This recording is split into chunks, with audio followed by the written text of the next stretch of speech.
Good morning, Dakota.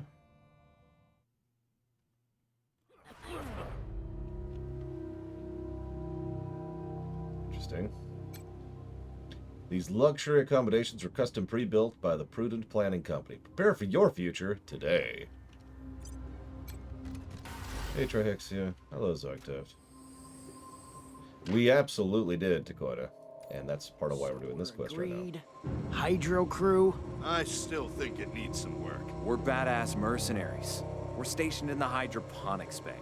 What about this name doesn't fit? Hey, I want a cool mercenary group name just as much as everybody else. But it should be the right one. As long as we agree, Mole Mercs is off the table. Well, yes, obviously. Well, I'm about to kill some people, probably. Let's, walk on in here. Hi, Crazy Norse. Desiccated remains of cabbage, kale, and potato plants. This is what happens if you get to water your plants for about a century. Yeah. Manufacture date, 1997. July 4th.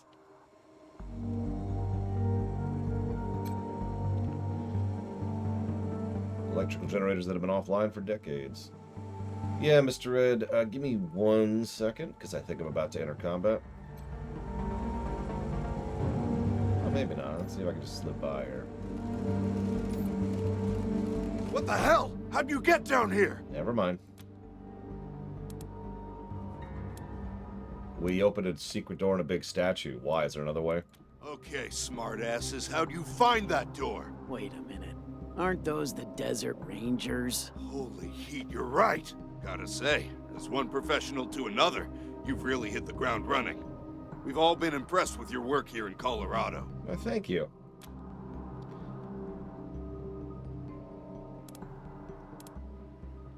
So as one professional to another, what's going to cost for you to sit this one out? Well, it ain't gonna be cheap. The Patriarch has deep pockets. You want me to pay you $40 to not kill you? Counteroffer. I'll give 1 bullet to each of you, effective immediately. That's a really compelling point. Okay, everyone, weapons down. Cool. You Desert Rangers really take the cake. Desert Rangers. I must be hungry. Desert Rangers. Oh, God. Ideas. So many ideas.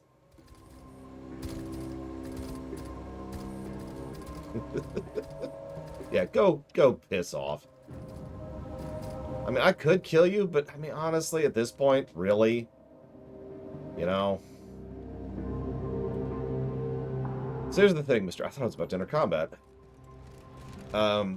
There's something I need to do, and it's very... That's why I didn't want... You notice I didn't pick the hard-ass choice first, Crazy Horse. Thing is, I ain't paying them. I'm still kind of broke, and I still need to respec you, so... I literally don't have the money to spare, so I feel kind of bad about that. But, you know, sucks to be that. All right. Careful. Not everyone in here is with us. Oh, cool. Well, I guess I'll enter combat in a minute, then. It's a shrink ray. It does very little damage.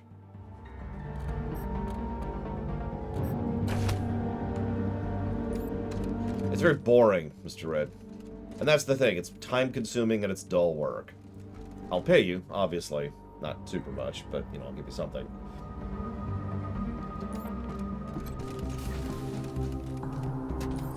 Always heard the Buchanan family bunker was somewhere under Broadmoor. Could this be?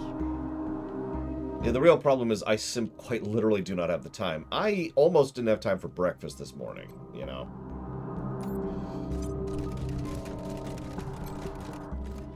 Let's disable that alarm. There we go.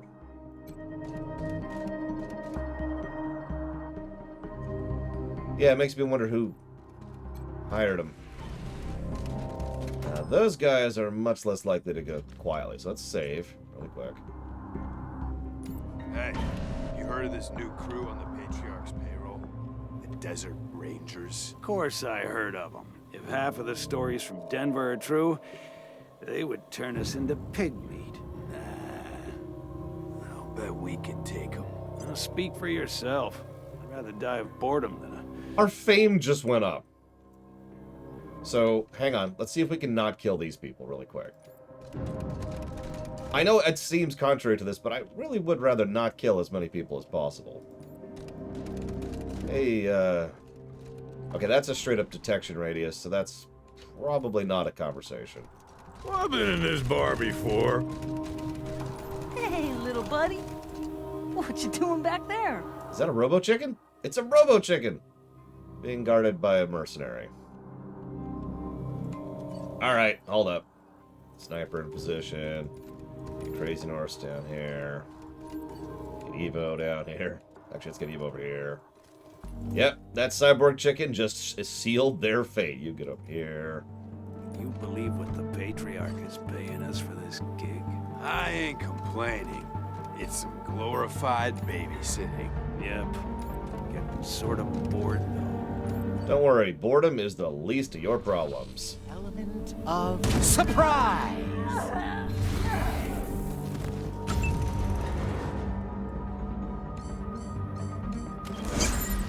Now, in a really cool game, there would be an option here to be like, look, just back off. Just seriously, back off. Game. Just...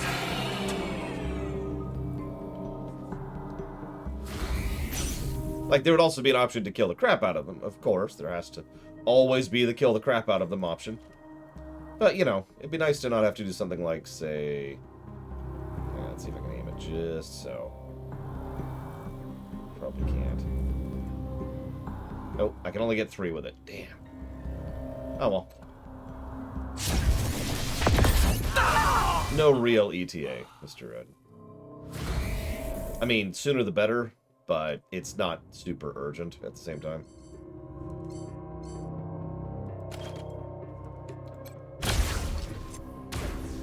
God, that cyborg eye has just been the greatest decision we've ever made. This whole game.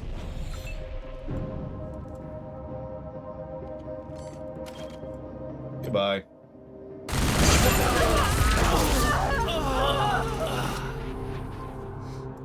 So. We just killed them all in one round, which in lore is usually about 6 seconds. So. Planning for a post-apocalyptic world. I guess the Buchanans were ready. Let's talk to the chicken. Something? Come with us. I wonder how many more cyborg chickens there are. So, you know the audit sheet? The spreadsheet, Mr. Red? What I need is for someone to go through 4 additional ones? Jeez Louise. I need someone to go through. Right now, I just have XXXX, or XXX, or XX, or X, or Z's in the same spot. In other words, the audit sheet accounts for 1 to 4 points in a given category. However, as time has gone on, we've seen too many examples and exceptions of a situation where a specific thing, like an outro, to use a recent example, or boss fights or level design has been more than 4 positives, because duh. Like the Telltale Borderlands review is a perfectly good example of that, where there's a whole lot of moments, for example. What I want is for someone to go through and count those, and then, you know, basically jot down the number there, in addition to the X's and Y's. And I gotta figure out some other things on the formatting side, but I need the number. How many actual pluses and minuses there are for anything that's over 4, essentially. 4 and over. Yeah, exactly, Takoida. Because it's slowly becoming useful information to be able to tell when we get to the really good or the really bad. Because as we've seen before, the really good and the really bad kind of have more than 3 positives or negatives for a specific category because of how we do the system. And it's getting more and more useful to have that information on hand, readily available, to compare and contrast the other reviews we've already done. Like, what usually has been happening right now is every time one of those situations shows up, I have to manually pull up my old actual document and say, okay, hang on. What do we got here? So I want that on the sheet. That's the summary. And you can see why I say it's just a time-consuming thing. A letter from Aunt Ellen, dated 50 years ago when the patriarch was a young man. Dearest nephew, thank you for honoring an old woman's final wish. I'm sure the doctors kicked up quite a fuss, but not even those old buzzards would dare say no to you. I'm sure it must be hard for you to understand why I would want to return here of all places as my life draws to a close. Your generation tends to think of bunkers, we called them shelters in my day, as little more than elaborate crypts, but for me and any others, the place was a refuge, an island of hope, in the middle of a vast and terrible storm. Your grandfather Abraham spent a fortune building the shelter in the 90s and earned him no small amount of ridicule at the time, but my brother was not the sort of man who concerned himself with the opinions of others. And when that awful day came, we were ready, and so many others were not. The first few months were the hardest. It was difficult to accept that the world we'd known was gone. Abraham had invited the families of several close friends to join us, so privacy and personal space were hard to come by. But the desperate pleas of those on the other side of the hatch were the worst. They haunt me to this day. And then they turned into ghouls and went off and founded their own city. But as the months passed into years, this shelter became our new world. We learned to laugh again. I fell in love with a boy. Abraham married us on Christmas Eve. I taught the children of the other families. We planned for the future. I'm the only one left who remembers those days. When I'm gone, you may be tempted to seal this place up and leave it behind, but I pray you won't. Because this is your history as much as it is mine. Whatever you are, whatever you may become, it began here. You're destined for great things, Saul. I'm sure of it. Just don't forget where you came from and the sacrifices others made so you can be where you are today. Your loving aunt, Ellen Buchanan. I think that's actually great aunt, but whatever. Details, details. It's a toaster. Gotta have those toasters.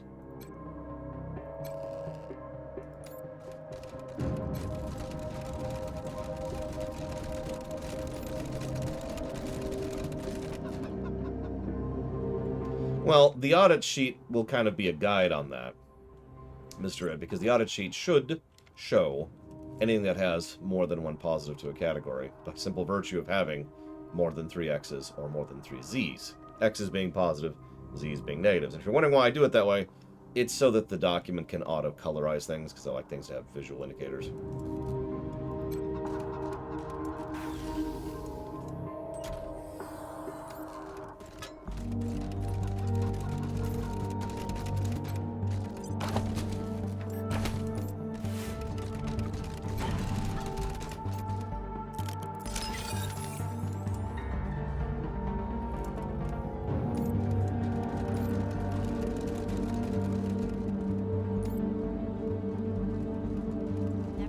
Bunkers where my ancestors rode out the bombs. I doubt they were as nice as this. Yeah, this place is a frickin' palace. Honestly.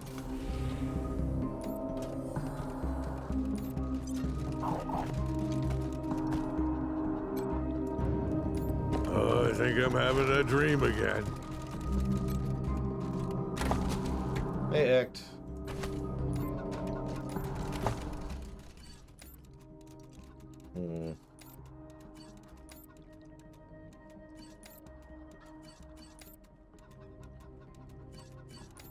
I mean, I doubt this is deliberately Vault-Tec. But I'm not sure which came first, the bunkers or Vault-Tec. But yeah, this is a very clear example of why Buchanan's came to power so cleanly. Relatively cleanly.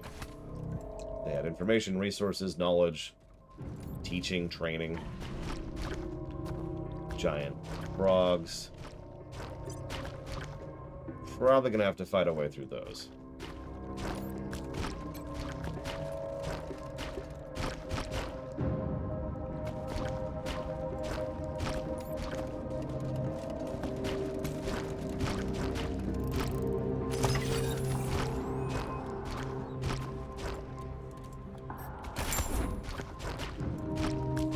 I mean, don't you have a giant army of frogs? Doesn't everybody?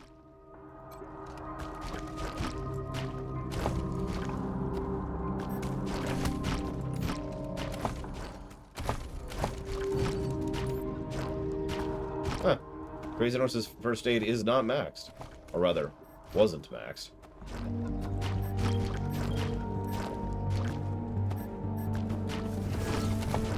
Now it is. Oh god, the Temple of Elemental Evil. Sorry, Crazy Norse, but this is one skill point you're going to be stuck with because I forgot to test something. It'll be a good way to test it.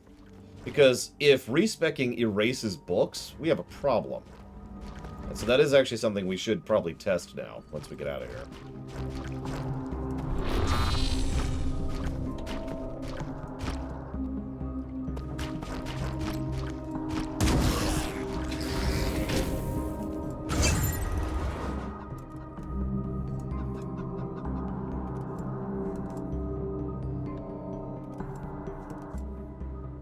I know, right? The robots didn't even have a faction meter. I think you're right, Crazy Norse, and that's why we should test that. Thank you, Mr. Nuclear. I don't think... Thank you. I'll put that towards Command & Conquer... Which one? Because we've got at least 2 on the books that I know about. Request more information. Instructions unclear. Deploying cyborg laser.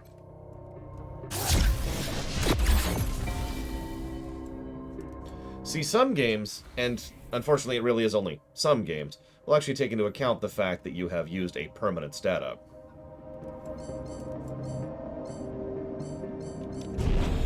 So, like, you respec, but you already have 1 point in first aid, to use the direct example. And since we literally know we just used a first aid book on you, we can test that very, very quickly. So.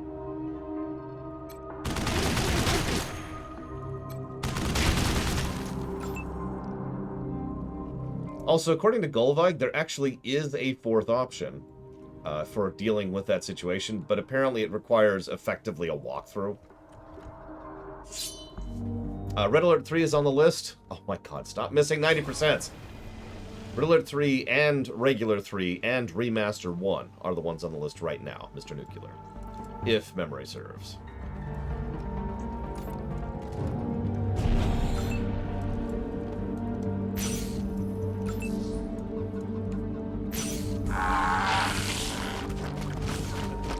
I'm actually still debating a negative for that, to be completely honest.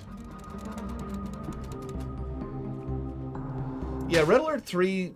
I have very fond memories of Red Alert 3, but I only ever played it the one time. Well, the 3 times to do all 3 campaigns, but you get my point. I sat down and played the game once.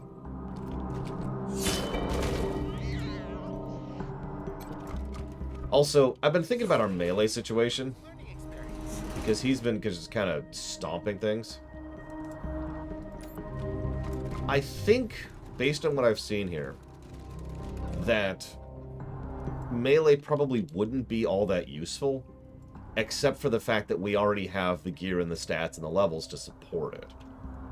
So in other words, the exact opposite of the usual melee wizard equation, right?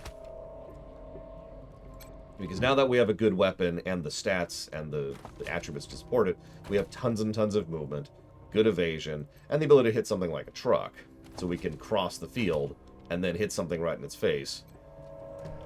I don't need to clear his radiation. What are you talking about? His radiation will go away in 24 seconds. It'll be fine.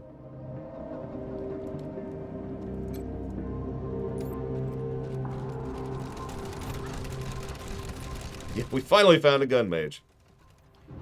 Yeah, see, that's the thing, because Red Alert 2 certainly has a lot going for it on the story axis.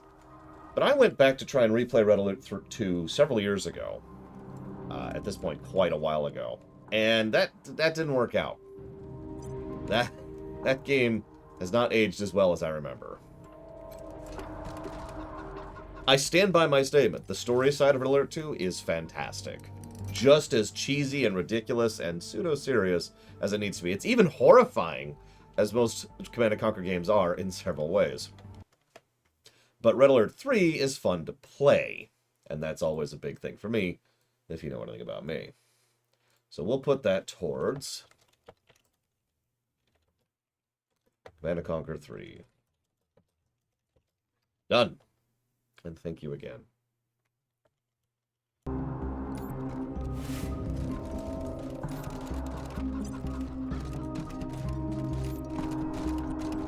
No, I tend to agree, Crazy Horse. There's nothing really serious about Red Alert 3. Whereas 2... You remember the scene where we find the general on the Soviet campaign? If you don't remember the scene... Oh, hello. Psst. Huh? Who's that? Keep cool, we're here to rescue you. Destiny provides. Good. I'm ready. Wait. Slip me some shotgun shells and I'll help you. Sure. Good.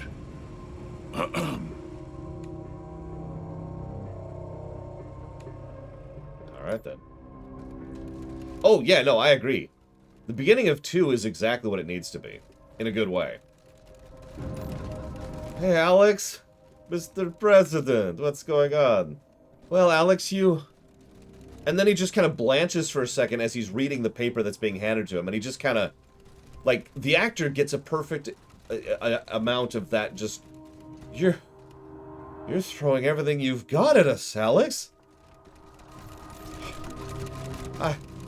And there's just there's a few seconds as he has to recover from that, right?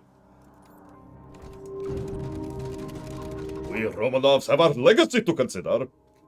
And we even see that Yuri is in the background while Premier Romanov is like twitching in a weird way, you know? A little bit of foreshadowing there. It's just, it's so good. Joseph Kukin is the best. I don't know if he did that, but I'm going to give him credit anyways because why not? Yeah, Red Alert 2's opening cinematic is definitely a multiple positive situation. That cinematic is so damn good.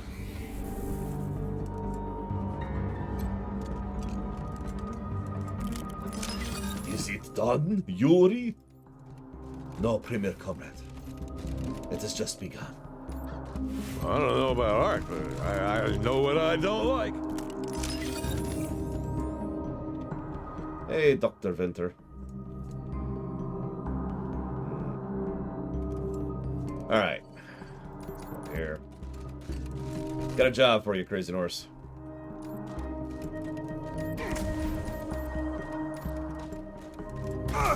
Perfect. Oh yeah, no, they had some really, like, they didn't really have a lot of big name actors like they did in Red Alert 3, but they had actors that threw themselves into it and knew what they were doing. That is one thing I don't like about Red Alert 3. The blatant sex appeal of the adjutants. I know. Puritan, whatever. It still kind of irritates me that all three of them are actual supermodels.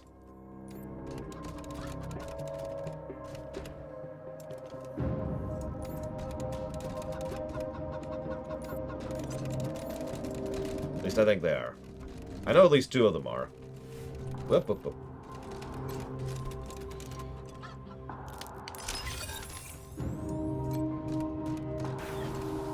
Now, that being said, I do absolutely love several of the performances in 3. Like, were they really act?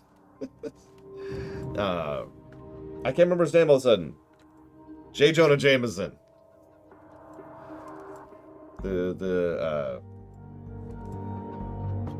Wow, I can't think of any of his character names. The guy in Portal 2. Anyways, he plays the President of the United States in 3. J.K. Simmons, thank you. Hold on. See, I was going to not spoil anything. In fact, I'm just going to go ahead and nuke that. Jesus, dude. Boop.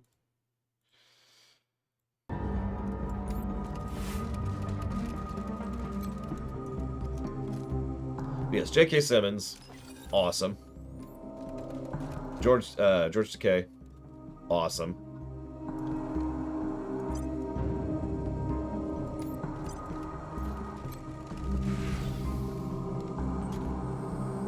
Probably gonna have to fight these.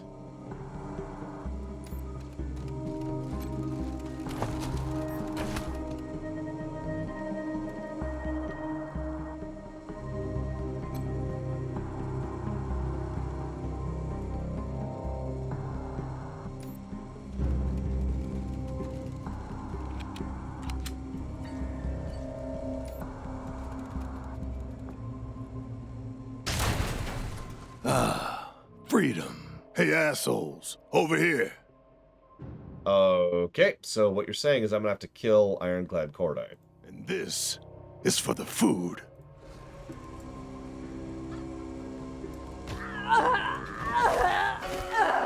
Buddy.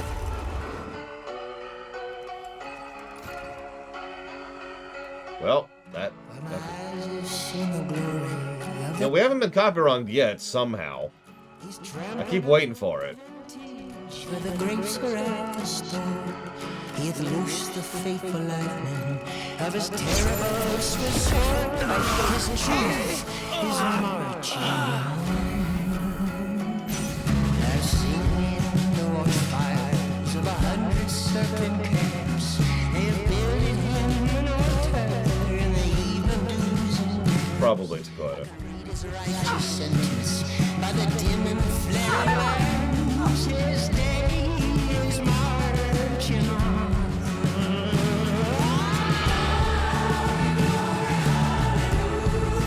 Well, I'd answer you, Crazy Norse, but as we all know, asking that question is a bannable offense, so... Rules are rules, sorry.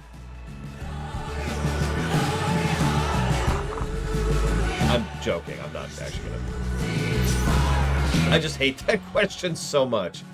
It's one of the most commonly asked questions on every stream I've ever done for literally years. And I hate it.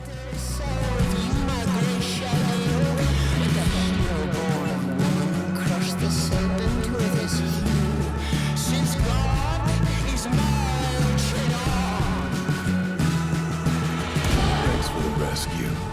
And the shells. You're welcome. Now, who are you? We're the Desert Rangers. Never heard of you. What's this about? Heard you might have dirt on Buchanan and his kids. Dirt on Buchanan. I am his dirt. That's why he buried me here. Perfect temperature. I am warlord of the Scar Collectors, greatest slavers of the Colorado Plains. Oh, really? When the Patriarch came east to put us down, we gave him more than he bargained for. Stopped him cold. So you're a slaver warlord. Please tell me more. I know he tells his people he secured his borders by beating us. Makes himself out a real hero. Bullshit. He made a deal. Gave the Scar Collectors, Payasos, and Godfishers money and supplies to hunt east and keep the smaller gangs out. I don't believe you. The Patriarch would never do such a thing.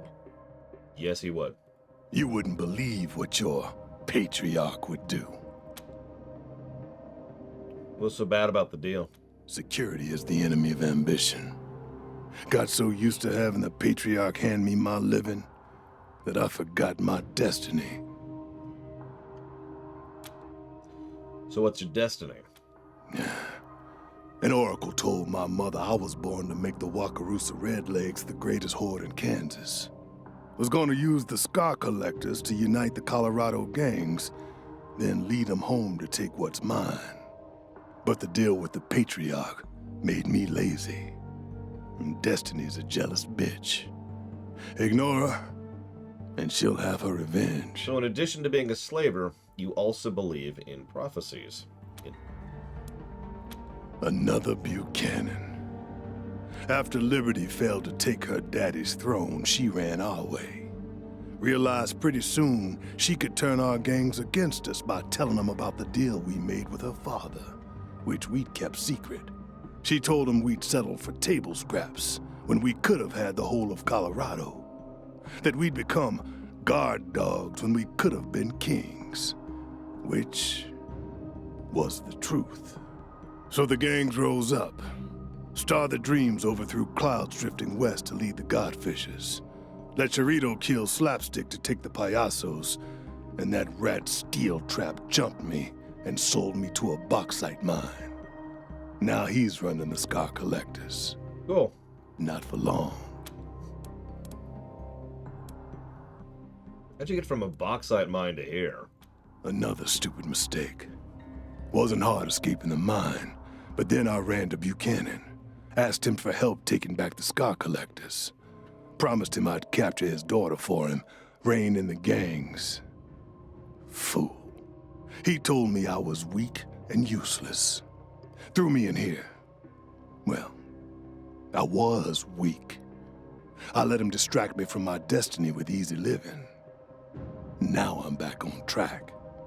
And he will die for seducing me. Okay. Stop. So, you're the token evil party member. Right? There's always at least one. Sometimes there's more than one in these. But there's always at least one party member that's there for players who are horrifically evil and want to make sure that they continue to have party members. New Vegas didn't have one? Hang on. Hang on.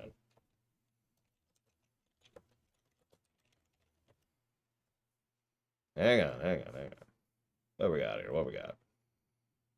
Let's see here. There's Boone, obvious. Bowen doesn't count. Tejada doesn't count. Cassidy's fine. Veronica's obviously not. HK-47 is probably one of the better token evil teammates. Because he's in... HK-47 is supposed to be a token evil teammate, but he actually isn't.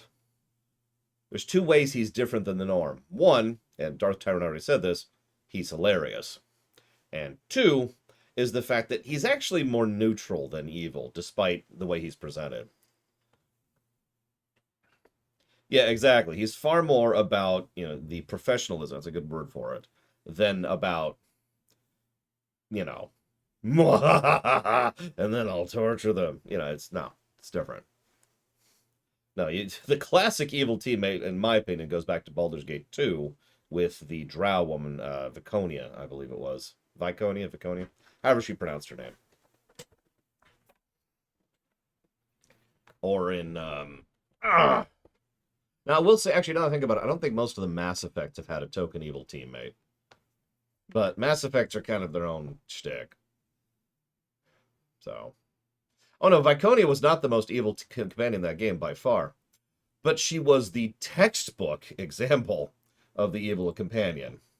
Constantly whining about everything you do that isn't evil. For those who haven't played Baldur's Gate 2, anytime you would take an action that one of your party members disagreed with, they would be like, they would have a voice clip. And it's the same voice clip every time, just the one voice clip. So you tend to hear it a lot. So Jaheira and Viconia both pissed me off for that reason. Yeah, Viconia, I like how Taquetta immediately jumps her. Jaheira, because balance, we must maintain balance. And then, of course, Viconia, who is Viconia. But anyways, but yeah, no, actually, the dwarf is probably more the actually evil character. But, you get my point, though. It's a common thing. It goes back to the 90s. But yeah, it looks like there actually is no evil teammate in New Vegas. Holy crap. But again, there's none in Mass Effect as well. Most evil party member? Who's the Wookiee in KOTOR 2 who I have never had join my party and never will? Hanhar. Definitely Tanhar. I did get it, Trihexia. I didn't acknowledge it yet because we were in the middle of a discussion. Sorry. Everyone donates in the middle of discussions or cutscenes. Thank you, Trihexia, for being part of the show. I've put that towards Stranger of Paradise. Yeah, Jet Empire has a couple. That's true. Jet Empire also has the HK-47 equivalent with what's-his-face, the mercenary dude, who is pretty evil, but no, he kind of drifts more into the hilarious category. Black Whirlwind, that's him.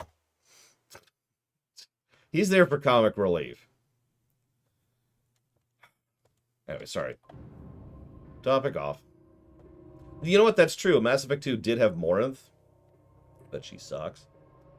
Dragon Age Origins, I don't think, had an evil party member either. Not really. It had the HK equivalent. That's Shale.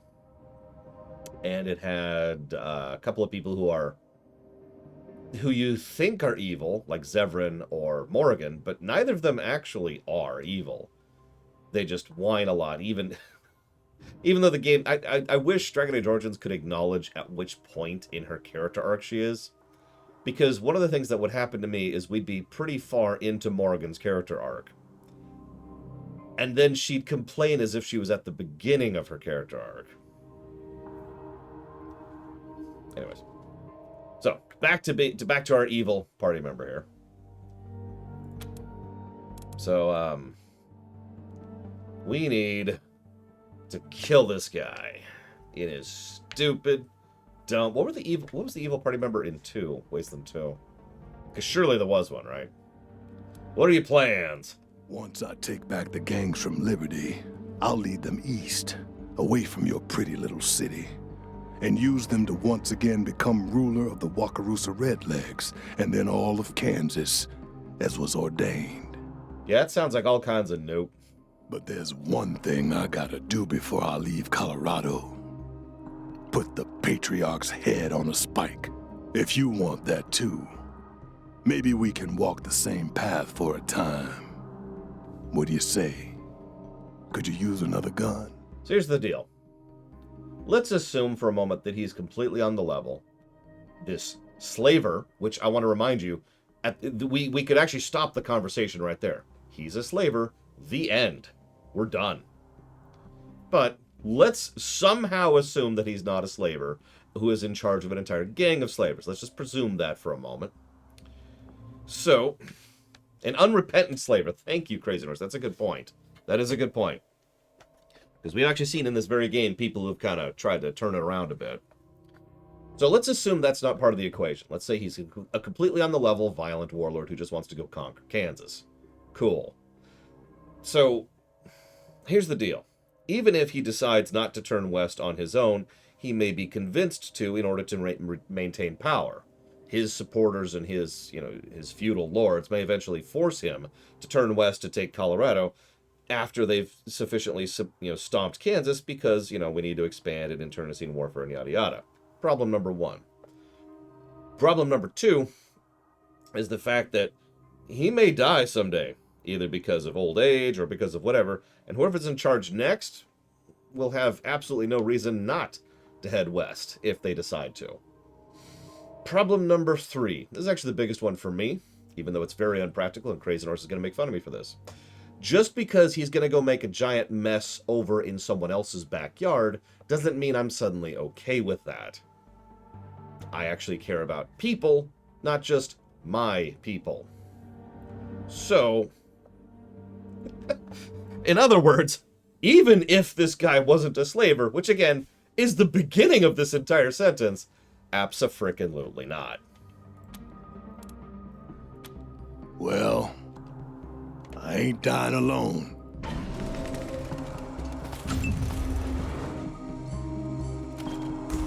We can kill him right now, apparently.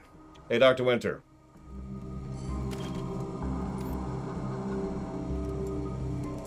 Hello? Deal with him.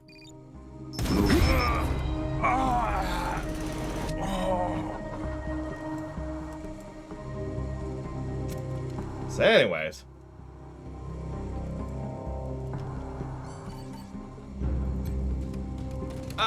Make a Skullmon Spockmon. You actually asked me a question yesterday I wanted to answer. Captain, as agreed, the first payment has been placed at the drop site you specified. Keep the bunker button up and we'll make another drop each month. So yesterday you asked a question. Yep, he had destiny on his side. And you could tell, because he's dead. Yeah, I'm gonna keep exploring Crazy Norse. Calm, Crazy Norse. It's okay. So, while we're exploring, yesterday, Make a Skullmon Spockman asks, how are you gonna do WoW? The WoW review. Are you gonna do WoW Classic? Absolutely not. But are you gonna do Classic, BC, and Wrath? Or are you just gonna do Retail? So I've actually, believe it or not, I've been debating that question for a while now. You say that, Crazy Norse. I feel like there's something that indicates that's not true. It's something... I don't know, I can't quite put my finger on it. foul. Hey, look, Savage Armor, which is really out of date at this point. No, I understand, Mr. Red. Hang on. I feel like I'm nowhere, Act. I really hope we're going to beat this game this week. I don't mean that to be negative, it's just I really hope we're going to beat this game this week. Anyways. No, it's the name. I was poking fun at the name, Crazy Norse. Come on! Crazy Norse, who's chill.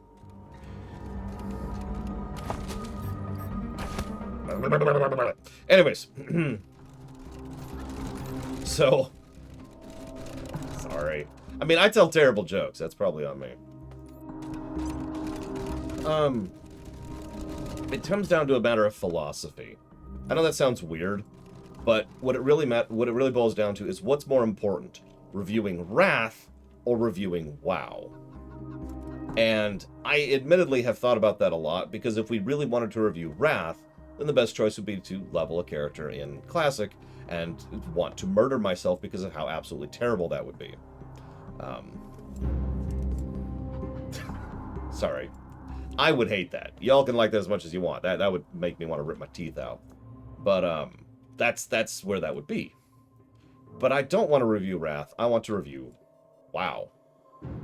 So I think based on that, and again, I've been kicking this around in my head a while, for several weeks at this point, because it's obviously something that's going to come up probably this year. I think we're going to go ahead and stick with retail. Oh, that gunfire! Nobody should have gotten here. Hey, it's Clouds drifting west. Who's on a life support machine. Well, now that's interesting. Hey, we're here to talk. Just some heavily armed personnel here to talk. You're the ones who've been shooting up the place. Who's the man in the bed? Nobody talks to the guests, and nobody wanders in here without permission. We got our orders. Awaiting orders. Anyways, does that answer you, Mega Skull Monspakma? Okay, you're just gonna get an early round on me. The most... And Major Tom is gonna literally one-shot one of you. Just in the face.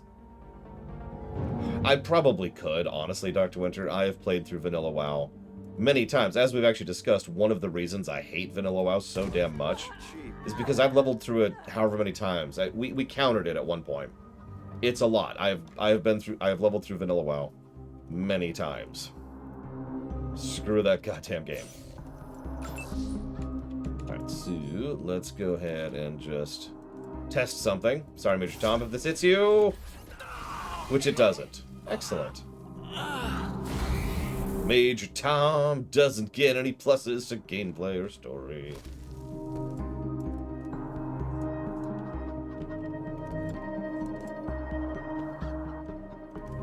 That's the wrong button. That's okay.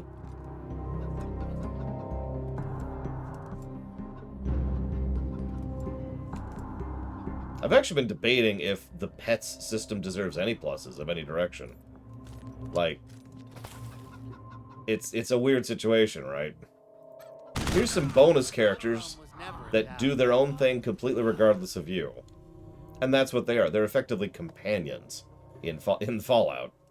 As in, like, in Fallout 3, where you can't control them. So I suppose we do need to establish that precedence now, because someday we are going to review the Fallouts.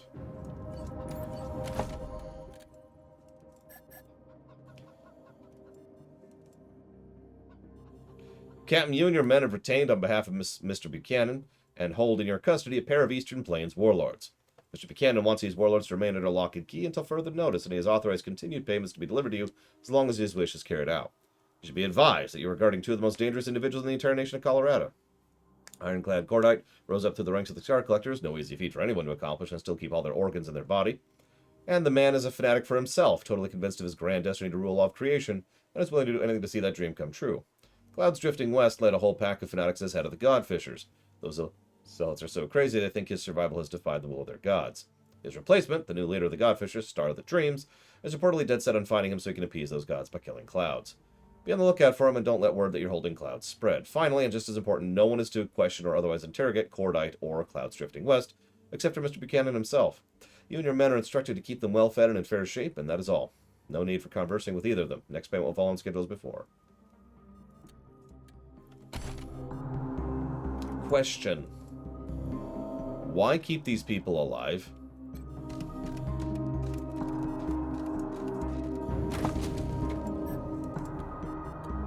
I'm not trying to sound evil or nothing. Really.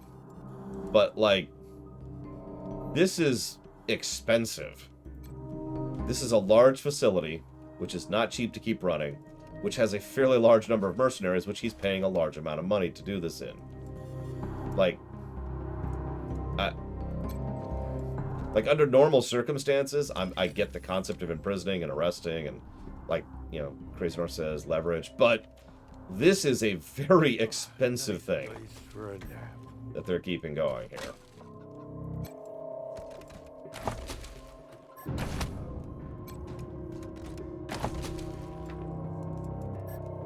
Yeah, like, I'm with Dakota. So Cordite, for example, has dirt on the Patriarch, but has lost position and therefore value as a hostage. So, why bother?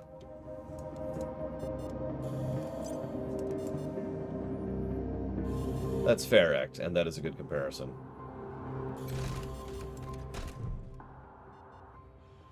Who's there?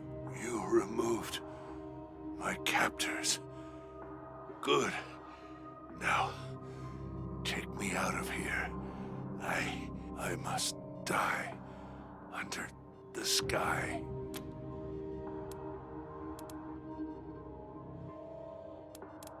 Who are you? It is not mercy that keeps me from killing you.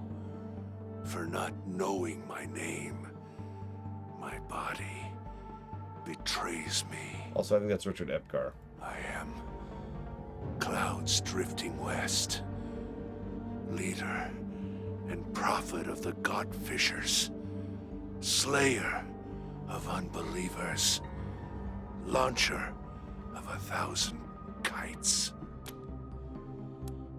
Yeah, we cleared out your followers and their kites out of Denver. And they did not pray hard enough.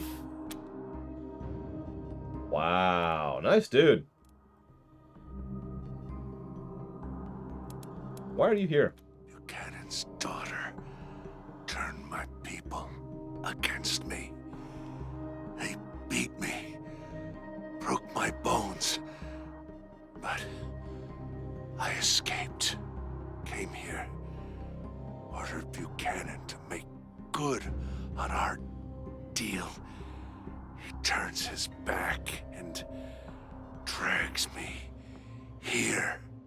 May lightning strike him. You had to deal with the Patriarch. Deal. He paid me tribute so that I would not raid his lands. In the interest of honesty, paying someone tribute to not raid you is a good short-term solution. If you have some kind of long-term solution to do that. It's a band-aid, right? We can't fight you right now, so please go away. Now, in real-life history, there's been a huge number of circumstances in which the short-term solution has been the only term solution, and they just keep paying and paying and paying and paying. But you get the idea. Yeah, exactly, Scatteray, because that can go bad very quickly. So, the reason I say it can, emphasis, be a short-term solution is if you've got something else to deal with the more long-term problem. I'm not sure if Saul did. I haven't been super impressed by his military, and the only thing he's done that has actually incited in me any capacity for him to be a decent warlord is frickin' Steel Town, which was a good idea. So I'll credit him that, but that's like all he's got so far. Men, women, he delivered to us. Now, this is when we add the other layer to this equation, because his tribute was people.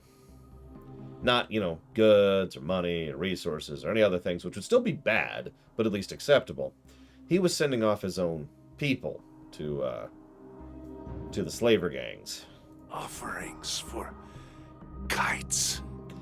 So, raise them to the gods. I think that says all it needs to. You are lying. The Patriarch would never trade innocent lives for security. Believe what you want, girl. I mean, slavers, cultists, what's the difference? The reason I say slaver gangs is because the game itself has referred to the 3 primary gangs as the slaver gang several times, so I was just using the game's terminology there. Who are these people that the Patriarch gave you in tribute? Don't know. Didn't care. Just blood to bait the gods down from the sky. Here's a random question. Who's worse? The Cloud Cultists or the slavers? The actual slavers?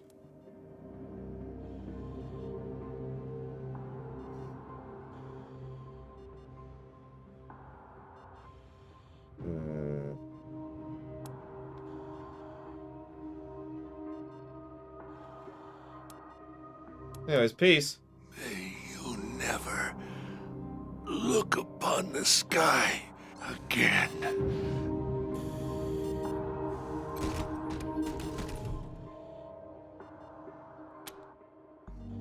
Okay, now, I love the idea of him slowly suffering and screaming to death, but A, I'm not a big fan of torture, and B, and substantially more important, I'm not a big fan of leaving loose ends behind me.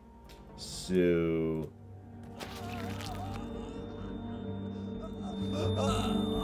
no loose ends. Yeah, I'm not a Bond villain.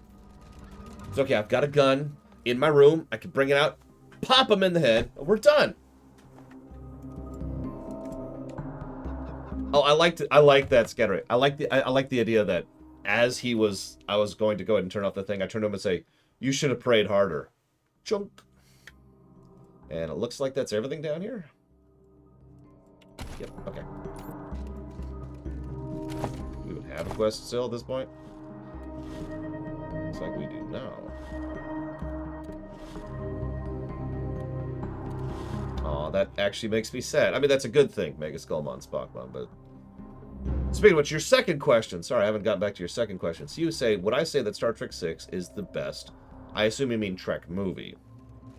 Star Trek VI, The Undiscovered Country, is my favorite Star Trek movie. But if I'm being honest, where did you guys come from? I would say it's probably not actually the best movie. That probably is The Wrath of Khan, which is a better constructed movie and objectively better designed and blah, blah, blah, blah, blah. Look alive. Whoever took out the other shift could still be around. Oh shit! It's the Desert Rangers! Hi. Fall back! Do not engage! The Patriarch can keep his money! What was I just talking about? What was I just talking about? You know what? Points, game. Points for pulling that. I mean, our fame's getting kind of up there. You know, it's the one at the top there, if you can't read that. None of our reps are very high, which is funny, but our fame is getting up there. What's doubly funny is this is the very room I mentioned that in.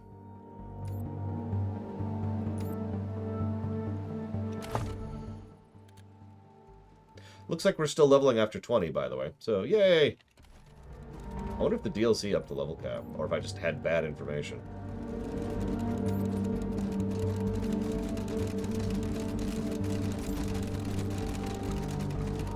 Alright, so hang on. Let me scroll over here for a second.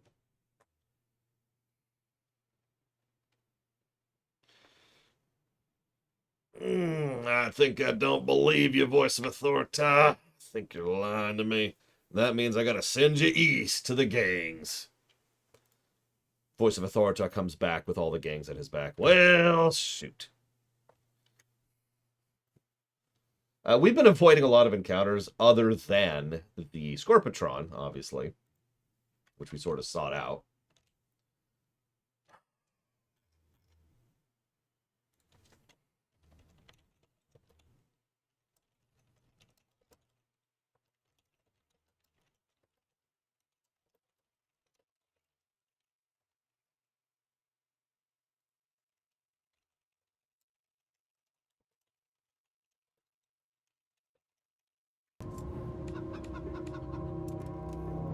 I mean, Paul Sorvino was legit. He literally just wanted to be in the Star Trek episode. I don't know if you've seen my rumination on that episode, but it's kind of funny the way he stumbled into that. We have not yet managed to hack a Scorpatron. Sadness. Although I think we can now. Yeah, we gotta drop off the chicken. You asked me yesterday night. This is Dead Red calling those November Cowboys one more time. Heard you met Ironclad Cordite. Last night you also asked me to check out the cafeteria, so I'm gonna do that too.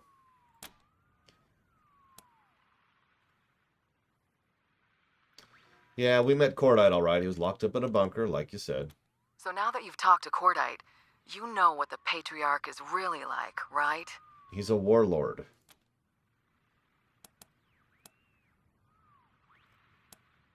Anyways, we're not sure about anything, but you and the Cordite have given us a lot to think about.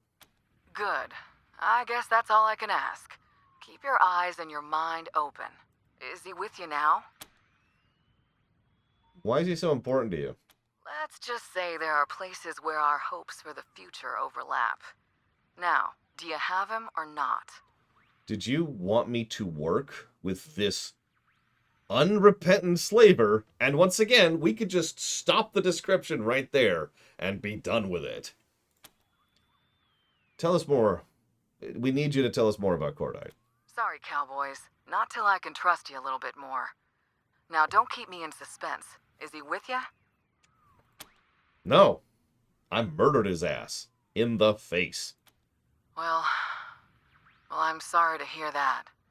He could have been useful down the road. I guess we'll have to recalibrate a bit. At least the Patriarch doesn't have him anymore. So there is a bright side. Sorta. Thanks for trying.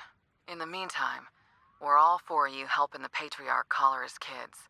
Can't have a bunch of rabid animals running around loose, can we? Although, I guess he wants you to bring them back alive. We don't care so much about their condition. Fact is, Colorado will be a whole lot safer without him. The Patriarch's heirs will always have a claim on this land, and from what I hear, they're even worse than Buchanan himself. Anyhow, I'll be in touch. Dead Red, over and out. Right. Oh, I absolutely would have. In fact, I was expecting that option, Dr. Winter.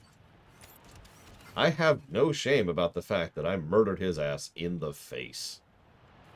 None. And if she has a faction, I don't know about it. Although I have a feeling she is going to be her own separate thing. God, we are so low with the Gippers. God, we're low with everybody. Nobody likes us.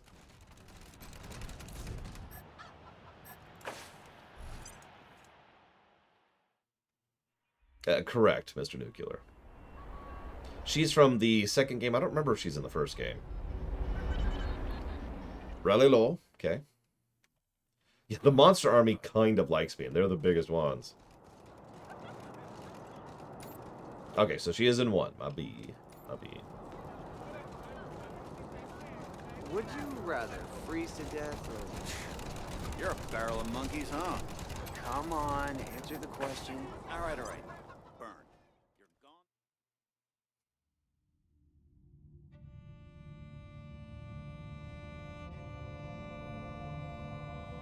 And yeah, Chakotay's correct. We knew that the Patriarch was a warlord, and we suspected that he actually initiated that attack on us in order to make us, you know, indebted to him. I think is the way I want to phrase that.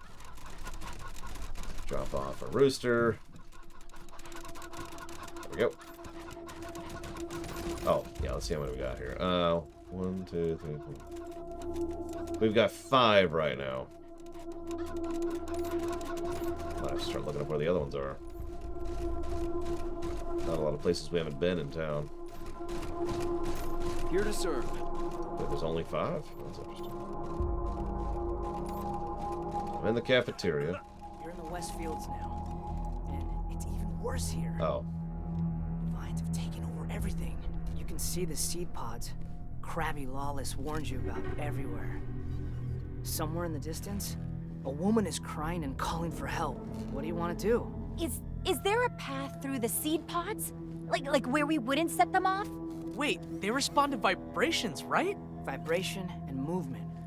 Right. Okay, I'm gonna throw a grenade, set them all off at once. Dude! Come on, Chris. Think this through. Have you ever heard of unintended consequences?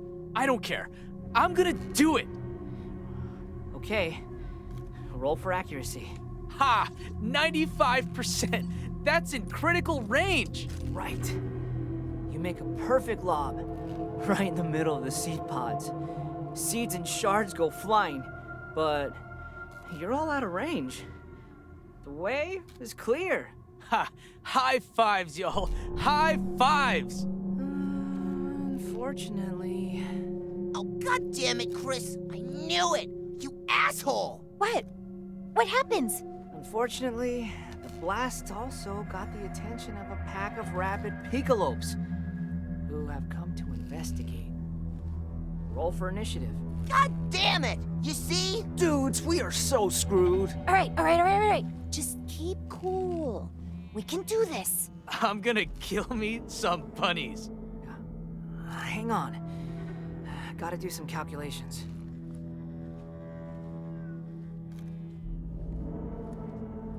No, Crazy Norse. Like, we have... So, okay, Chris isn't that bad of a player. I'm just gonna say that. That might be just because of the range of players I've encountered in my PnP career. It's reading what Blackball said. In my D&D career of grenades. But he's more the, he's the, I want to poke at the system and see what happens kind of kid. And that's fine. You know, there's nothing really wrong with that, as long as everyone else is on the same table, right? Yeah, exactly, Dakota. If everyone's fine with that, everyone's fine with that, and we're cool.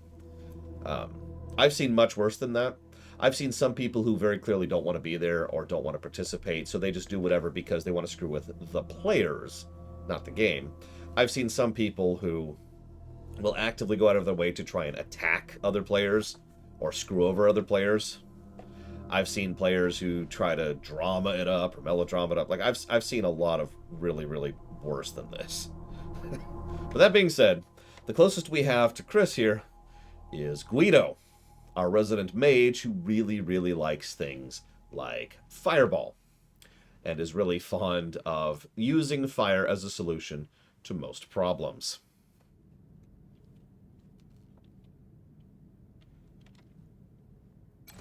Oh, that's quantum. We don't care about it. Thanks for letting us set up in here. The game's been so much more immersive with real rangers walking around. Well, at this point in my career as a GM, if I actually have a killjoy, I usually do a pretty simple 3-step system. It's the exact same thing I used to do when it came to management. First, you approach them in private and be like, yo, you know, assume it's not an issue. Try to figure out what's going on. Is everything okay in your life? Are things all right? You know, what's the issue here? Then you escalate, and that's when you confront them in front of someone else, usually one other person. Then you go to the third escalation, which is you just straight up confront them in public, in front of the entire group.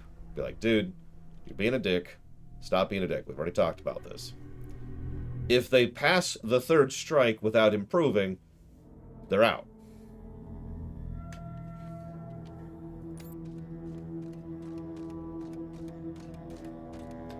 That being said, there are some variables there depending on the individual, because usually if I see someone being like this, it is a rando. It's someone at a convention or something like that, right? By contrast, if someone I actually know is being a dick like this, then I will immediately approach them personally and say, what the hell is going on? Are you okay? Because that probably means something really messed up is going on in their real life, and they're taking it out on the game. Oh, come on, I know you don't like the way I've been treated. Can't you help me get out of here? I do not like the way you've been treated, but you are directly responsible for letting the Dorseys into the city. I was trafficked there. Farron Brago made me do it. And if Farron Brago jumped off a bridge, would you jump off one too? Huh? Never mind. Just be glad the Rangers picked you up and not the Marshals. Or else, you know where you'd be. Don't remind me. That's why you're here, McTavish, instead of somewhere else you could be. So shush. Yeah, we haven't seen the original prisoner again yet, which is just getting more ominous as time goes on.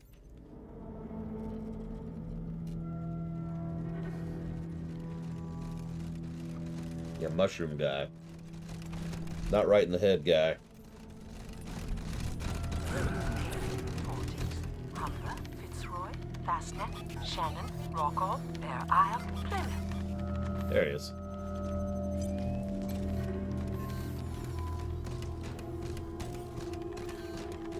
Mommy! Mommy! Am I asleep? Is this some kind of dream? Nancy! Help me! Wake me up! Where's Nancy? What is this place? Oh, enjoy your eternal imprisonment. Now give us the oil. Or attack our fortified location. I'm cool with either, really. Okay, so let's see. What's this? All right, listen up. Ranger HQ, in its infinite wisdom, has assigned me to teach you recruits the basics of military drill. The purpose of military drill is to train you how to receive basic commands, how to stand correctly, and how to march together as a single unit. Unit? There's just 2 of us. And I'm an old flatfoot who never marched a day in his life, so I reckon we're in agreement that HQ didn't really think this through. I got assigned to train you kids on account of my years of experience as a marshal. And I am here to tell you that no one, not even the Patriarch himself, gives a damn how well you march on a parade field. So instead of wasting everybody's time learning how to stand up straight, I'm just gonna teach you a few tricks that might keep you alive once you're out in the field.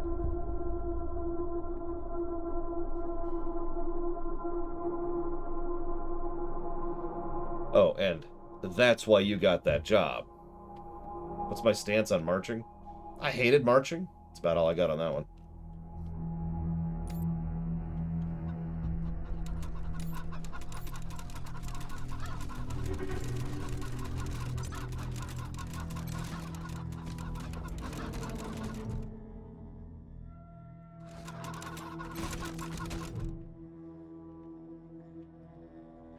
Well, they're lost in computations, apparently. Whatever, I suppose.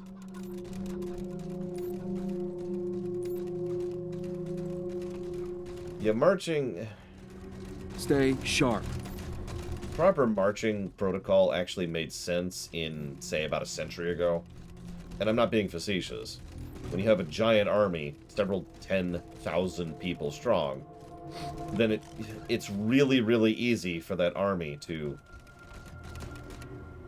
what's the term for that? Snake its way forward if you don't have proper marching regime. But, nowadays... What do you need, Rangers? Marching's for bands, and even that I don't like doing. Have a seat. Yeah. Put it to you this way. You ever play a Total War game? You know how when you order a troop to go move into a direction, and the troops stay in a degree of formation as they're moving? That's your marching right there. That's the value of that. Hi, Rangers. It's good to see you again. Oh, yes, go ahead. Oh, I guess we're cloning Dr. Winter again. I don't think there's actually a distinction on who I clone. So whatever.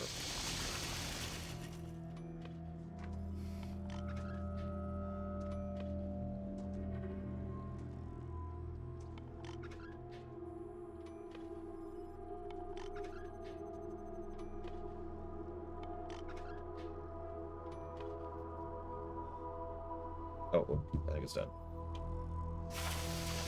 Roll. If life gives you lemons, make lemonade.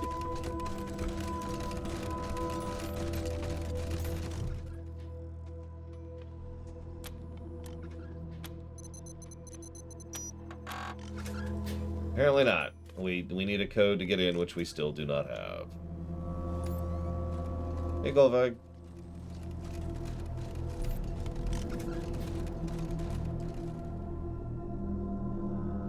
It is a very long game, Bamber. We are very well into it. I do have completion time on the... so if you click, like on the actual review table, I don't have the completion time there. Marshals have been the force charged with keeping Nor will I. peace in these parts. But I do... if you actually click the link to and take it to the website, the actual page, there is the amount of time that each run took there. This is their turf, and you're sticking your nose where it don't belong. That don't mean you gotta back down every time they get a bug up their ass. But you got enough enemies already. Don't go picking fights with the marshals if you can help it. Thanks for taking me on, Rangers. Good to be back in the saddle. Yes, Mega Skullmon, Spockmon. Now listen, I may be past my prime, but I still know a thing or two about keeping your troops happy and focused. 5 simple things. Ready? Sure. 1, keep them fed. Yep. 2, keep them busy. Yep. 3, always give them a goal. 4, give them snazzy uniforms that'll get them laid. And 5, let them blow off steam from time to time, even if that means looking the other way when they break the law. Is that all? That's it. That's the secret recipe. Thank you again for everything you've done for me.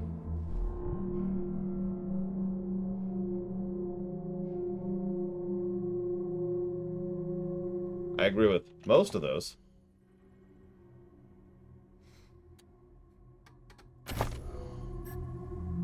Increased leadership range. Nice. Alright, Mr. Red, go do some crimes.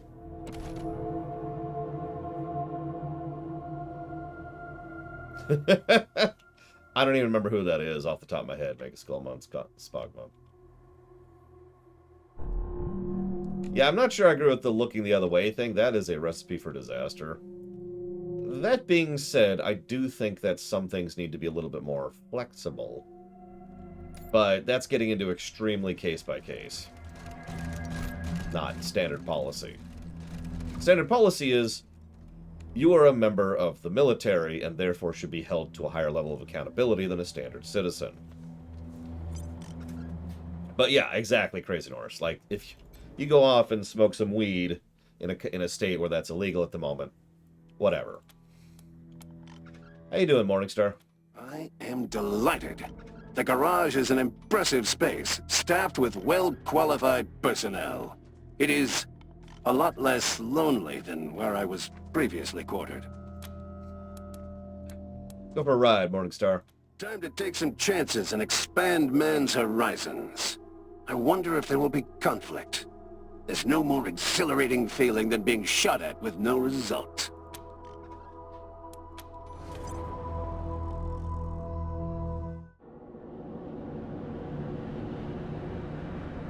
I'm sure she's fine, Console Hot.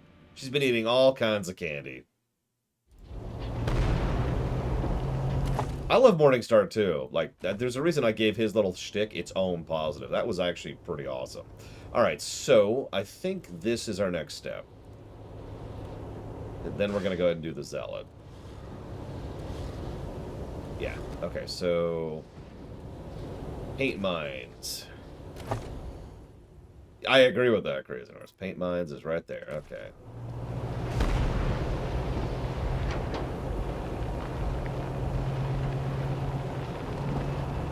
He's an extremely common and prolific voice actor. But if you ask me to name a character he's been, I'm going to have a hard time doing that. He's an NPC voice actor, of which we've talked about before. Valuable. In fact, I would go so far as to say invaluable to voice acting as a concept. And something I've been running into as a constant problem in my own theaters. But it's hard to point to, he's that one guy. Instead, it's just, you've probably heard him in about a dozen different games.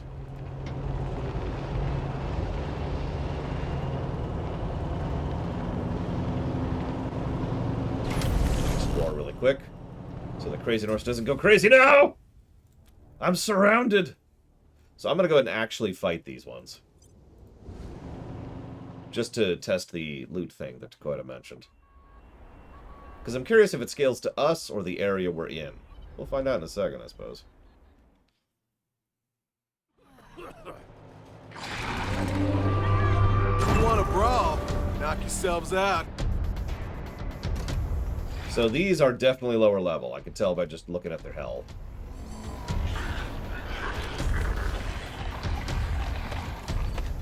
Honestly, I would prefer they scale based on area. Not us. Player scaling is a very risky, very dangerous thing, which I'm not... Jesus! Look at how much additional AP this movement range gives him. This... I can hit literally the entire battlefield. I can move to the entire battlefield with that extra AP from having Morningstar. Good God! I just... Yeah, let's just... hang on. Yeah. To stop me. Yep.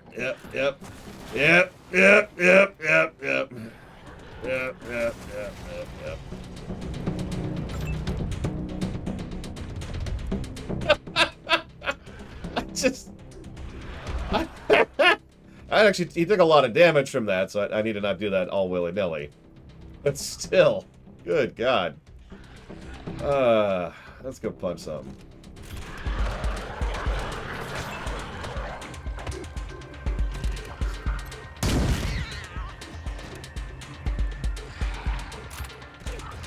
No, we need to try the goat mortar out. Hang on. We're gonna just hunker up so we can try out the goat mortar.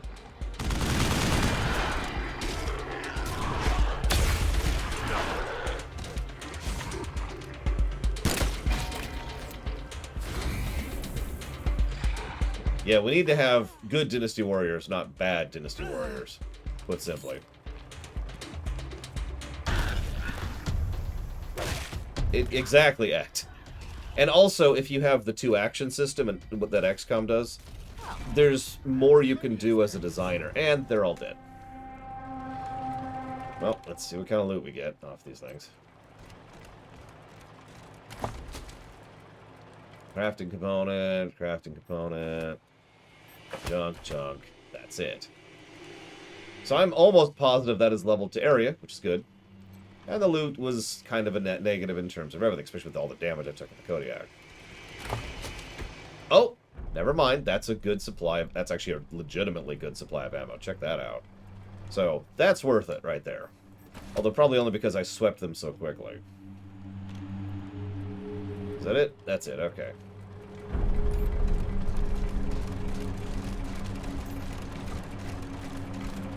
But anyways, it's one of those strange things about game design. The more limited your options are, the more design you can do with your game. As XCOM 2, to use a very specific example, very definitively proves. It's the Paper Mario thing. When 1 point of attack power is a huge increase to your damage output, there's a lot more you can do with that. And it's not really about limitations per se.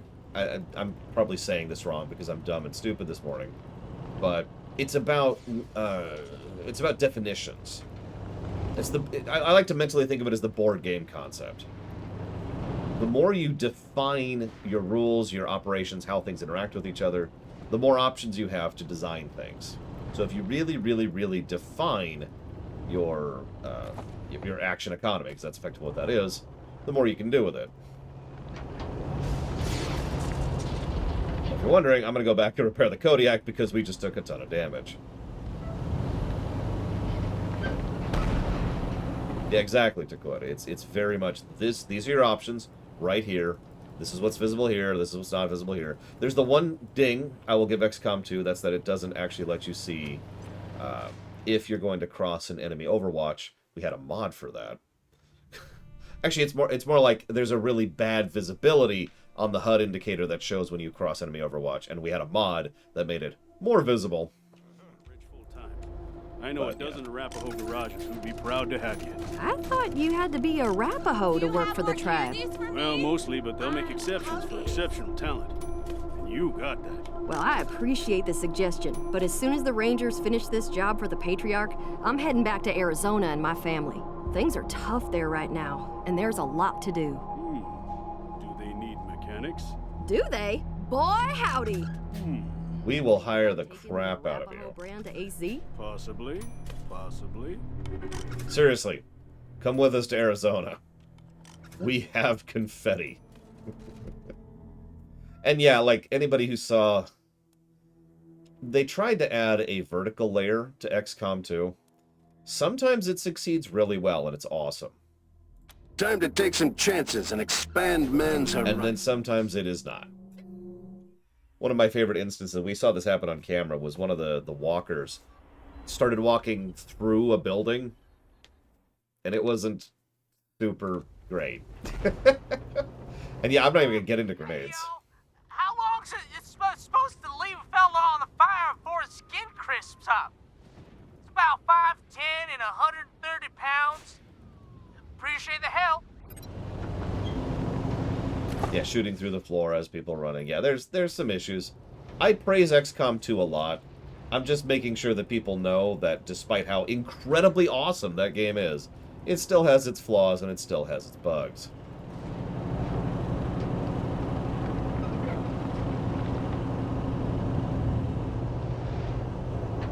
Come on. There we go.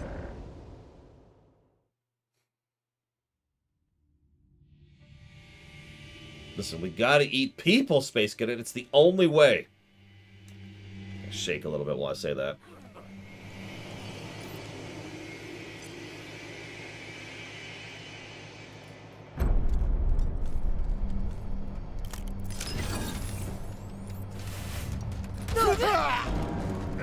Okay, so let's undo that.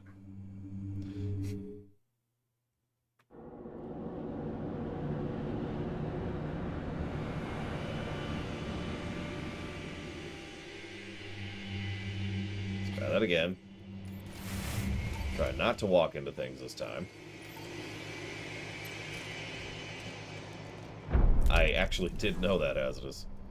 It was an interesting situation, to say the least. Not sure he had that coming.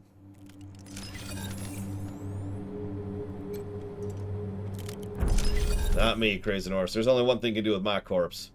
Reanimate it so that I can rule again. Or, I mean...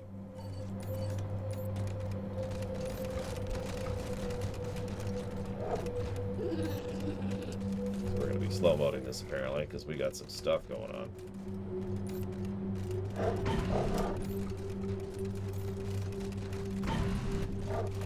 The element of surprise!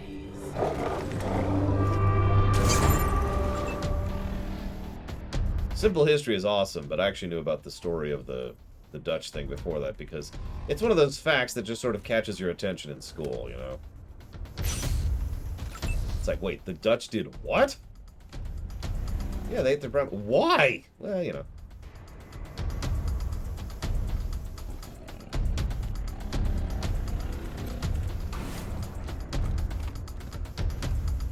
Oh!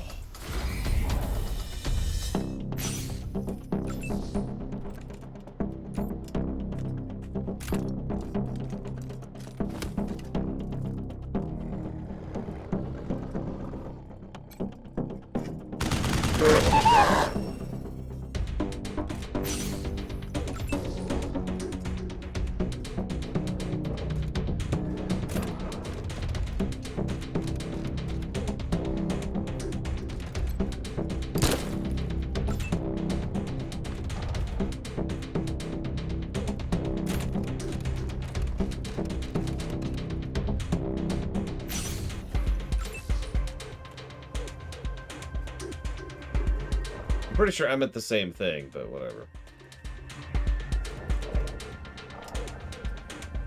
Nah, Scotch is fine. We'll keep Scotch. Scotch is the bee's knees.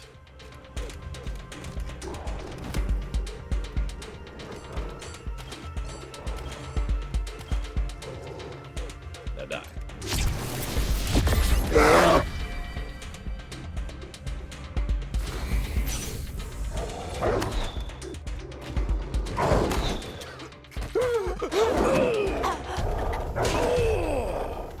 I mean, it's the Immortal Empire's map, Black Val. Of course it is. I am aware of the COD Wars. Jesus Christ. Okay, these are much higher level.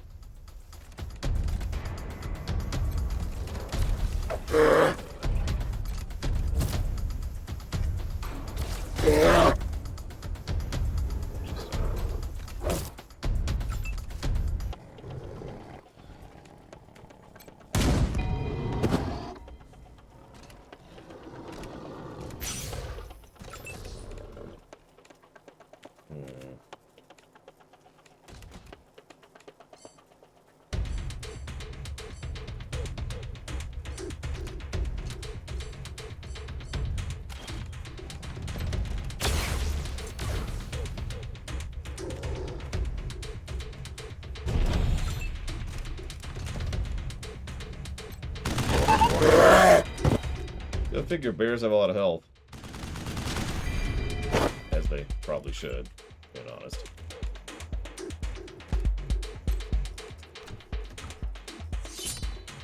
Damn it, Scotchmo.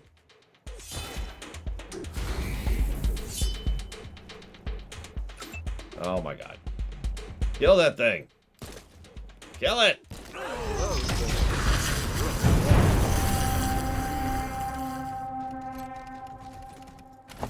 Oh my god, Elden Ring bears. Frickin' Elden Ring bears.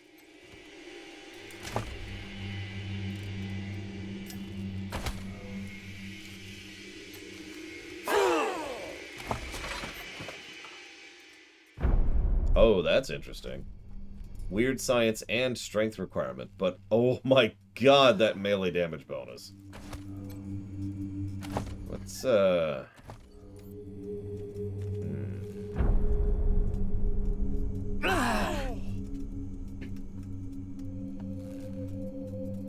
See you around, Golvug. God bless America. So hang on. That requires 3 weird science, which isn't that bad. That might actually be worth it just to get that armor. So we're gonna do it.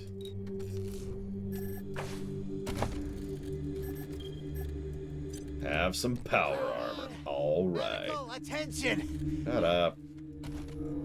Although, actually, you're still poisoned, aren't you? Yep, okay. Hold up. Be of no use to anybody in this condition! Shut up.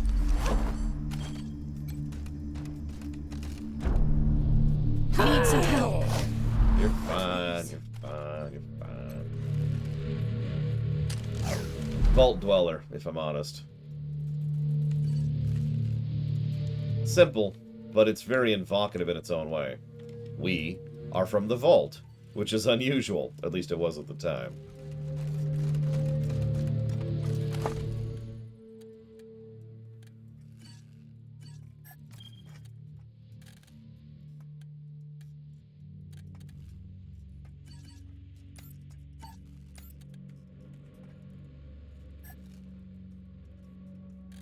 Courier's alright, since courier literally just means adventurer. We did not kill Fish Lips, actually. We talked him down.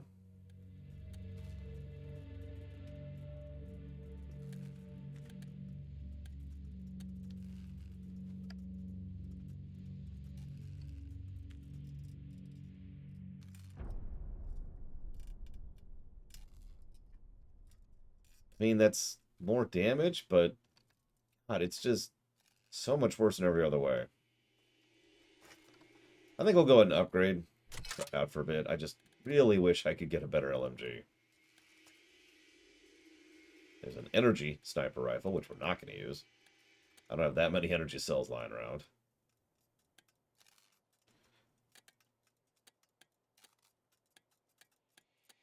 There we go.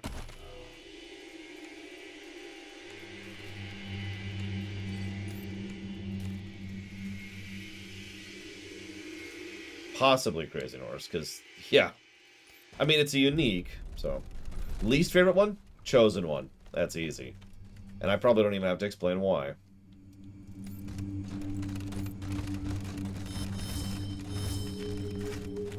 spotting here?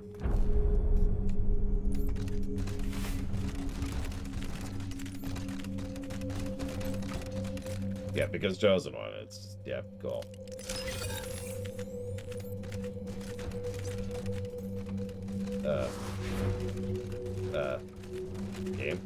Game? Just taking control from me here.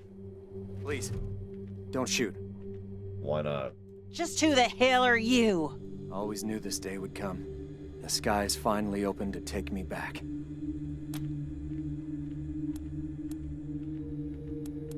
Who are you? Name's Nikki. He's Wind. And we didn't invite you here. Nikki's my everything. She helped me escape my old life. Helped me find the courage to walk away from what I was. And he's mine to keep safe. So back the hell off. Is that your RV outside? By the bears? No. That wreck's been rotting there since I started coming here. No use as a shelter and nothing left to scavenge. So Frank Papa said we'd find a work camp here. That man. Still saying it was a work camp. Never wanted to admit the truth, not even to himself. You won't find any work camp here. Never was one. No convicts either. They're long gone, all of them. What happened to them? Where are they? They were... Why are you talking to them? You don't owe them an explanation. The dead can't tell their stories anymore, Nikki. I have to do it for them. The Patriarch made a deal with my people, the Godfishers. They believe the gods can be appeased with human offerings. So, in exchange for stopping our war on Colorado Springs, he sent them convicts and criminals to feed to the skies. I'm sorry, feed the skies? The Godfishers hack off the limbs of the sacrifices and tie their torsos to giant kites. Made of flesh. Then send them up to the sky as gifts for the gods. They believe it will bring the holy rain. I always thought the sacrifices were pointless. There were no gods, no way to call water from the skies. I should have left long before I did. So who are the Godfishers? They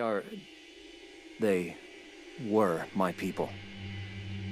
Until Nikki helped me find the courage to abandon them. I didn't do anything.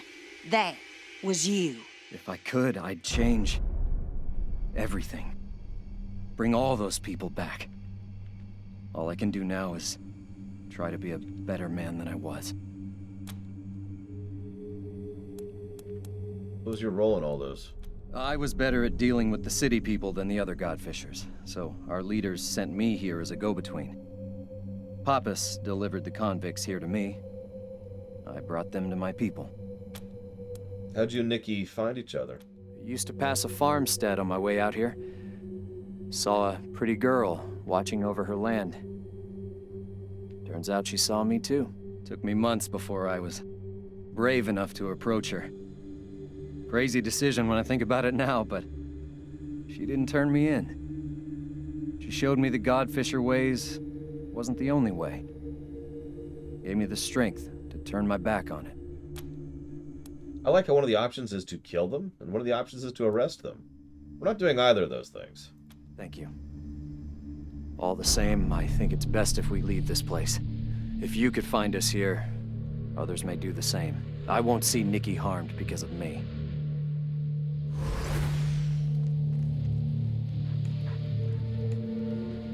Yeah.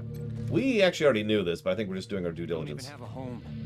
Please don't take what little we have left, Rangers. Oh, sorry, I thought you were leaving. Okay, nope, I won't rob you on my way out. We're cool. To save all your traps on the way out, though, if that's cool with you. If it's not, well, that sucks to be you.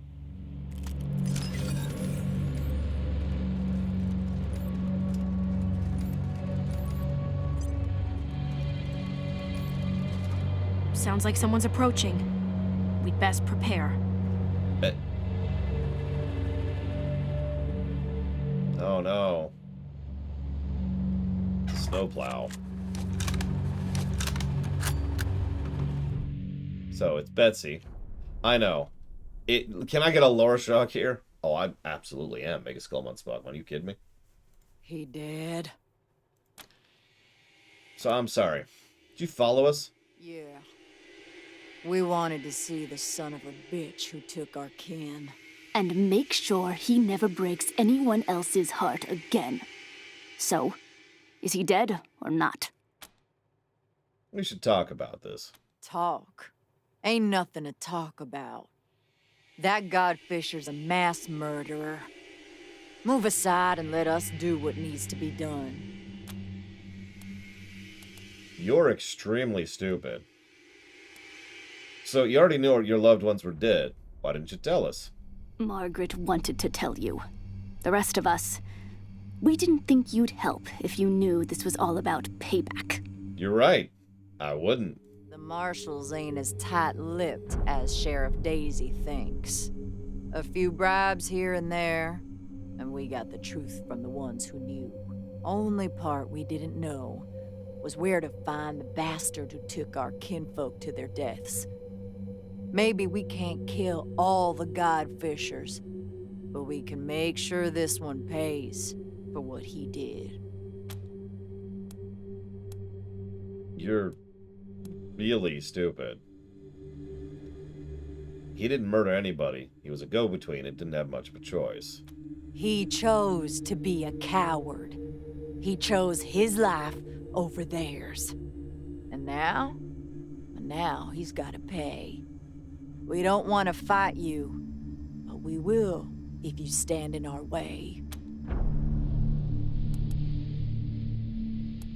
I like how that is a hard-ass 9 requirement.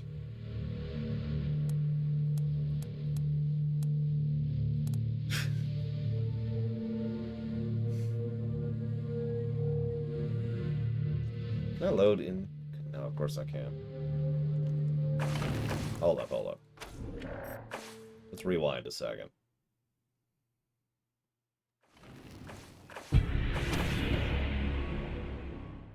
The top option is to say that Nikki won't let you kill him. As in, I won't defend him, but she will. Did I say hi, TSB? Hi, TSB. Okay, so let's rejigger a little bit here. So we got disruptor. Just making sure I have disruptors. My peoples. Here's my... There it is. I don't actually have a disruptor melee weapon, so you just kind of hang back, and you've got the shotgun. Cool. Switch over to that. Well, no, this is actually a really good thing. This is a... God, we are so low on energy ammo. I might undo this, but this is a good way to test if the game even bothers to track disruption, you know, non-lethal takedowns. I'm betting right now it will not. Like 100%, but we'll see. No, because I'm betting it won't work, Crazy Horse. I bet $10 this will not work. I have no way to pay you, so. Okay, so this is not going to work. Let's see what happens. We can, it's just, it's a... Did you hear elephants? No, Scotch Mom. And of course we can't skip cutscenes.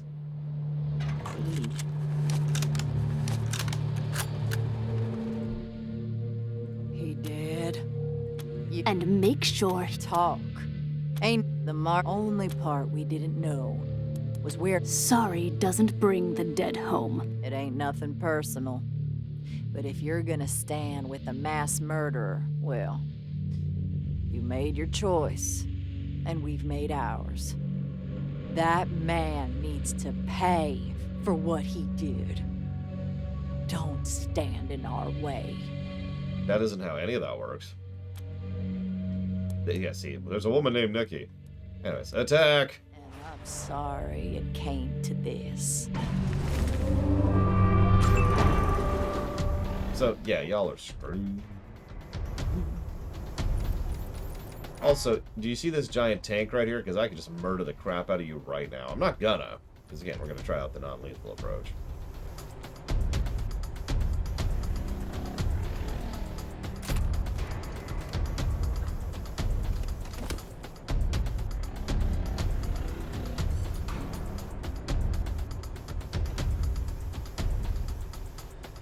actually out of range. It's funny.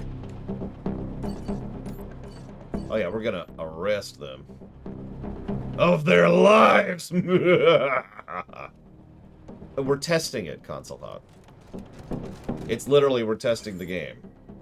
Oh shoot, speaking of which, I need to go respec Crazy Norse. Nothing we're testing.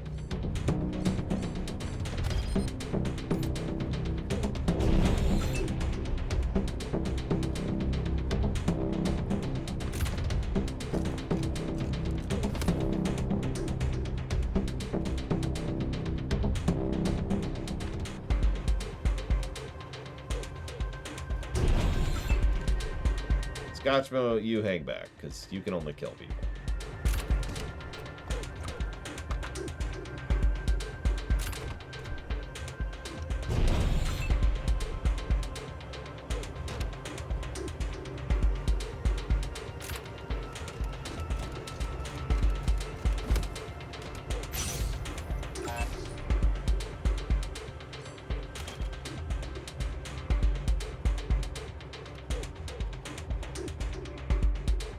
God, that's tempting.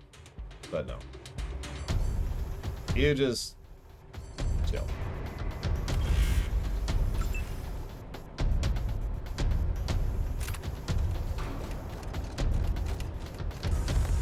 I planned.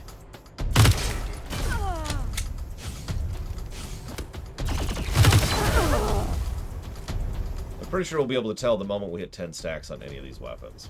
Because one of two things will happen, and I'm 99% certain I know what one of them is going to be. Either they're going to go down, because non-lethal, or they're going to be stunned, because that's how the debuff works normally. At which point, we'll kill them all with Kodiak. They did just set themselves on fire, yes. Meanwhile, Mr. Tom, he resisted the fire. Yes, really.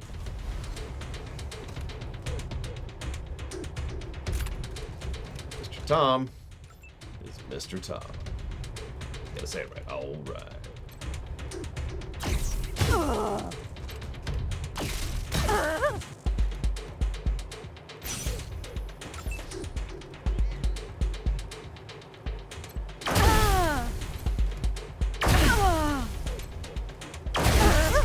And there's 10, and she's just stunned. So, no non-lethal. We could stun him. That's cool. Still gotta kill him, though. Enjoy being killed.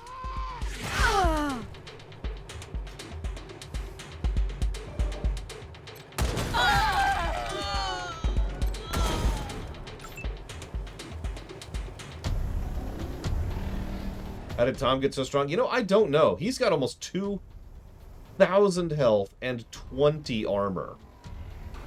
And he literally hits, like, for 80 at this point.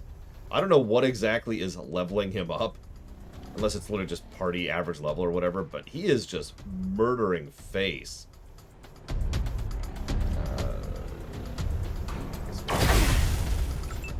Oh, you know what I should have done.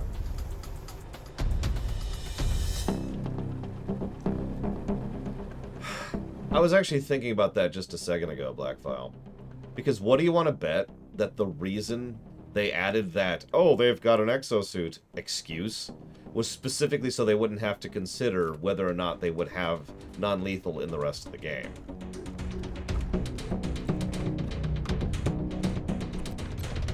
And that's why there's that limitation on the non-lethal option.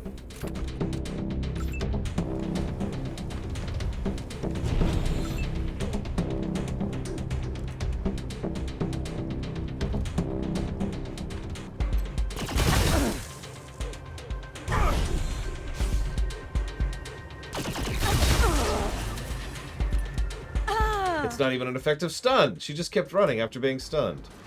So it doesn't do anything outside of the DLC.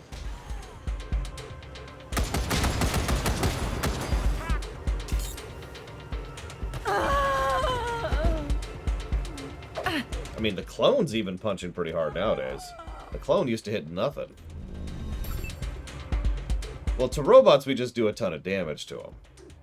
Like, they actually take pretty decent damage from the stun gear.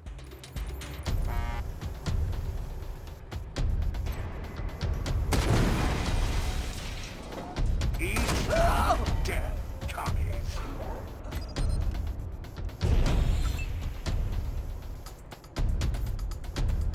I did not see that, no. But I see it on the log. Killzone Trilogy, you got it. Thank you, Blade Trevol, for being a part of the show. I completely missed it.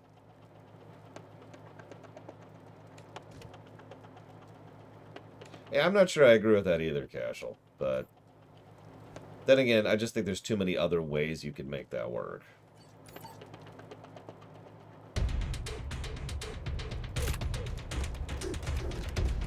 Like, among other things, you can make it harder to non-lethal. Or maybe make it so you have to earn a non-lethal. Or you can't always non-lethal, or whatever. But then there's the other side of things, which is, like, if you think that going non-lethal it gets you out of moral dilemmas... I don't mean you, Casual. I mean, like, if a designer thinks that non-lethal bypasses moral dilemmas, that designer's an idiot. I'm just going to say that as bluntly as I can. That's the Dishonored 1 problem all over again. Yes, this is the non-lethal approach. Wink, wink. Jesus, Betsy.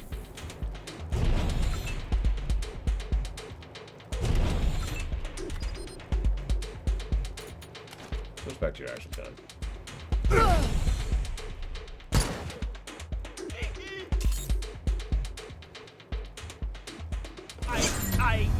I.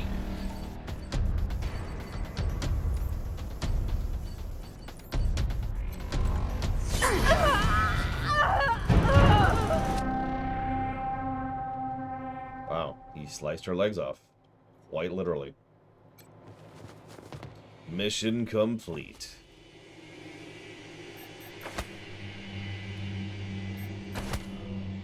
Oh, that sucked. I mean, if I'm being honest, Cyberpunk had that problem too, 2077. Because you can literally just add a mod that makes your damage non-lethal. All your damage non-lethal. And it's like, uh-huh. And that was amusing, because the crippler. But ignoring the amusement factor, it was a little bit ridiculous that that was considered like a morally good thing, as you people in the face for, you know, tens or hundreds of yeah, just setting a rocket launcher or your arm blades to stun. Right.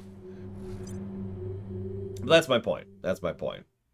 I do think that some proper thought and some proper care could make a non-lethal option game still have actual moral dilemmas. Because, again, the non-lethal thing is only tangentially Here's the related to Porter that. homestead outside Denver.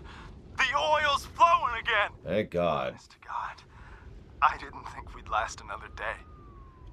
Now, we got our heat back, and enough to spare to run the generator at night.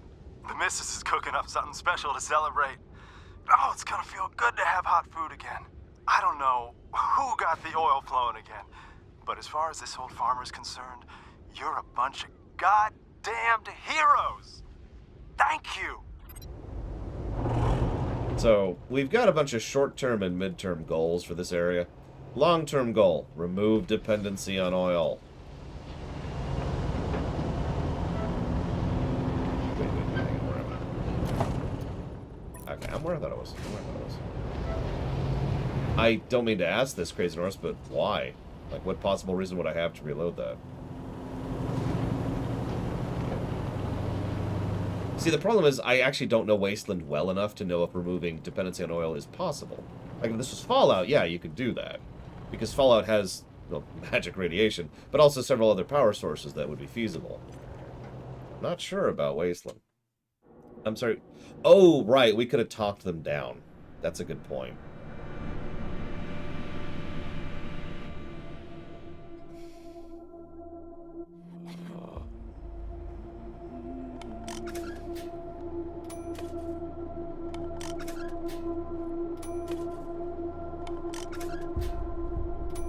Yeah, Fallout ran out of oil. Long time ago. Yeah, see, the problem is, the reason I'm not immediately reloading to just talk them down is what Takoida just said. Like, what the hell are they going to do the moment we're off camera?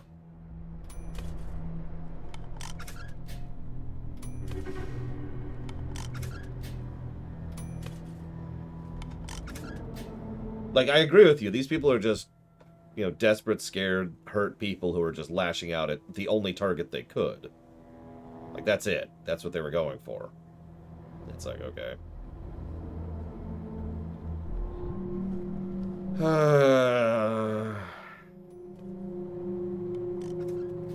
Let's do it the old Two-Face way, shall we? Well, the coin says to kill him. So, I guess we're gonna stick with that. Alright. So Neelius Dorsey shot himself. Well, long as he's dead. Of course. Let's see if we can find what you want. Nope. Nothing new. Unless that's new. That is super not new. That's terrible.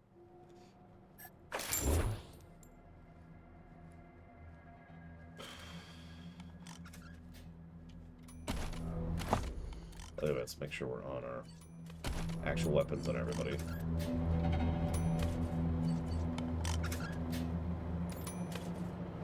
That's actually an interesting point. Hang on.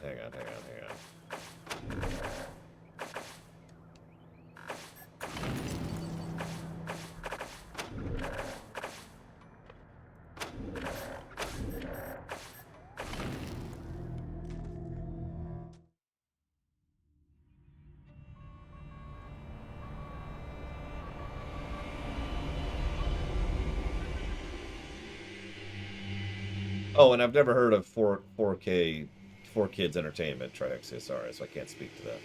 And this is after we killed them. We don't have it before we killed them, do we? We do not. Well, that settles that. They are dead.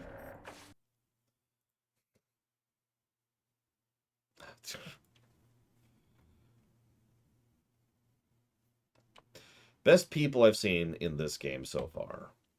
I assume you mean like in terms of not being a horribly evil person.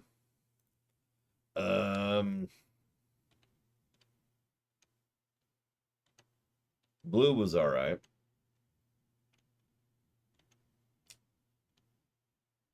Yep, nope, that's a good list.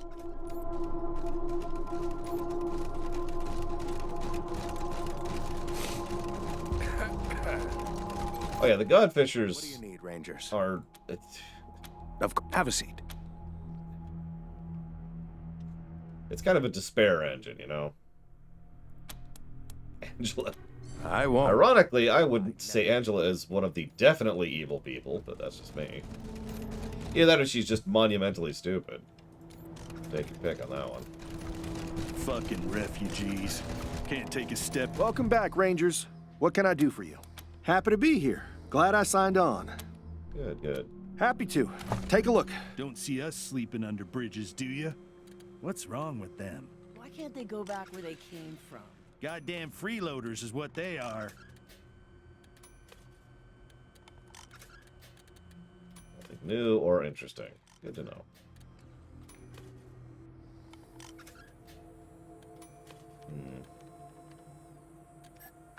Let's leave that as is for now. I literally just answered that act. Blue is alright. And there's some like NPCs who are, that person is T-posing down the corridor.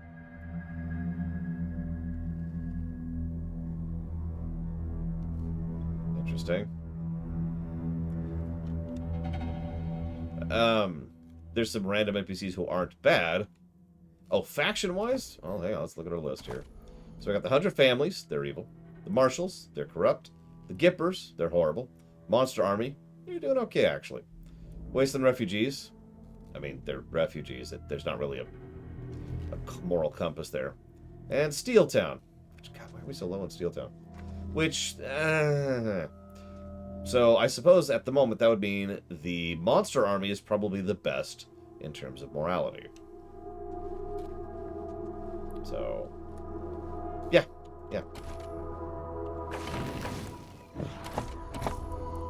Cannot scroll the list at all. So we're going to kill all the 100 families, obviously, 100%, wipe them out. By tying them to kites while they're still alive. Obviously, we got to be as evil as possible about it. If we count the machine commune, which of course we aren't, because they don't count as people, don't be ridiculous, then they're probably the best organization we've met so far.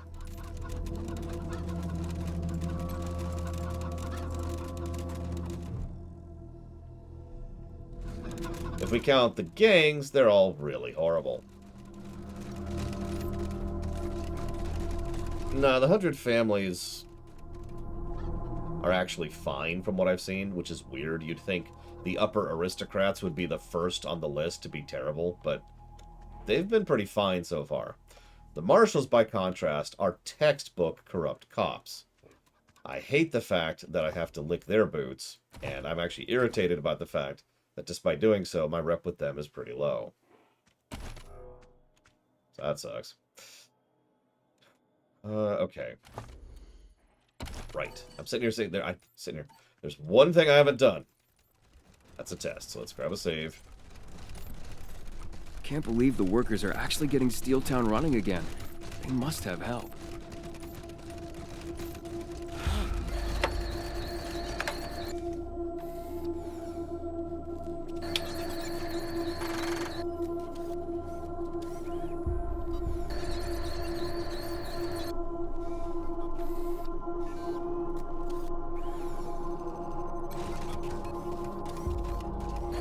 They were the people in charge of the bazaar. Urge to go help those poor hoons, but old Saul isn't going to like you disobeying a direct order. Sure thing. Let's have a look. So, this is it. Dramatic pause. Oh my god, I literally don't have enough money to do it. Hang on. There you go. Anything else? Yeah, give me I'll be here. Okay, so for the sake of testing, go sell some stuff here.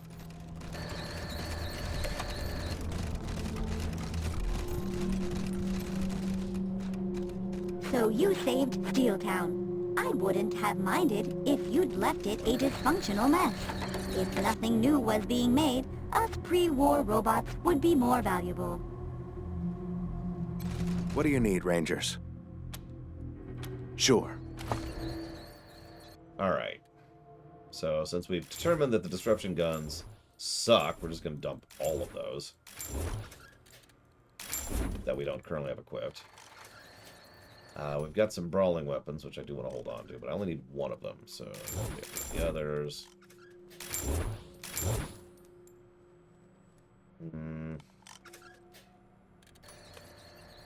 Yeah. Get rid of the shrinkway, nobody cares. I need to do an armor check, so I'll do that in a minute.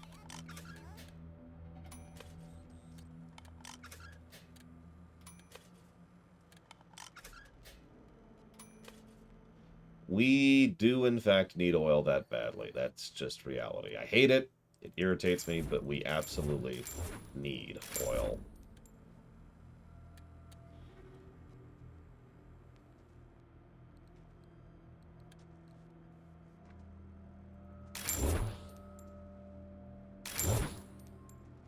I mean, yeah, I hate to say this, but in like a D&D campaign, there would be lots of other ways we could come up with to try and get the oil out of the Gippers without just, you know, licking the boots of the Gippers. Now, that being said, I stand by what I have already said on the matter. I think that temporarily placating the Gippers in order to long-term replace them is probably our best overall approach there. But of course, that's a long-term solution, which it makes sense would be outside of the purview of the game, so I'm not going to ding it for that. We have 2 Stinger missile launchers.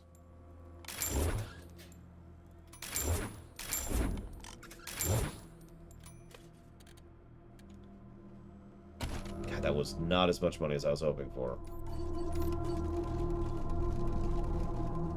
Yeah, it's a fuel source for a place that literally has an eternal winter. At least from what I understand of how they're talking about this place. I wonder if that'll ever stop. So, backup save. How's it going out there, Marcello? What's the radio telling you? Don't tell anyone about the Patriarch's little jail under Broadmoor Heights. Now. Sure thing. Let's have a look. Respec. There you go. Anything else? I'll be here. Alright, Crazy Nurse. Moment of truth. You ready for this? You ready for this? Nope. Nuked it. Yeah, no, that's honestly what I was expecting. That's a damn shame. The question is that an additional negative?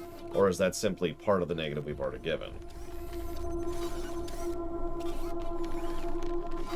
Yeah, that's why I automatically assumed there wasn't Eternal Winter until the NPCs started mentioning that, Crazy Norse, and I'm like, wait, what? You've had non-stop winter for decades? Huh?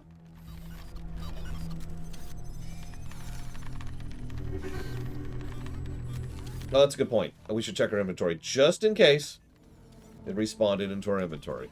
Very unlikely, but possible. Nope. It's gone. So, there's these skill books. They permanently increase a skill by 1. Retraining nukes that. Just erases it from existence. So that skill book has effectively been removed. And if you're paying attention, we mentioned this earlier, there's actually several ways to code around this. You can either retain the permanent skill ups, because that's something you can track separate. It could refund you additional skill points based on the fact that you got the skill book, or it can make it so that you can just have the skill book back. And yeah, it is unfortunately a common problem. I think I'm going to go ahead and give that a separate negative.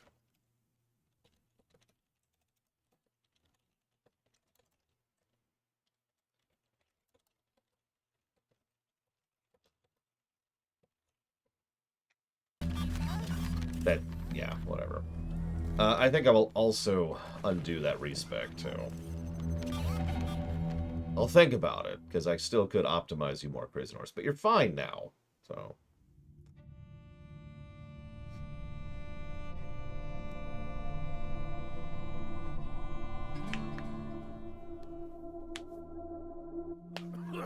I mean, there's a lot of magic things in this setting, so whatever, but I do think it's weird that it's just eternal winter. Our skill book's a positive, so I don't think we've had precedence on that yet, but that will come up in future games, especially every other Fallout game. So what do you think? Does the fact that skill books exist deserve its own positive? The refugees are causing Good a luck lot out of there. tension hereabouts. Local folks resent them, and it ain't hard to understand why. Good luck out there. Thing is, the refugees don't want to be here either. They'd just as soon be back home. But the raiders didn't give them no choice. Now, I'm not saying all the refugees are saints, but hell, neither are the 100 families. Just don't be surprised if you wind up caught in a situation where some locals are trying to stir up shit against the refugees, or vice versa.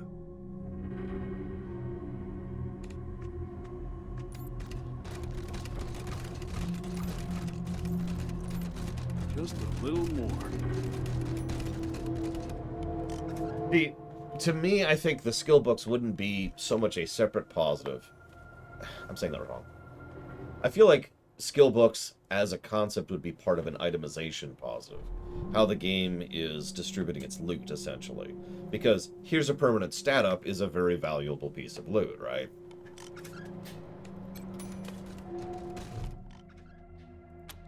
Time to take some chances and expand man's horizons.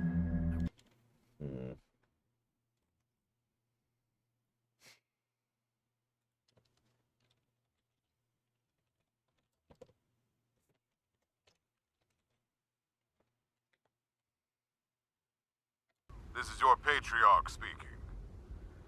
Blah, blah, blah, blah, blah. But not without help from you. If you would protect that flame, Blah, blah, blah, blah. and keep it burning strong, then join the Colorado Marshals, the defenders of all our freedoms. Visit your local marshal station today and ask them what it takes to join. And make me proud. So it looks like we're going to Aspen next. Yeah, that's a repeat. We've actually started seeing repeats, which is a shame. I'd honestly rather there just was no... Like, if they just stopped playing, if you listen to all of them, instead of these repeats. Whatever. It's a good question, Dr. Winter. I don't know.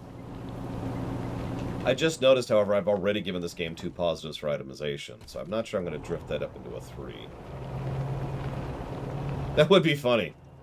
We find a weather generator, and it's like, oh, yeah, that explains it.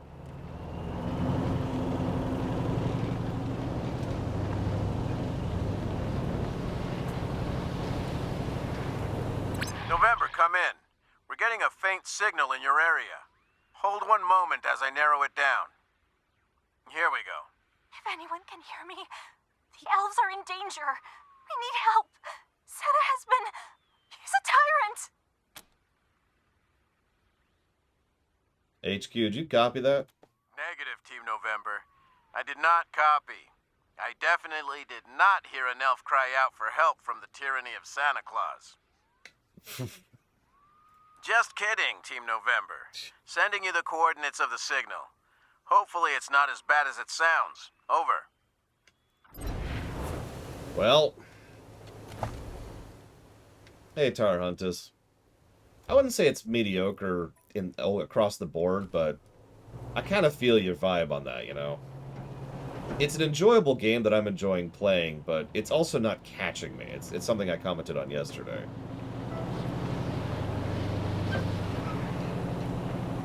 It's also one of those does a lot right, does a lot wrong games. AKA most games, if we're being honest. Come on, there we go.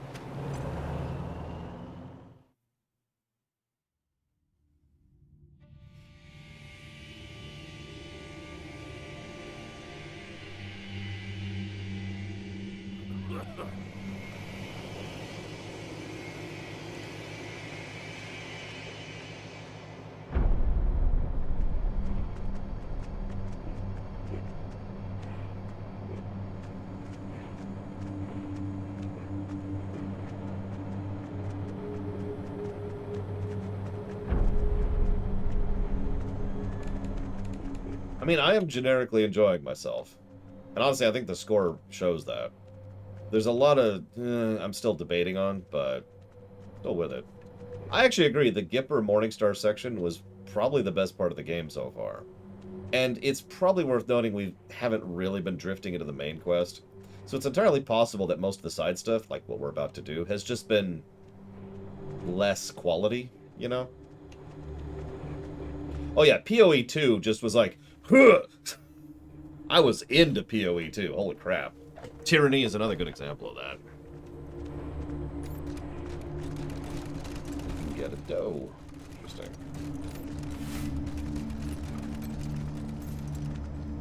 Or DOS 2, which to this day is still my favorite CRPG of all time. Because DOS 2 is amazing.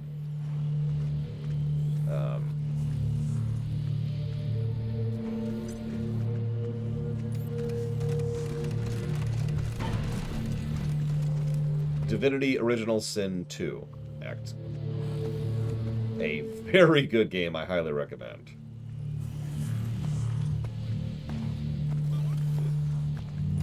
Oh, holy shit! What are you guys doing here? Are you lost, little rangers? We're investigating a distress call. Well, that's quite strange. No one here is in distress. Why don't you have a look around? You'll see that everything is fine. Just fine. There's only one way to check, Cashel. Let's hit the stream breaks and go to lorerunner.com. Because I think Baldur's Gate 3 is not on the list. And I am correct. Baldur's Gate 3 is in the queue. It's already funded. That's what I thought. I wanted to double check. Rangers! I'm glad you came. Mary, is this a sanctioned break? Or am I going to have to give you your daily candy cane? Yeah, Baldur's Gate 3 is not out yet. So it's just kind of sitting there waiting, along with actually a decent number of other games. We can't talk with Santa here. Tell him there are fresh cookies in the kitchen. He can't resist. Oh, hold on there. Do I hear whining from one of my elves? Hello again, my little busybodies. I smell cookies. Do you smell cookies? Cookies? Oh, I love a good cookie. A pecan chocolate chip, or salted caramel crunch, or, a minty chocolate chip. Ew. Let me have a look at what's baking, and I'll be right back. That wasn't even a skill check. This isn't a toy factory, Rangers. We are slaves and produce a terrible drug called brain candy. You can find the recipe in his shack out back. Maybe you can use it as proof for leverage. Oh no, he's coming. Oh, shit! There were no cookies left. Whoever ate them is definitely going on my laundry. Okay, so why do I need proof? I can just shoot this guy. Here's my proof.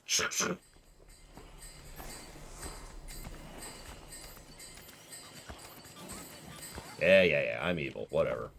Like, honestly, I'm sorry. I don't mean to sound evil here. Really. But why do I need proof? I'm almost curious enough to just follow through on it and see where the quest is going with it. But first, I now have enough to get a much better puncher. Oh, yeah.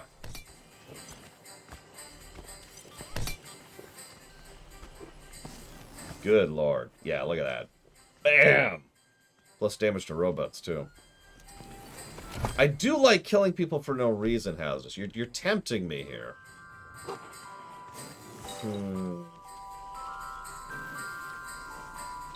No, I should probably investigate, just in case. She wouldn't lie. Also, they're clearly making, you know, drugs, but that's not here. Anyways, let's go ahead and get that. Yeah, Tim and Ash finally has the ability to do some damage. It's been a minute. Yeah, I gotta scrape my name off the naughty list. Reminds me of one of my favorite stupid Futurama jokes. Mafia Dons beating someone up for protection money. Naughty.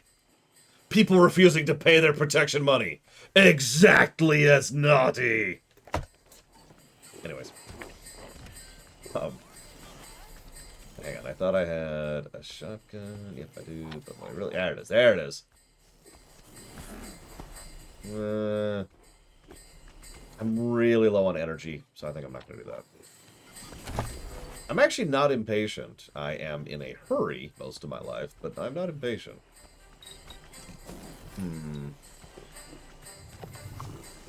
think I'm going to keep upping the speed. So, I need to pick a third skill on Dr. Winter. And I've been sitting on it because I had this vague impression that eventually I would put it into Weird Science to get Weird Science gear, but I've only seen the one Weird Science gear so far. That thing, right there. And that's clearly a melee suit. So, I think I'm going to stay the course. I think I'm just going to sit on the skill points. And not bother. Yeah.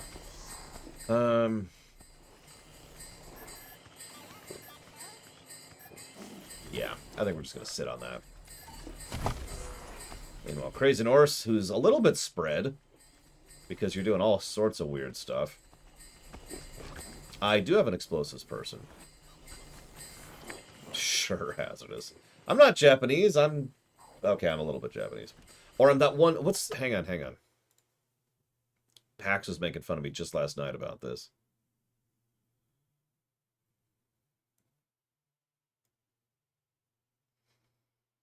Give me a sec. Give me a sec, Mr. Red. Apparently, I am a Rockholm dwarf. Now, you're probably wondering, what's a Rockholm dwarf? Well, if you've done something horrifically evil to the Rockholms, the most sadistic punishment that they are allowed to give legally under the law is to force the offender to not be productive for a set amount of time.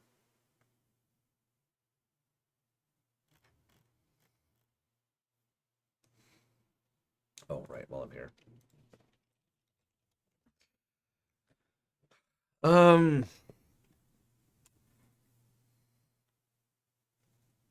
Yeah, that'll do, Mr. Red, and then I can just update the spreadsheet itself later. I'm not going to make you update it for me.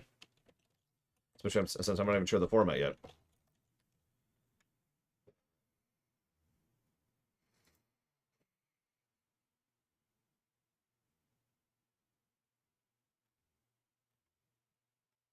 Let's see here. Sorry, I got to deal with a bank thing really quick.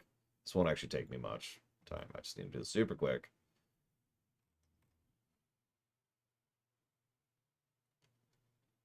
If it'll let me.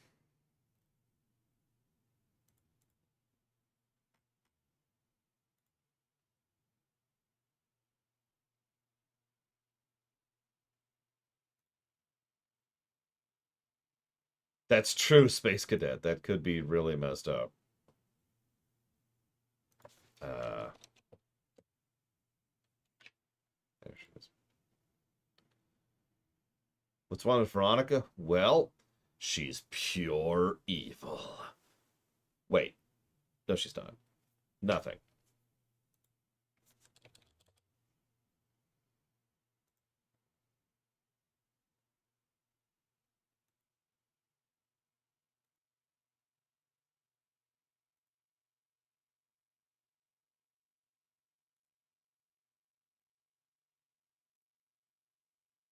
The only reason I hesitated on Veronica was because I have this vague memory of her being weird.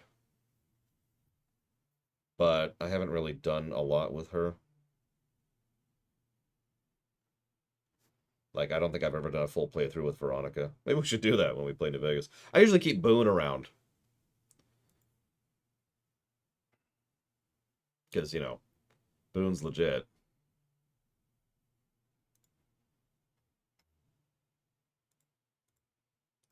Terrible, horrific backstory. But he's legit.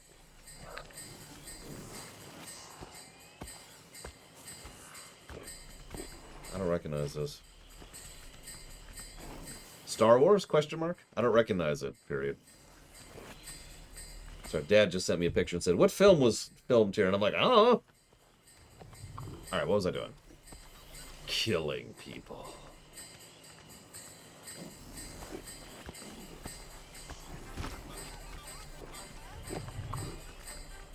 Oh my god, hazardous. So, let's give Crazy Norse. He doesn't really need cord like most people do. I mean, I could just try to get more AP on him. Ah, sure. We'll do that. And I'm just gonna sit on everything else because whatever.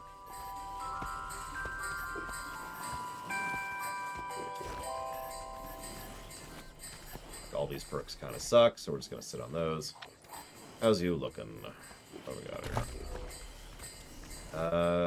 He's already got cranked speed and strength.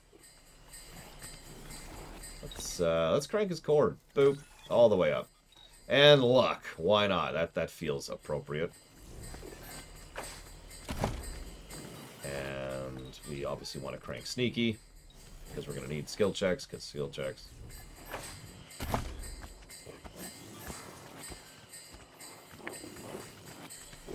Yeah, sure, we'll take that. We're using bladed weapons right now anyways. And she... Why are you even here? Why are you in my party? Let's get you some AP and some speed. None of them are really worthwhile, Crazy Norse, so... Again, I say...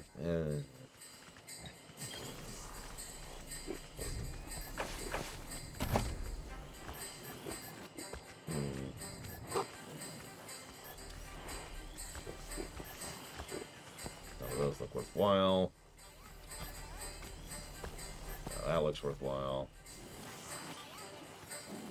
Tip. So Big Game Hunter does 20% damage, additional damage to animals and mutants. Tip, this works on small defenseless animals. Wait, I don't have 10s. Oh, wow, I don't. I thought I did. I guess I don't, because it's perk. I guess that makes sense. Yeah, sure, whatever. We'll take that perk. I mean, I guess since there's literally nothing else to spend on these. There you go.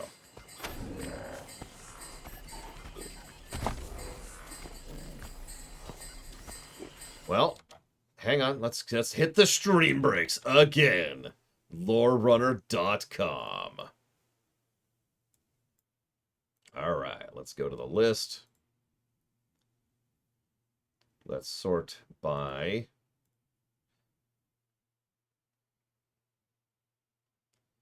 this should be correct.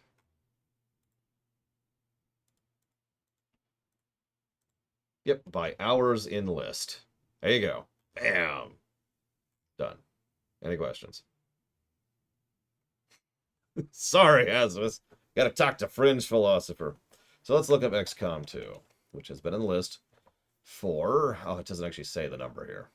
Oh, that's not helpful. But if you give me a second, I'll tell you the exact number of how many days XCOM 2 has been on the list. 550 days as of today.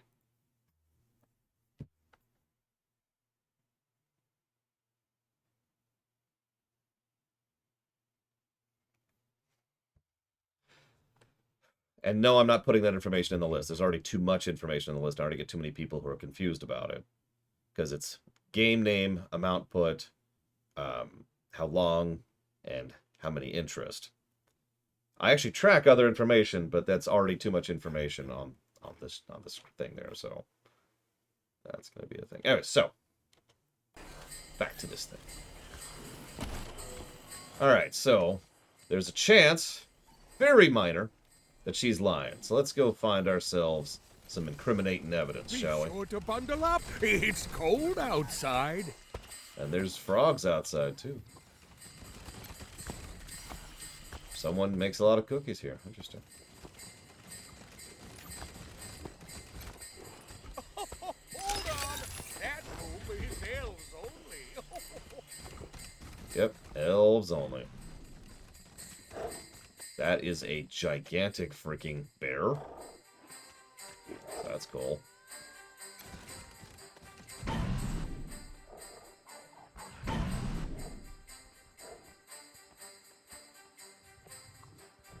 Actually, that would make it 3. Grappling hook is a traversal mechanic, Mr. Red. How much is 100 bits converted into dollars? 1. 1 bit is 1 cent. Santa's naughty list is currently active in processing happiness levels of elf workers. Current status, marshmallow.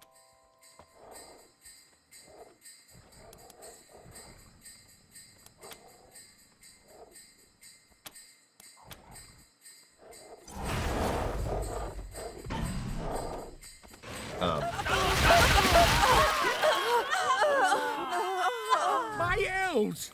You blew up my fucking elves! Here they come. Jingle all the elves was the dialogue option there.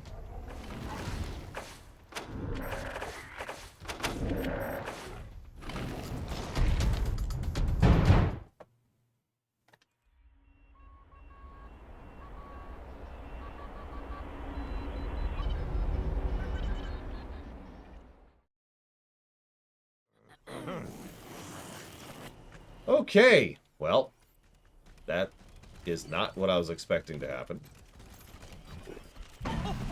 And thank you, TSP. I will put that towards XCOM 2.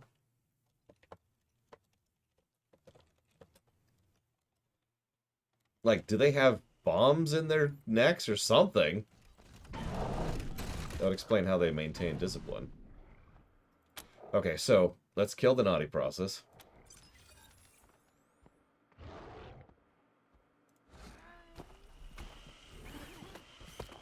My naughty list! You freed my fucking elves! Right. Well, okay, hang on. I'm still not at the point where I want to activate. I want to investigate a bit more first. Yeah, like, I sort of... Oh, whatever. Assassination missions,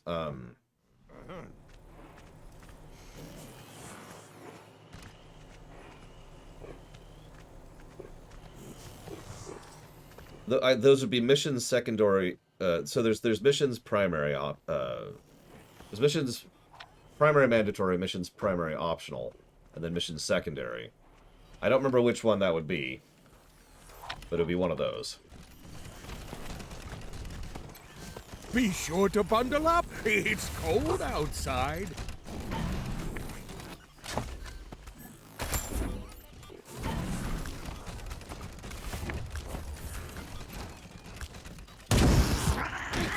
Those things have some health.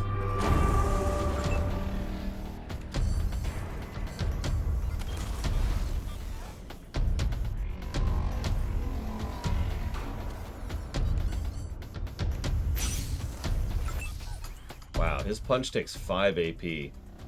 By contrast, the sword swing takes 3, I think. Yep, 3.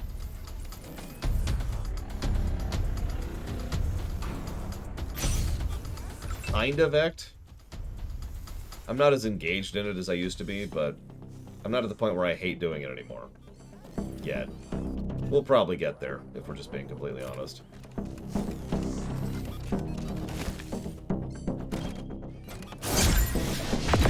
Like, we're probably not even halfway through this damn game. You know? We got plenty of time to get sick of this. Whoops, you have the wrong gun equipped. You are out of ammo.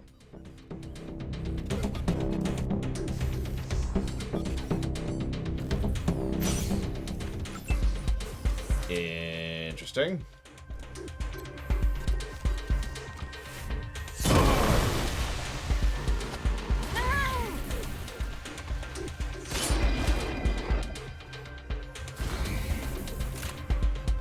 We have one more DLC, which I don't know anything about, but I would not recommend Steelbrook, or Steel Town, or whatever it is, because it was a net negative.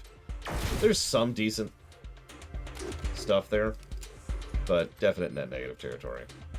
Now give me one moment so I can acknowledge Friend's Philosopher's awesomeness. Of course it's immune to ice damage.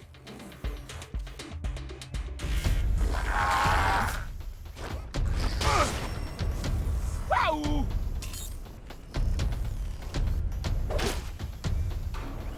Major Tom's got that. Jesus. And points to spare. What is your AP, Major Tom? Alright, go punch something, Timinosh.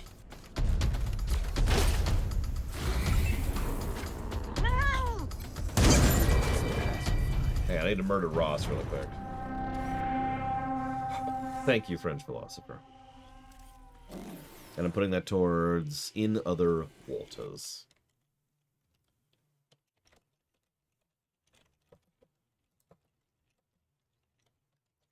Yeah, Major Tom's actually the leader of the party.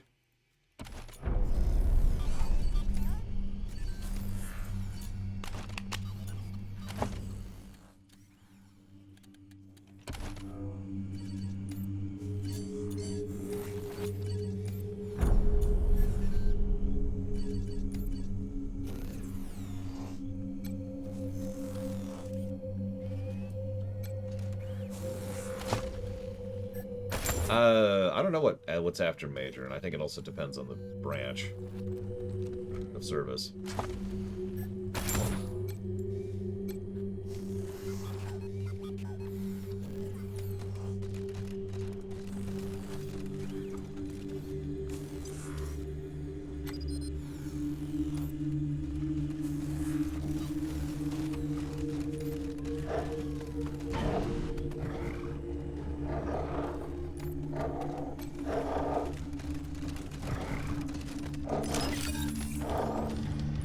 I also suppose it depends on the country in question, but I was thinking states since, you know, this is a game set in the United States.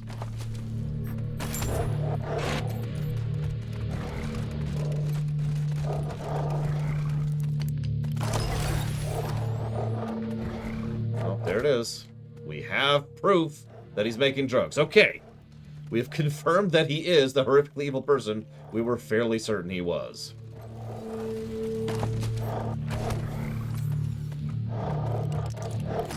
Now, wait, what did we just get? Chemtech legs.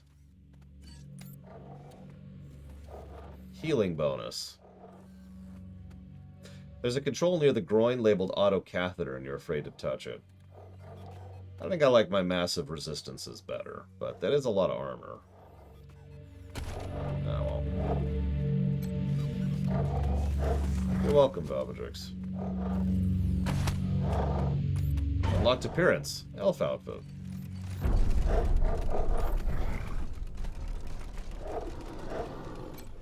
And thank you for confirming.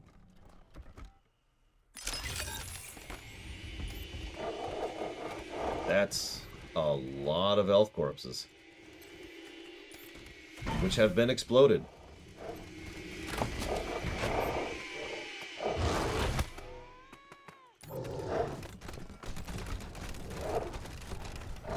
Well, we're a little low on ammo. We need to fix that before we do the next major quest. But let's go ahead and kill that first really quick. That's a bear. One drug, please. Okay. I know, it's weird to think about, isn't it? Mega Skullmon Spockmon. You know one of my favorite jokes? Hang on. We gotta pull up one of my favorite WoW jokes. It's hit the stream breaks. We gotta give Hazardous whiplash. That'll teach him to exist and have a neck. Whoops, too far.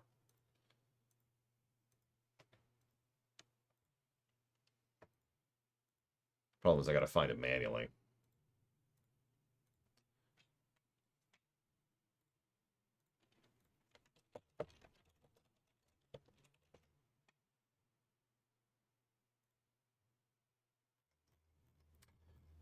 So, two people are talking in World of Warcraft. One of them says, "Hey, new guy, we're going to run some dungeons. You interested?" Says, "I hate to, but I work night shift at my job. I have to leave soon." She says, "Oh, that's okay. I know what that's like. I worked night shift at this one job during vanilla. Boy, that made raiding a pain." "What'd you play during vanilla?" "Oh, I wish. My parents wouldn't let me." "Wouldn't let you? What control freaks? Were you living with them at the time?" "Well, yeah. I mean, I was 11 years old." 11? Wait, what are you talking about? You're an adult. You have a job. "Yeah, I'm 22. Vanilla was over a decade ago."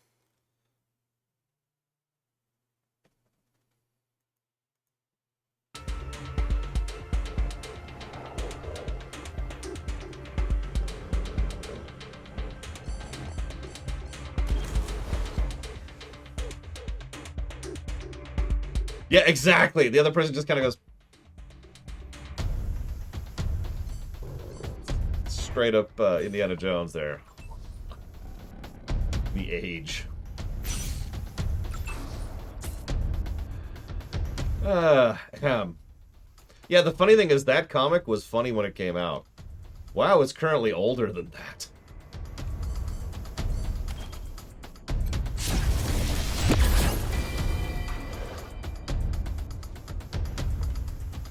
Enjoy StarCraft, Tarhuntus.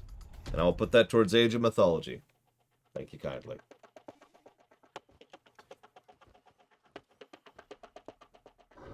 Wow, when I was your age, I had to walk uphill both ways.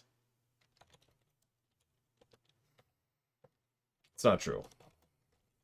But, actually, when I was in Colorado, I did have to slog through waist-high snow both ways every day for school. That's actually a real thing. I didn't mind. I like the snow.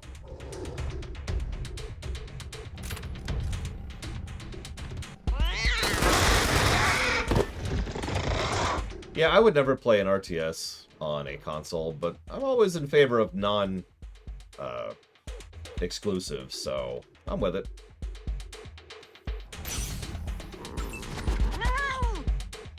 Yeah, you know what's really weird? YouTube is actually relatively recent when you think about it.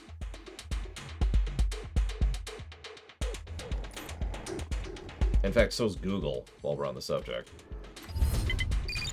Survival of the fittest.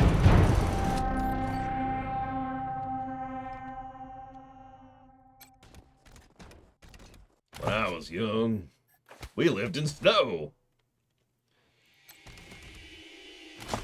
Okay, you want to hear a stupid story? I think I've told this story before.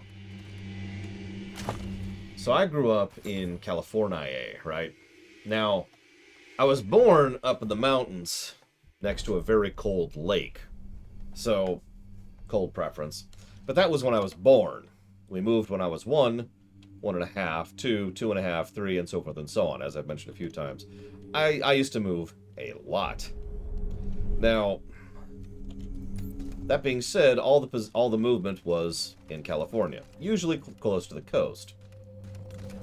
You may or may not know this, but there's no actual snow in a huge swath of California. It's relevant because at one point in my life we moved to Colorado. Now we moved there in October, or no, sorry, the other direction, July. July, August, yep, that's right. And it was interesting, it was fun, but I will never actually forget the day when I first saw snow, because it was the first time I'd ever seen snow. For real. I mean, I heard about it, I'd seen it in movies and films and other stuff. I've seen Star Wars, but it was just... And I went out and played in it for like 3 hours. It was a very unique sensation. In a positive way. Hello again, my little busybodies. We know your secret. We know you're peddling drugs.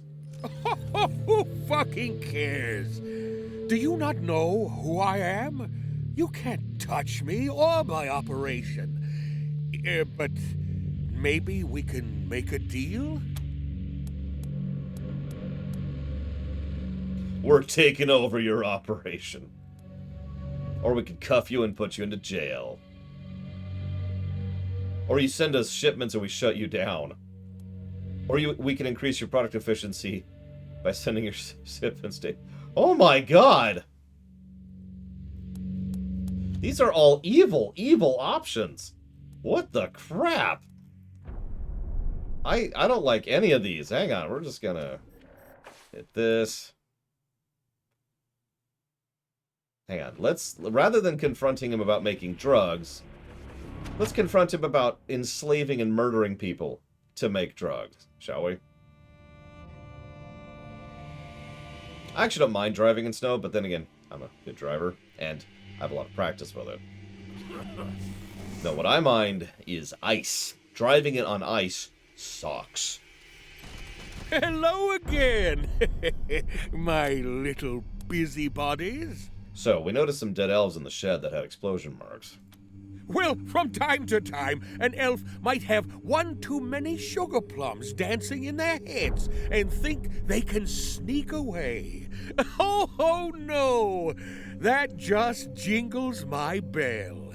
So, I put them on my naughty list and jingled their bells.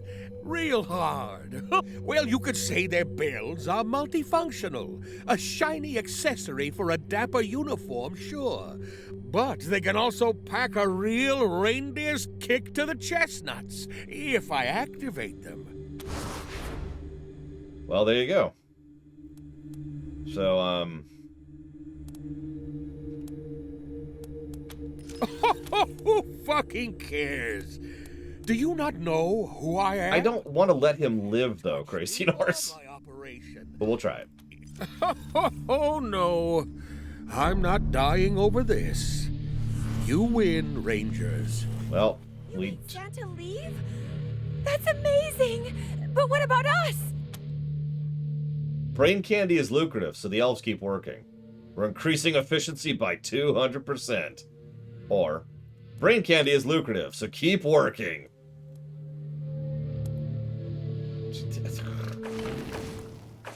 Yeah, okay, so let's reload. Kill his ass. First thing we're going to do, actually, we're going to do what we've technically already done. We're going to go turn off the collars, and that'll aggro him, and then we'll kill him. So that way, none of this is a problem. So, over here. Hold on! That room is elves only. Yeah, we're going to have to be a little careful to not lose anybody, so let's... There we go. My naughty list! You freed my fucking elves!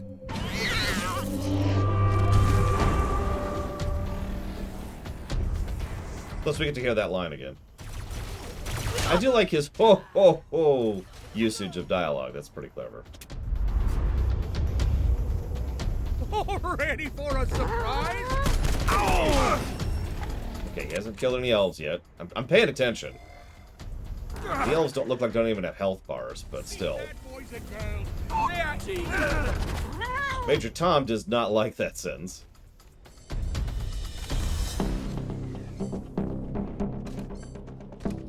Oh, wow.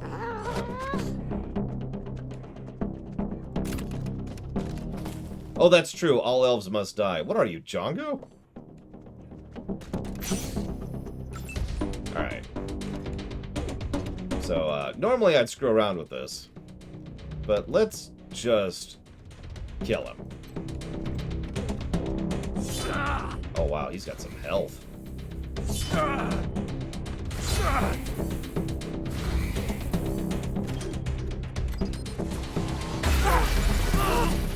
Well, we just killed an elf. We killed several elves.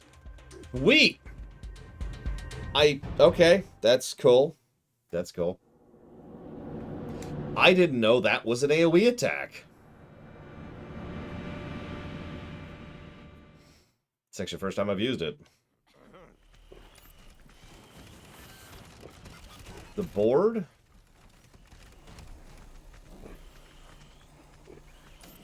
The board. What's the board? Hold on! That room is elves only.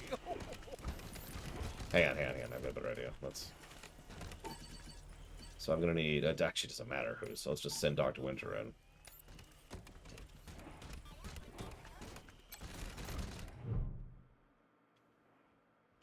Oh, the board, right. No, so the board, it would be a character. The board counts as a character. Sorry, I missed... for some reason, I thought you were still on AC Unity.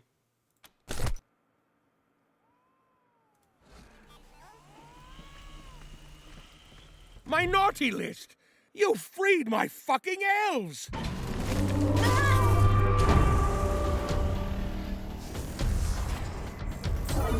Now, there's still some elves out here. So we just need to be careful about them AoEs.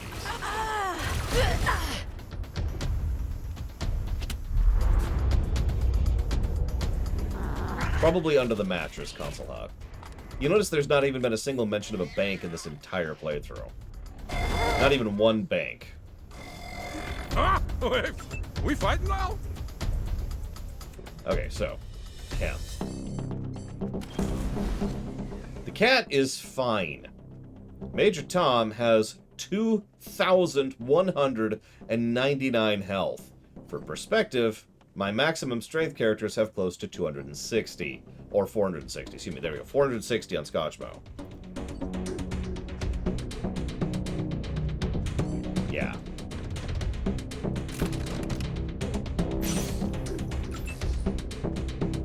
Oh, that would be kind of cool. Aim for the head. Goodbye.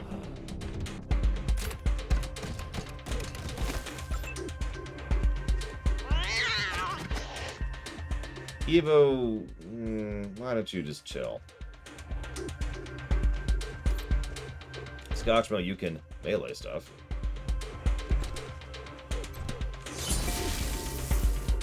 without doing the other thing.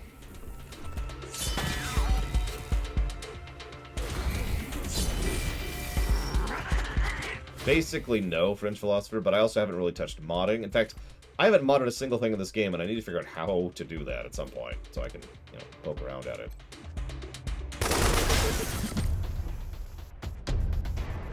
And she's out of ammo. Jeez Louise. I really need to up her ammo.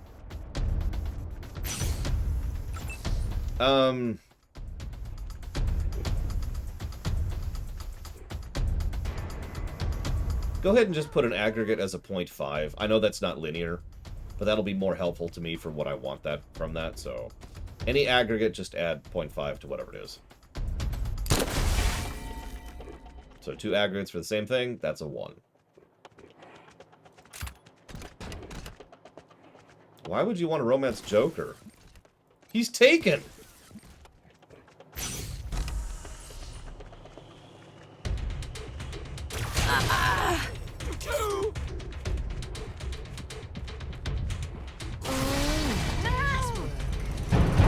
Killed Santa! But what about us? You working for us now. Get out of here, crazy kids. You're free. Oh my gosh! Thank you, Rangers! Thank you!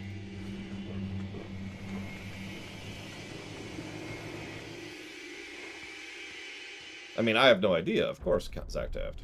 I mean, how could I possibly know?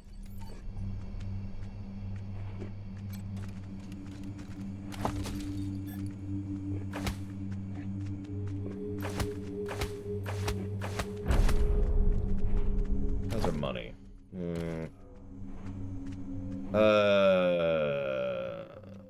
Is it safe? There's drug stash. I guess I'll get those.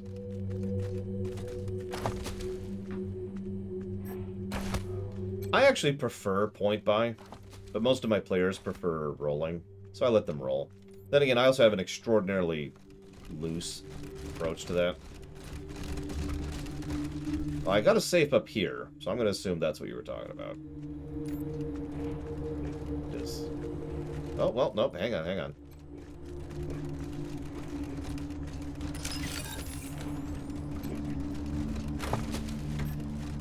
What do I do? It's, 4d6 minus the worst.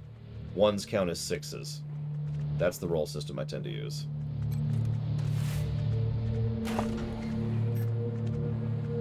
That's a level 1 sniper rifle. Uses BB gun ammo.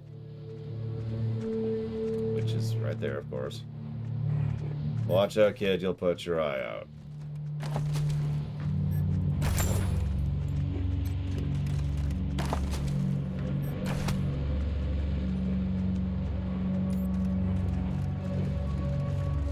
It is pretty generous. The goal is,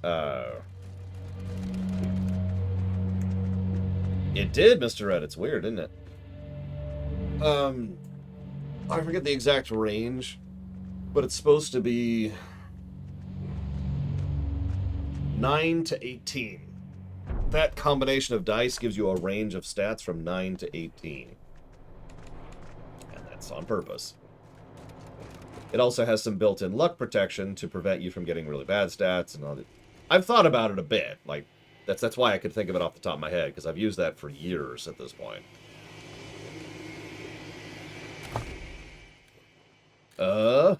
Let's find out. Jingle thing, jingle thing, jingle thing, jingle thing.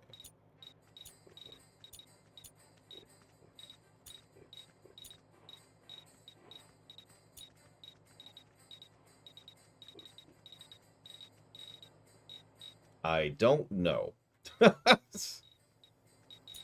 Probably missed it somewhere in that. The Hiss will also qualify as a character. It's a villain. It's an environmental villain, but we're giving Lavos a character positive too, so...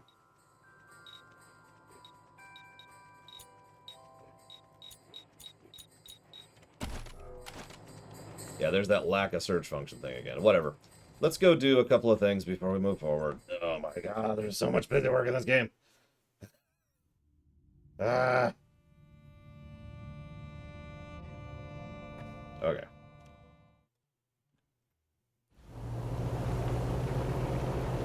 Opiates, sedatives, pills and drugs and dough. Every day is brighter with a bit of Santa's hope. Hey! Narcotics, stimulants, shots and tonics too. Everything is easier with help from Santa's brew. Breathing in the snow with a rolled up dollar bill. Or the fields of blow, laughing at the thrill. Ha ha ha! High as yet unknown. Making noses bright. What fun to crack another stone. Pharmaceutical delights. Opiates, sedatives, pills and drugs and dope. Okay, I was with you until you looped. With a bit of Santa's hope. Hey! Narcotics, stimulants, shots and tonics too. Everything is easier with help from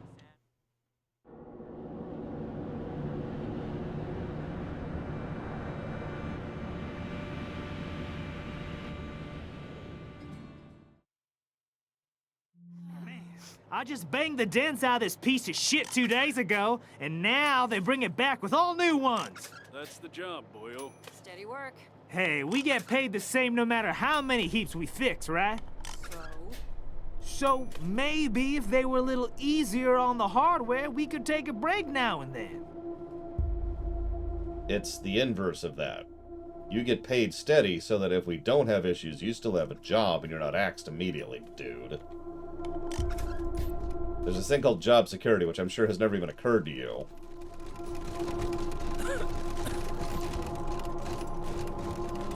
Okay, save.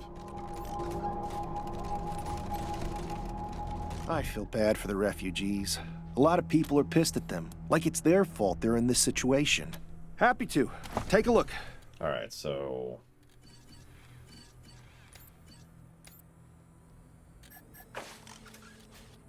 $7.62. I'll take all of it.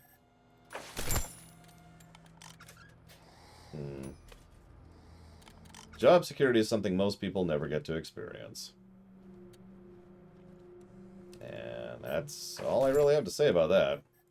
I'm just gonna buy a bunch of ammo here. We haven't in a while. It's gonna nuke our money, but whatever. Ammo be good.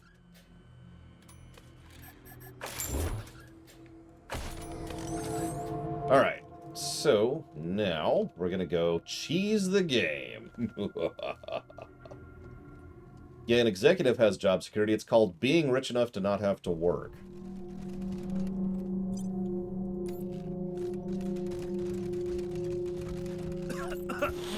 How's it going out there, Marcello? What's the radio telling you? Rangers, good to see you. Sure thing. Let's have a look.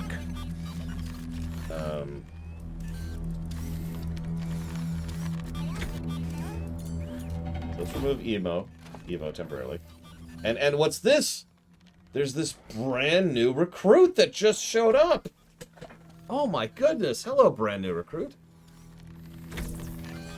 Which costs $3,000. Okay, you know what? Never mind, brand new recruit. Screw you. There you go. Anything else? I'll be here. Damn it. Okay, so weapon modding, armor modding. There, okay.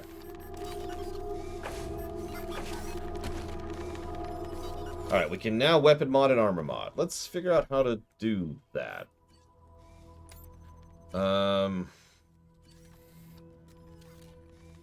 don't... How do...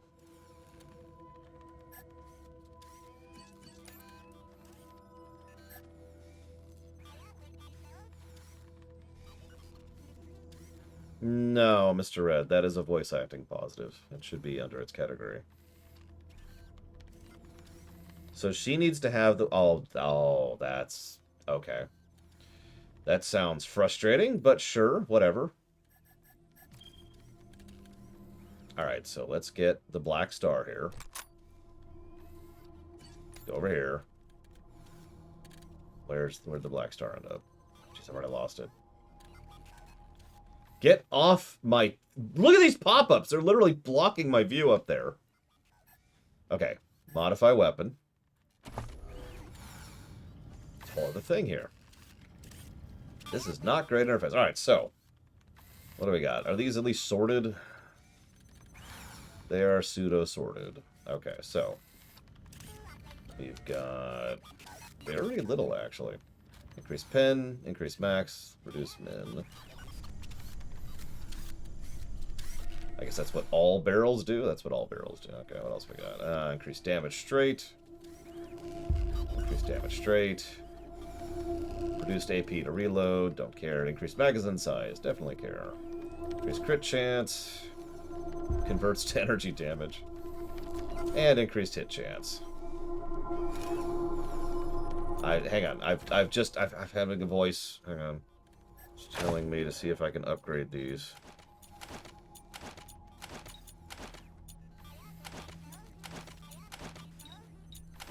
In the weapons mod. Alright, so...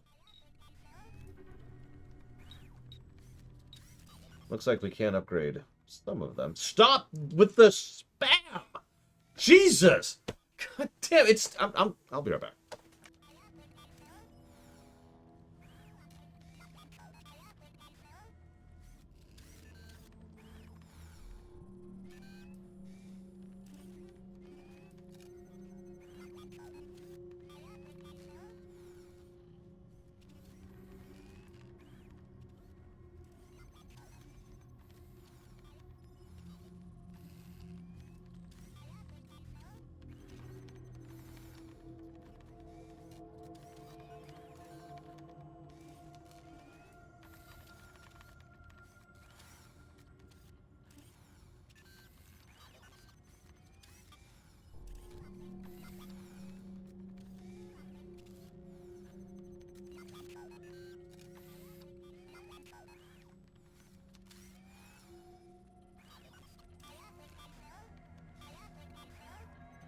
Done? Oh my god. Okay. Done. Jesus Christ. Okay.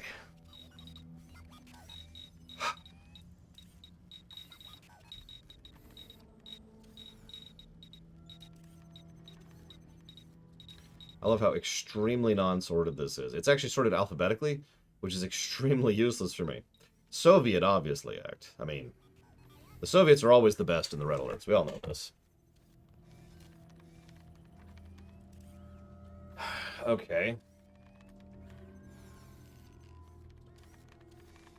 But can we...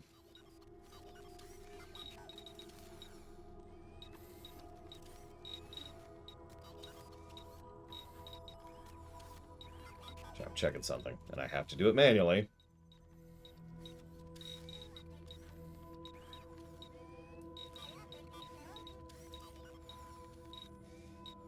Interesting. Okay.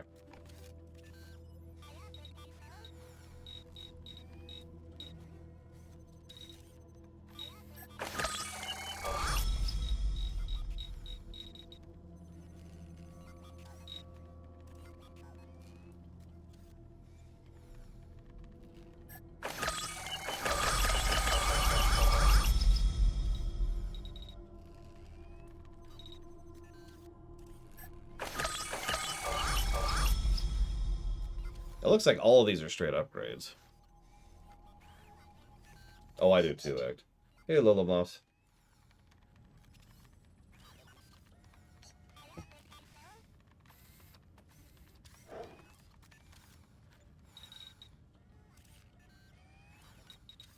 This mod adds shrapnel to every shot fired, ensuring heavy blood loss.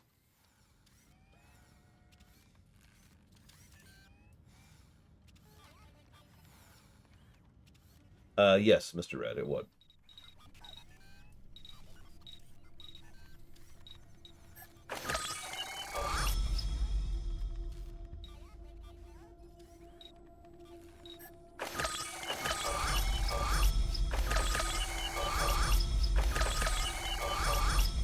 Wow. So I had 5,000 scrap, now I have 900.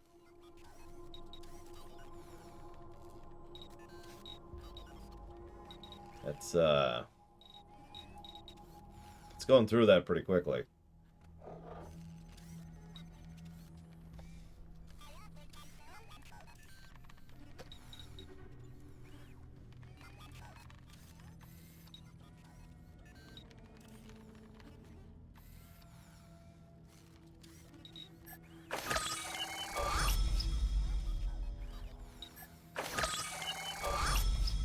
Oh no, these mods are very nice, which is ironic because they're so good, I'm not sure I want to use them on my current weapons.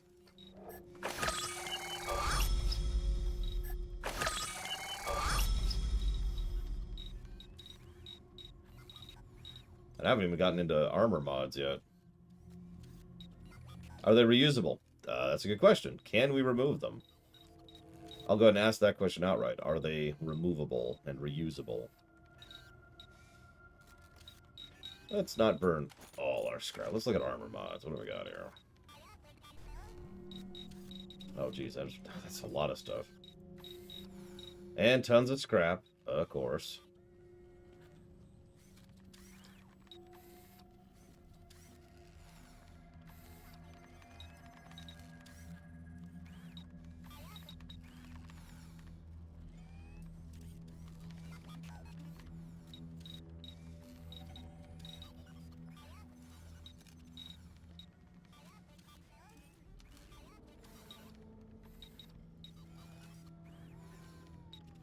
Yeah, usually when a game locks in a mod or a gem or whatever and doesn't let you pull it back out, it's actually due to coding limitations. A lot of older games have that problem. It is occasionally a thing where they do it deliberately as a way to try and bleed mods out of the system.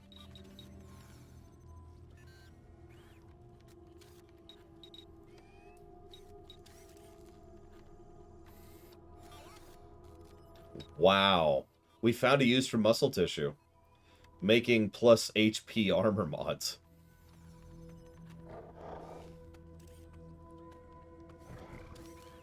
Oh, okay, so you cannot reuse them, so I'm definitely not gonna use these for a bit. Because, ugh. Nuts to that.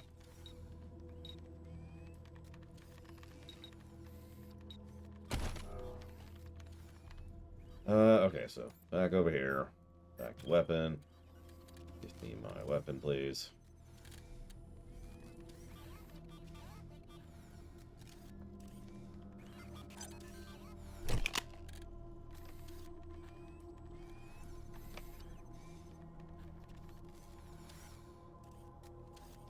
Sure, we'll go ahead and go for that for a bit.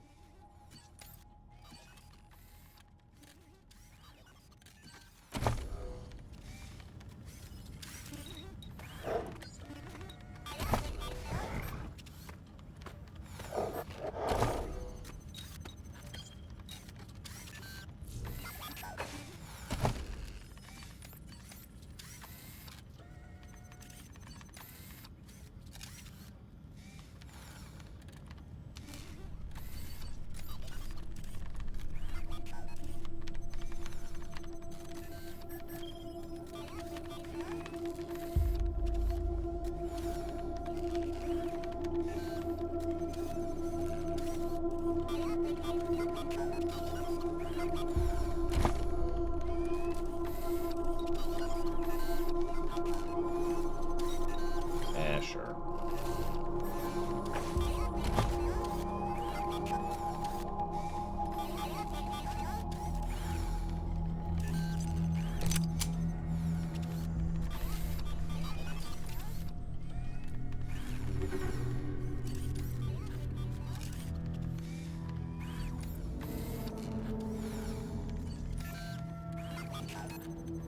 Okay. So let's see how we scrap things. Let's see.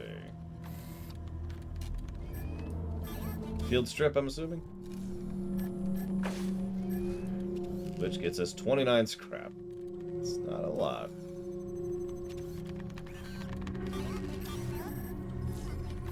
Oh, geez, you're gonna give me that prompt every time?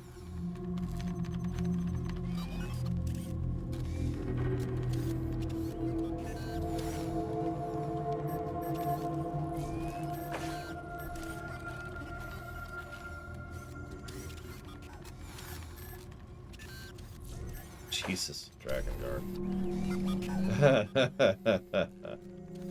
Poor Drakengard.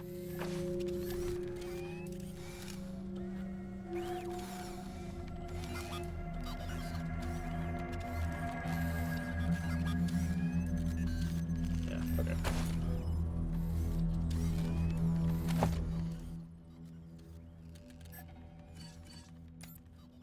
Like I said, it's a long job, Mr. Red. That's why I was hoping someone else could do it.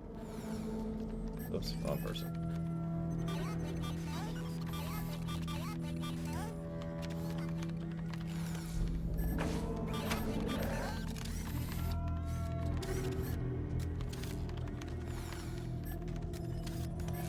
Well, there's the scrap thing I just wasted, but whatever. Alright, get back out of my party.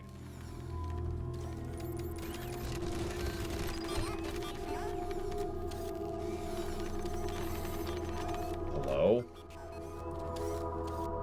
What are you doing?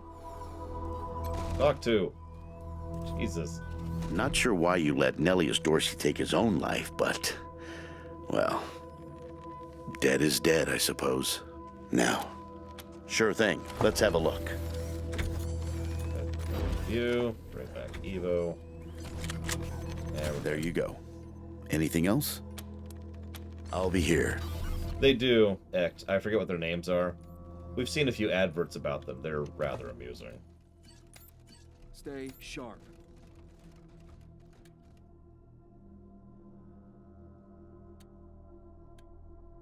Okay. It's about as good as we're gonna get. See how the roosters are doing really quick. Still doing calculations. Okay, cool.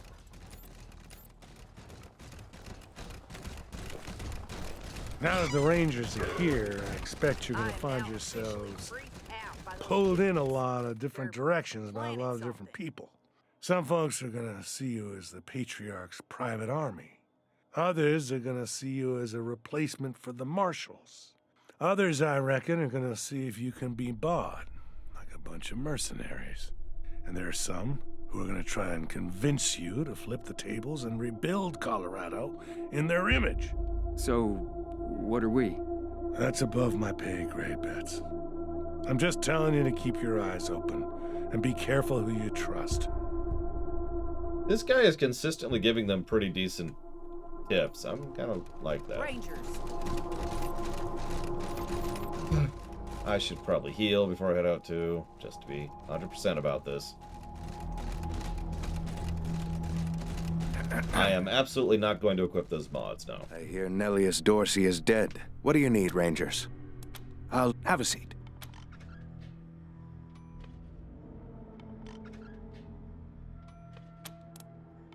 If it ain't cut, don't stitch it. That's why I keep checking on them, Crazy. It's like, the dialogue actually says they're currently doing some kind of big calculation, and I'm like, okay, are you done? So that's why I keep checking them. Are you done? Time to take some chances and expand man's horizons.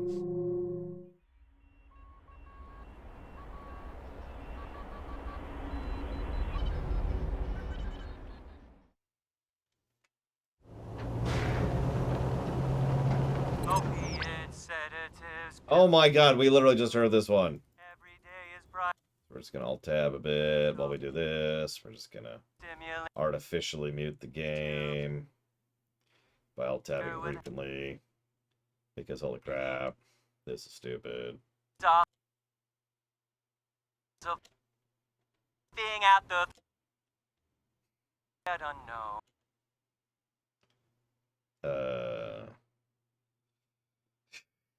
Opie.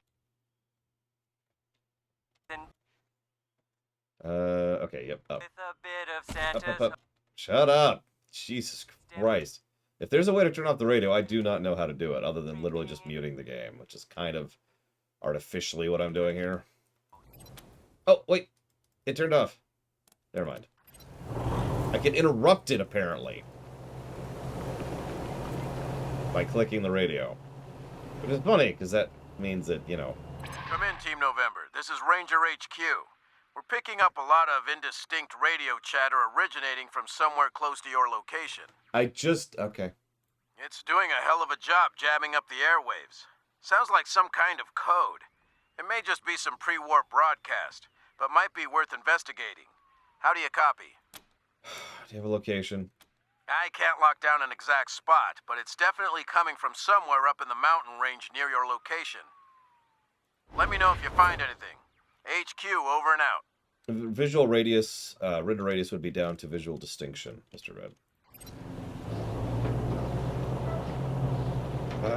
Side quests! Infinite side quests! Oh, what do we got? This really is the Xenoblade problem. Or Lotro, to use an older example.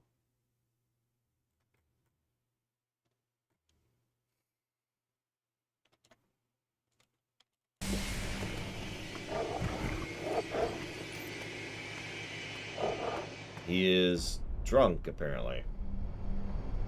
Why are you drunk? I did not give you alcohol. You just chose to drink. For those of you not aware of the Lotro problem, a very common thing in Lotro, which stands for Lord of the Rings Online, is you have a quest, right? You go out, do the quest, come back, and that quest leads to 2 quests, or 3, or 4. You go out, you do those, then there's 1 quest. So you go out, you do that, then there's 3 quests. I am not exaggerating. Xenoblade has this same general problem. Apparently Xenoblade 3 has this problem even worse. Just... oh my god. Actually, that would go under visual storytelling, Mr. Red. Or doodads. Both are acceptable for that.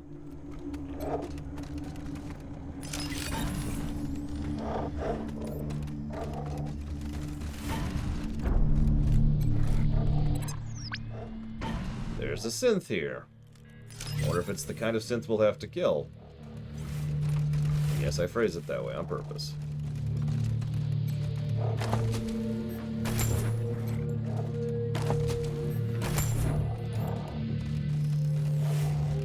Beep boop. Agreed. Beep boop.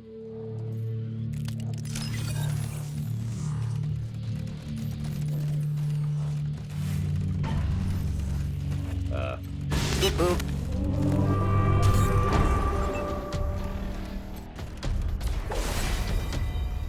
Yeah, I have heard 2 of my friends who are both playing Xenoblade 3 that it is extraordinarily side questy.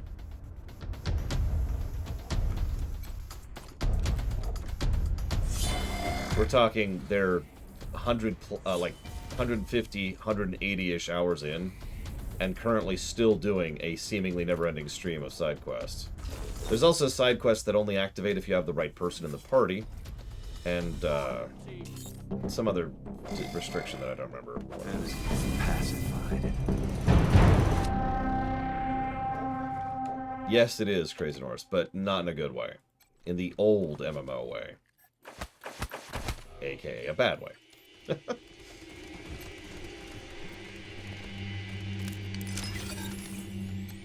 Basically, picture WoW Vanilla quest design. That's Xenoblade. Yeah, exactly, TSP. Exactly.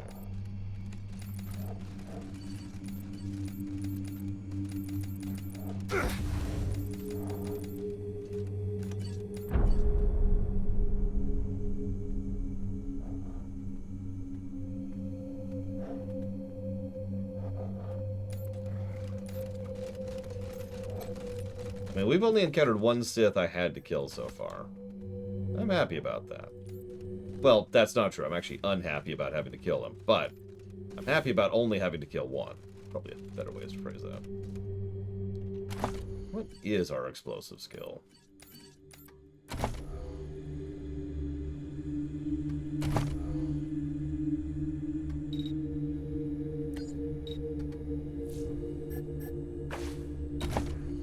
Listen, Sith, me and the Sith, we're tight, you know, we got an understanding. You get in my way, you die horribly.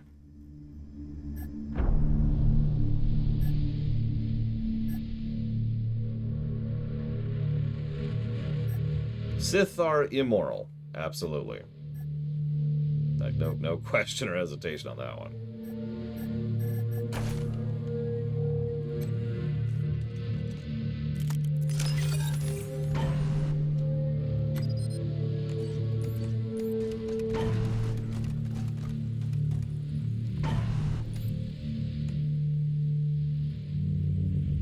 No, I'm gonna stand by my statement.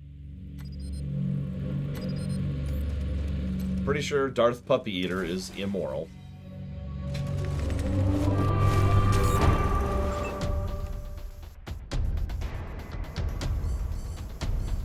I mean, I do too, Act, and I imagine everyone's going to disagree with me when it comes to the Star Wars rewrite about how we handle the Force.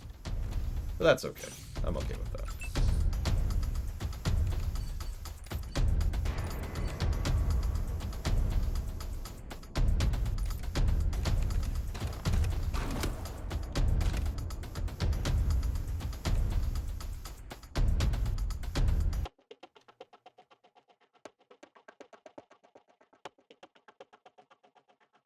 Yeah, that's levels, Mr. Red.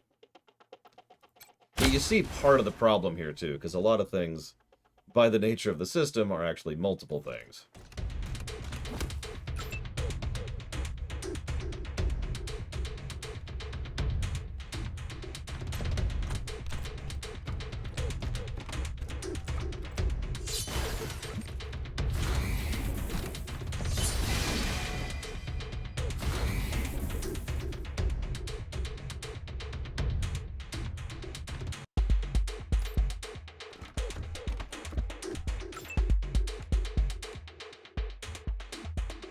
I mean, I agree with you, Ect, but I also think that there is such a thing as intelligent evil that can do good.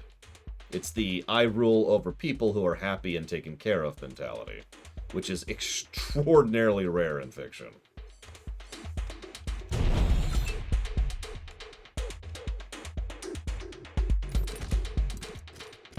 Hell, even characters that have that trait don't always have that trait, depending on the specific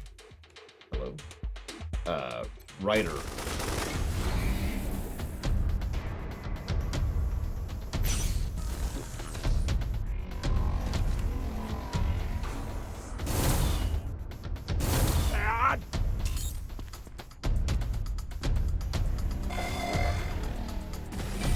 Jesus, clone. Dead to rights.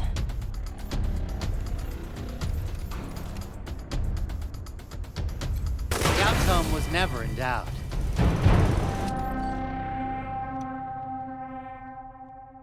That's a philosophical debate. That's more a matter of opinion than fact, Space Cadet.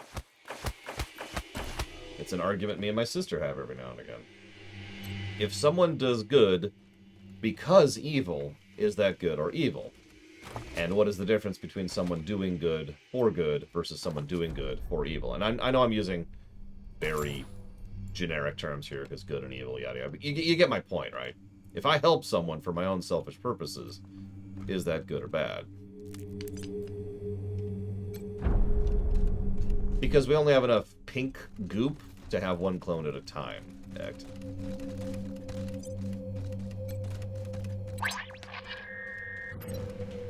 Alright, Synth. Oh my god. Who are these noisy human oafs shooting their way into my... Rangers? I thought we left you murderers behind in Arizona. What are you doing here? Okay. We were following a radio signal here. Strange to you, perhaps, but perfectly understandable to its intended recipients. I am founding a synth utopia, and have put out the call to my brothers and sisters across the waste to join me. Okay, normally that sounds bad, but have you heard of this place called the Commune? Here, I shall love them, and repair them, and keep them safe from the cruel world of humankind. What's up with your Scorpatron? My son, you mean? Sure. He was crippled by horrid human filth like you, but I am repairing him. Be strong, Naishe. You will be whole soon. We came here to kill synths and chew bubblegum, and we're all out of bubblegum, is the attack option. Who are you? Dos Tese, the first maid, daughter-wife of sainted Cochise, and sister-mother to all the robots, synths, and other aware machines he created before you destroyed him. Right. Sainted Cochise.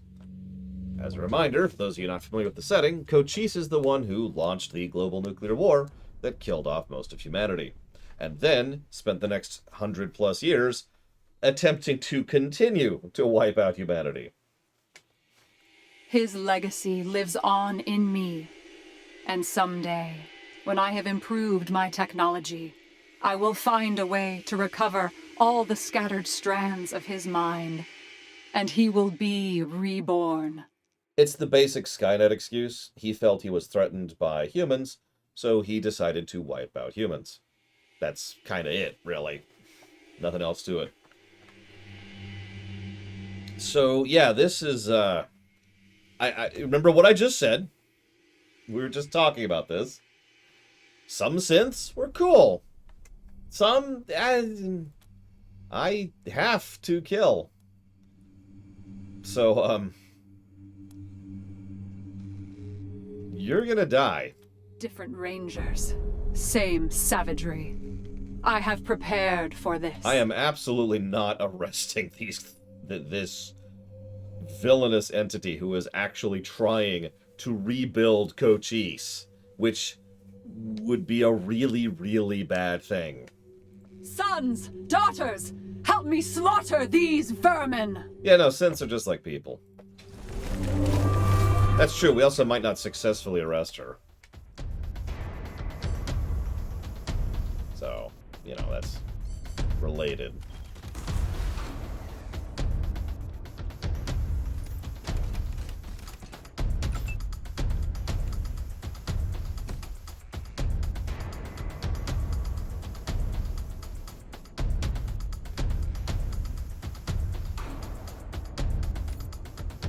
But yeah, Blade 12 is exactly correct. The way I deal with synths is more or less exactly the way I deal with humans.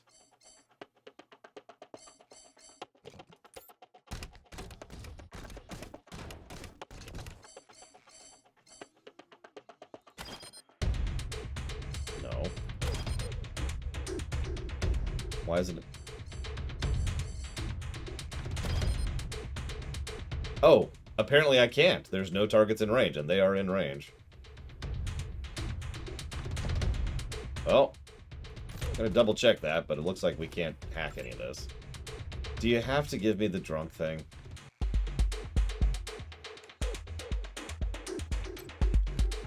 That would have been funny. I will kill you.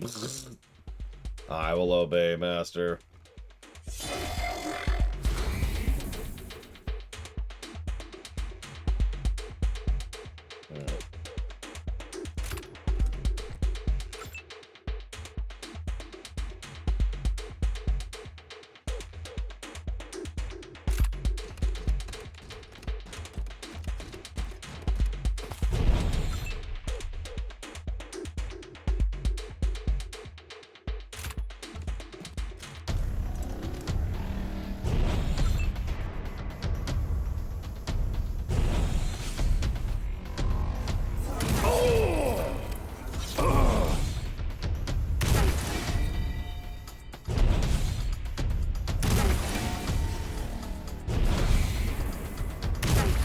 Oh, that's what it means by ambush.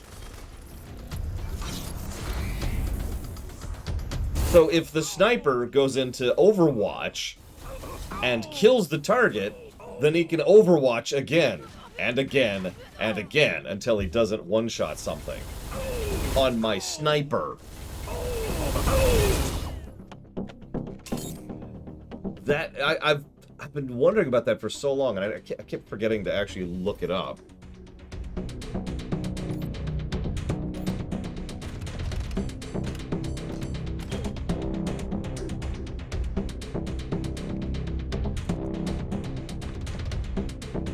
We can hack her if we have Nerd Stuff 10. Which you're actually not my nerd stuff person, so of course you can't. Hang on, where's my nerd stuff person? There you are. There's my nerd stuff person. Ah, yeah, let's do it. Grind and slog are separate negatives, but yes, slog would be under seconds and minutes or pacing. Or padding, actually. Sorry, padding, not pacing.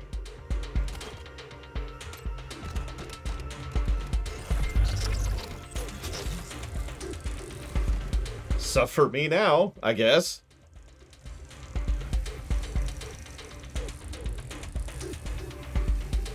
Huh. Yeah, so, Dr. Vinter.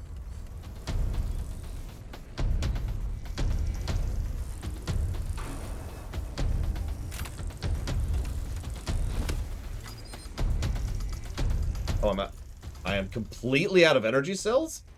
Jesus! Okay, that sucks. Whatever, I suppose.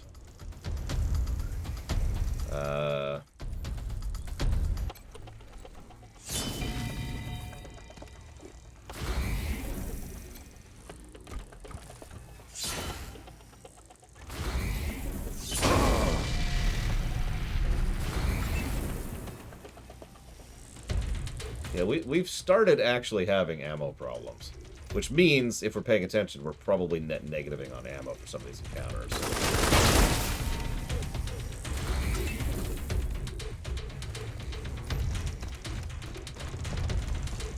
Let's see if we can craft some energy ammo.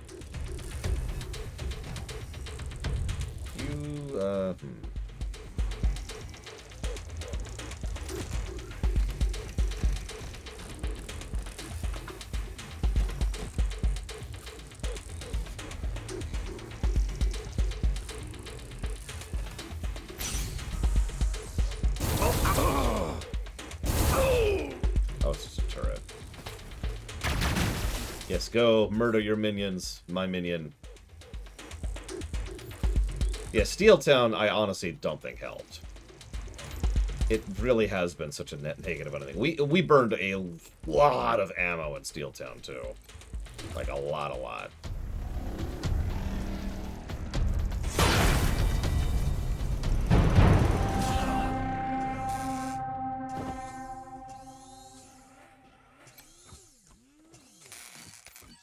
Vicious mockery.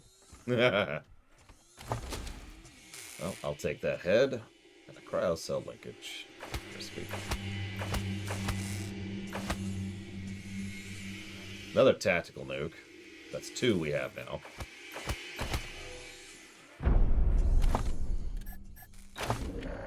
Alright. Ammo. Oh, that's expensive as hell. We can make a few. We also don't have that much money. I will make some, because we're literally out of ammo at this point. But, yikes.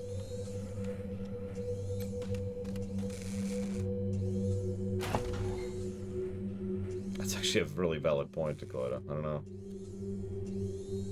Permanently increases nerd stuff. The outcome is inevitable. Our ecosystem is failing. Our societies are crumbling under the weight of our own lesser angels. We must look to the stars for the continuation of our species.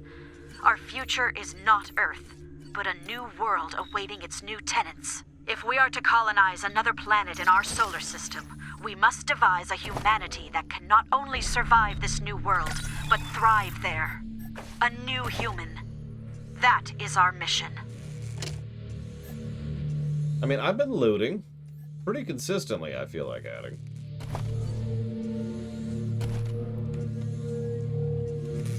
I say that as I'm literally looting the room I'm in here. Magneto Cannon. Vehicle upgrade.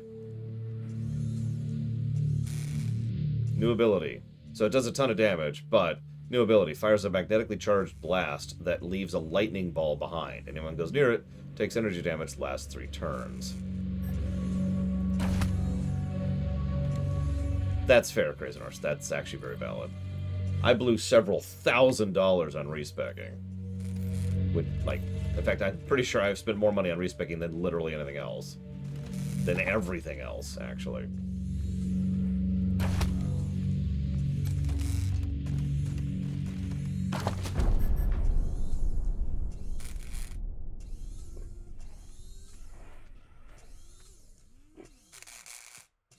Radiation resistance level 3. Which is something we've been missing until right now. We're gonna have to go back to town to do that, but, you know, whatever. I might do that anyways. I hate to run back to town again. But, you know.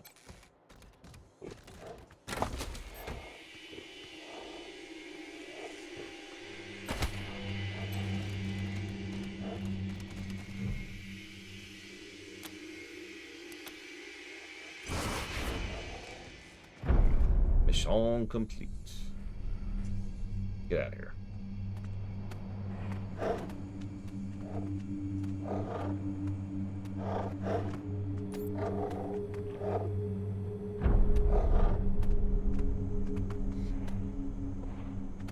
Yeah, no, I gotta get... Oh, wait, hang on. There's nothing up here. You lied to me! Death to the liar. There's also nothing over there. More lies. Infinite lies. Why do you do nothing but lie, Crazy Norse? Why?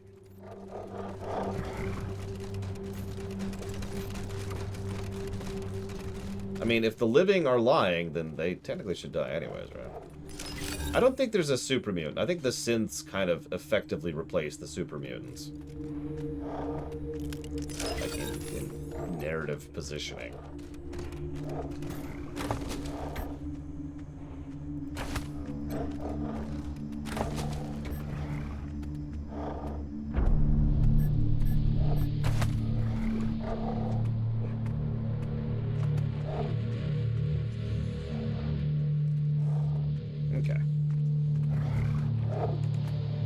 There are actually mutants, yes. I'm actually surprised we haven't encountered any mutants yet. Unless you count the bears, which I don't.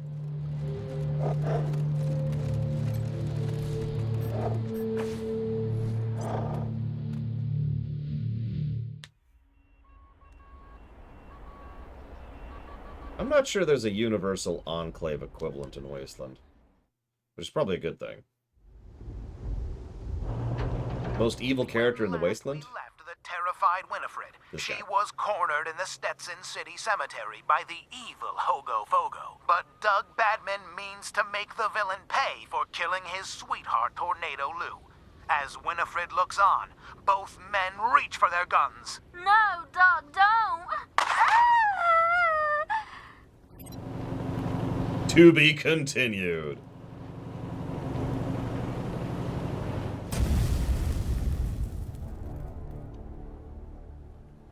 Are you the Rangers?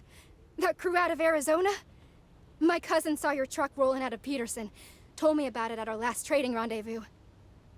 The guy who caused the Wasteland? So Cochise. Or the dudes who built him. But no, actually, what's his name? Darwin or whatever? He's probably the most evil dude, although... Didn't he get reprogrammed by Cochise? Now that I'm thinking about that. Anyways, who are you folks?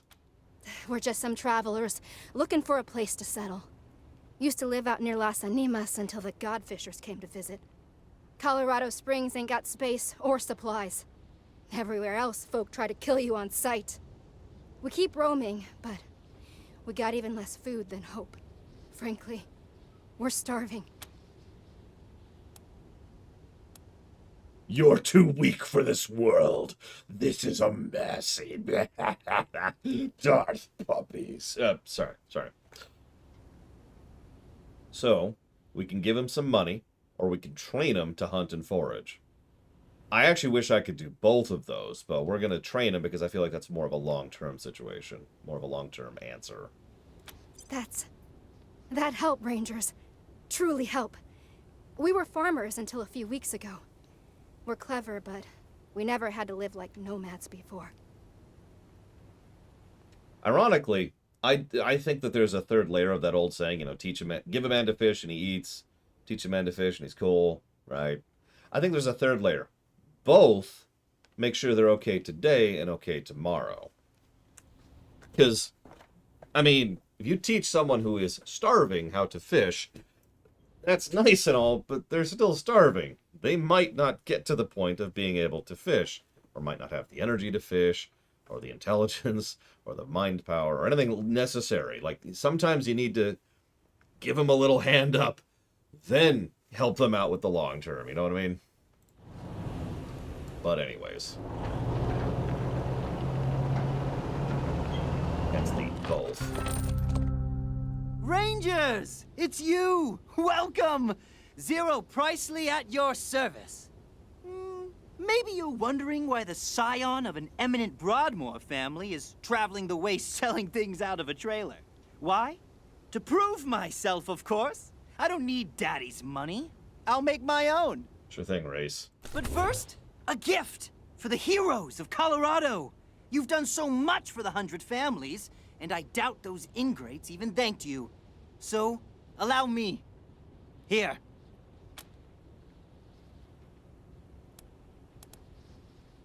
It's so nice to talk with you. The 100 families are the only people with taste around here. So kind of you to say so. Breeding does matter, I always say. No, it doesn't. So, hands up! No. What do you got? Take your time. Zero Presley's products are priced to please. Cool. That's a level 24 auto shotgun he just got us, which requires 10 small arms. That also does fire damage. I'm gonna hold on to that.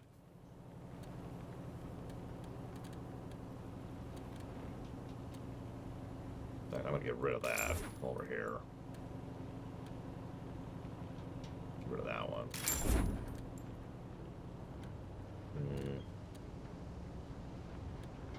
Yeah, I'm gonna buy some energy ammo. I'm trying to see if I could sell up, free up some money. So anything lower than level 20 armor, I'm gonna go ahead and start dumping. That's officially, under normal circumstances, like, you know, if this wasn't a video game, this older armor would start getting passed down to people who aren't on the front all the time. You know, literally hand me down. But since that mechanism doesn't exist in this game, we're just going to start selling it. I agree, Pika. I imagine a lot of people would agree with you on that. Hey, look, a cap that increases cold resist by a lot, actually. That's funny.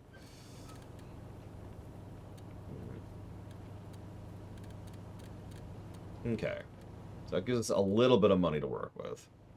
Not a lot.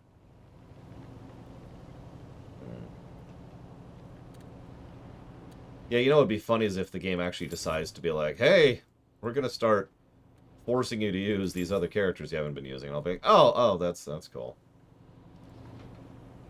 Oh, I'm not selling that, but I will sell that. Wait with that, so. Save that, save that. Let's get rid of that. Saving that, saving that. Okay. Ammo. Can I buy all of it? Not quite. But I can buy a few. We are now broke. Wait. There we go. Now we're out. Yeah, exactly, Dr. Winter. That's exactly what I'm referring to. Some games force you to use your backliners, and that's okay as long as the game is relatively open about the fact that that's a possibility.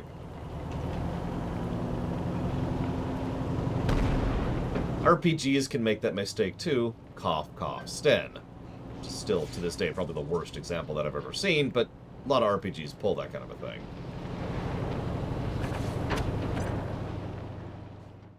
Oh god, Blade Tribal, no! Ah. Base defenses were cool. Even though I lost, what was it, like 3 people in that one base defense? God, I'm never forgetting that. And it was all my fault, too. Well, that's not true. It was 2/3 my fault. First person died to pure RNG. The other 2 died because I was an idiot.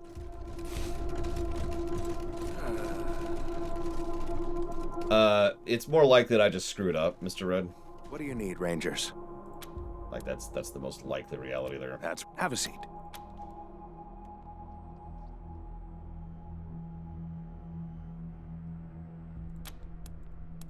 I won't. I never do. I'm gonna do something else while I was here.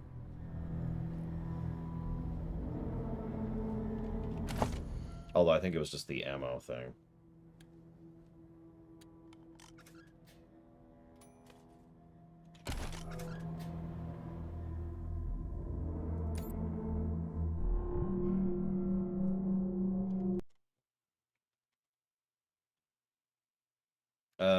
Hang on. So let me pull up my own audit sheet here for a second. Gotta check the chickens. No, we're out. I don't feel like there's... I don't know. I feel like there's something else and I'm just missing it. Drakengard. There it is. Story. Drakengard. No. Bad.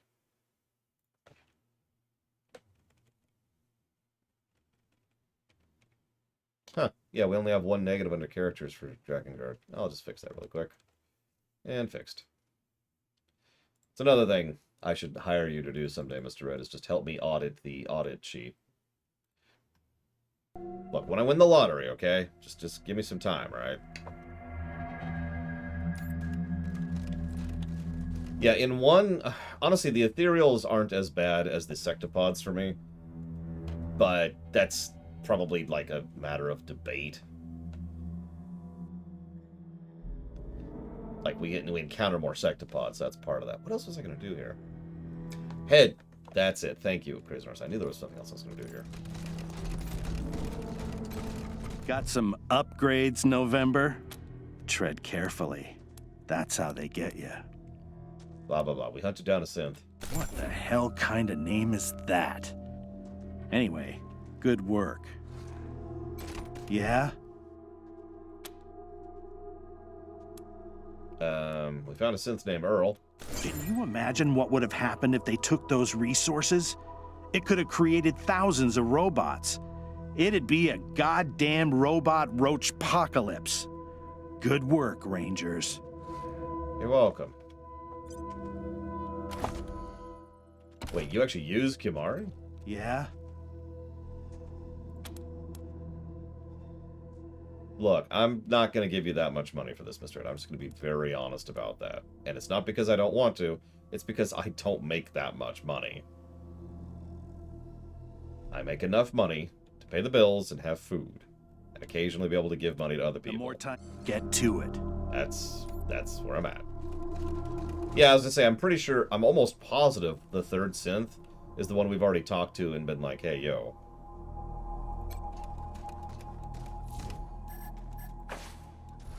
You know what? Hang on. I have you on PayPal, don't I, Mr. Red? I'll just pay you right now, up front.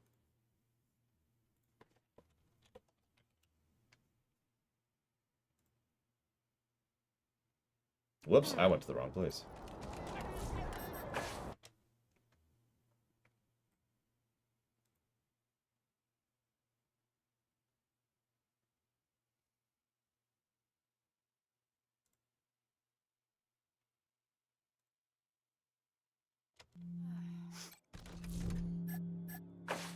Oh, wow. That's why. The dialogue option isn't even there anymore. Any suggestions on the best way to get people to talk? Best way I found is to take a length of old fire hose, stitch one end shut, then fill it about 3/4 of the way with sand. Close up the other end and you got yourself a blackjack. Hits like a hammer, but won't leave so much as a bruise. Go to work on somebody with that, and you'll have him singing in no time. I mean, how do I get the refugees to trust me enough to start a conversation? But your idea is good too, I guess. Right. That goes under padding. Slug is padding. Those troublemakers gotta go.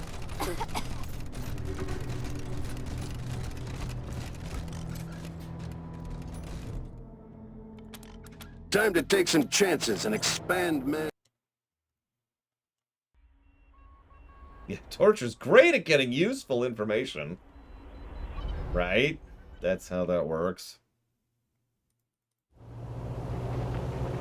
I swear to God, you play that Santa Claus song again. 0, 0. 8 8 0 0 0. Cool. Hey, Raven King.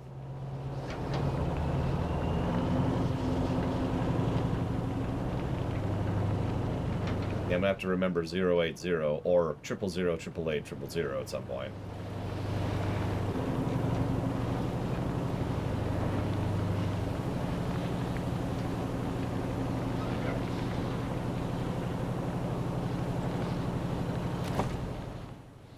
Jump on the right way.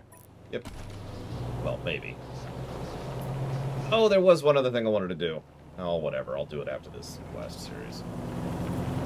Damn it. I meant to put on the Rad 3 protection.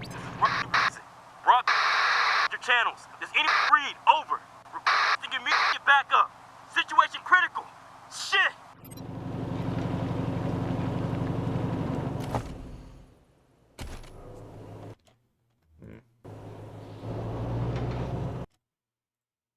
One second, please.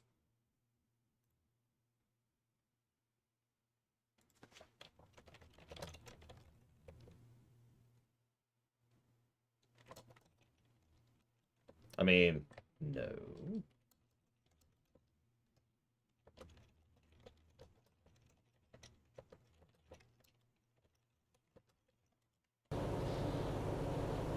No, I can't. The best I can do is this. Spin my wheels a bit. Good afternoon, Gorgoth.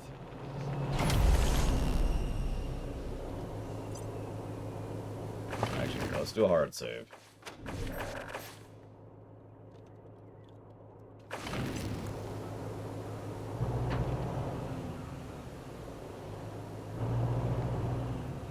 I have an extremely low opinion of Fortnite, but that's just me. Game. There we go.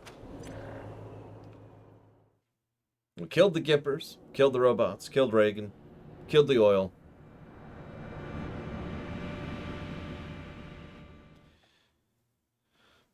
What we did. This is Corporal Riley Woodson, Team November, out of Arizona, broadcasting on all Desert Ranger channels. Does anyone read me? Yes, Hazardous.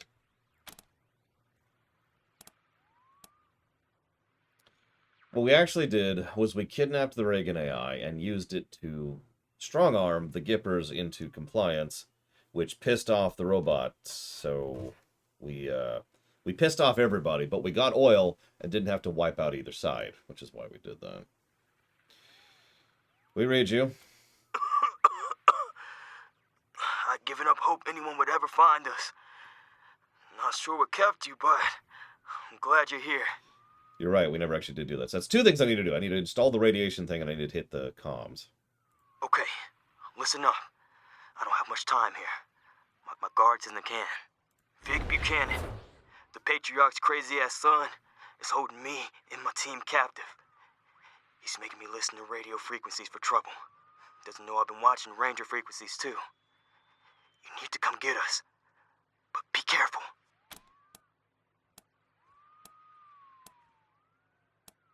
How'd you survive the attack at the lake?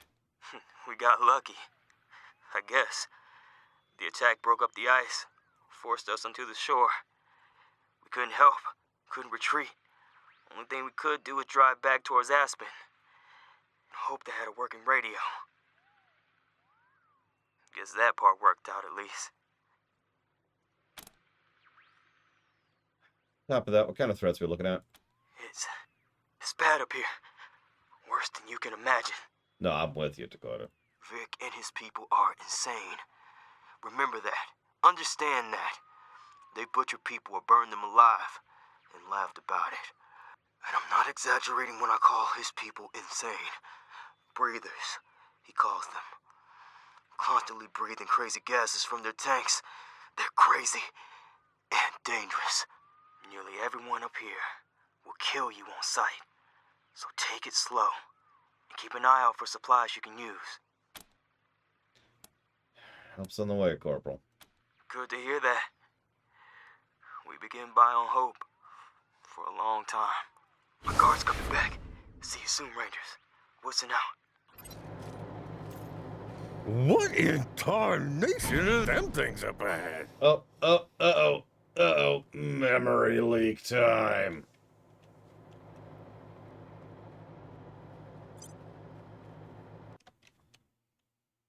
It's time for memory leaks. And there's any to the leaks. No, sorry. Yeah, what are those up there? That has, in fact, gotten a negative. 2 negatives. Because of frequency. This is Unity. So, and yeah, as with most Unity games, the frequency, the time of non-leak is shrinking.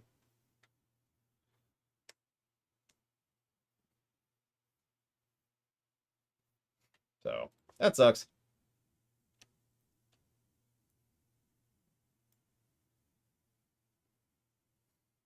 Yeah, I'm not a big fan of Unity either. But then again, what's the alternative, right? Oh yeah, Dragon Age Origins going to get a pretty big negative for leaking.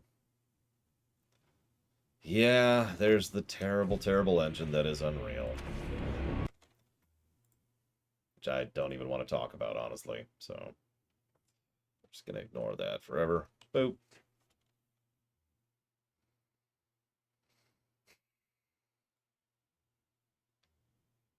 Benefits from Unity? It's cheap and easy to use.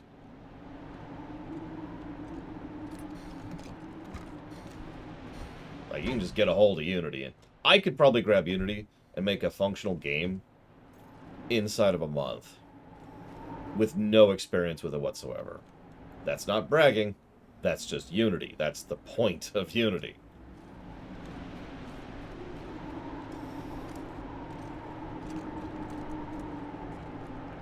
Yeah, the benefit of Unreal, graphics. That's what you get if you want to make your game look as good as possible. Well, he's an incompetent boob, Raven King, who has no idea what he's doing, and lucked into success. More than once. I probably will, Dr. Winter, yeah, just to save us the frustration, because we know those memory leaks exist. We know there are multiple negatives. We're probably just going to, fire out the negatives and say, okay, moving on.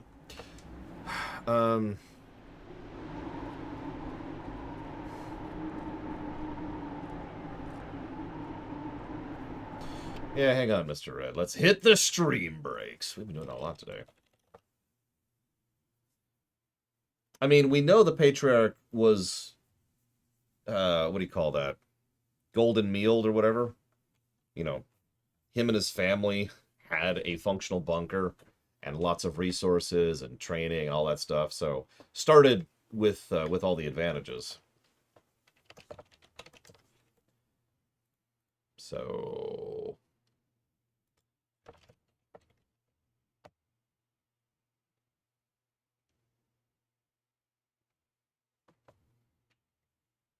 So, negatives 7, 8, and 9 are all intended to be slog negatives, Mr. Red. I didn't write that way, but that is what that is. Nowadays, I have a bit of a better system for writing that up.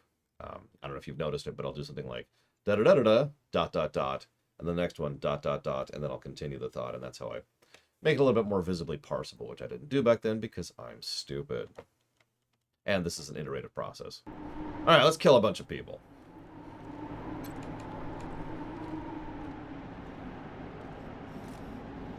I would say I agree. He certainly had some propaganda going for him, but he has made a lot of rookie mistakes, and credit to the game, most of them have been biting him in the ass.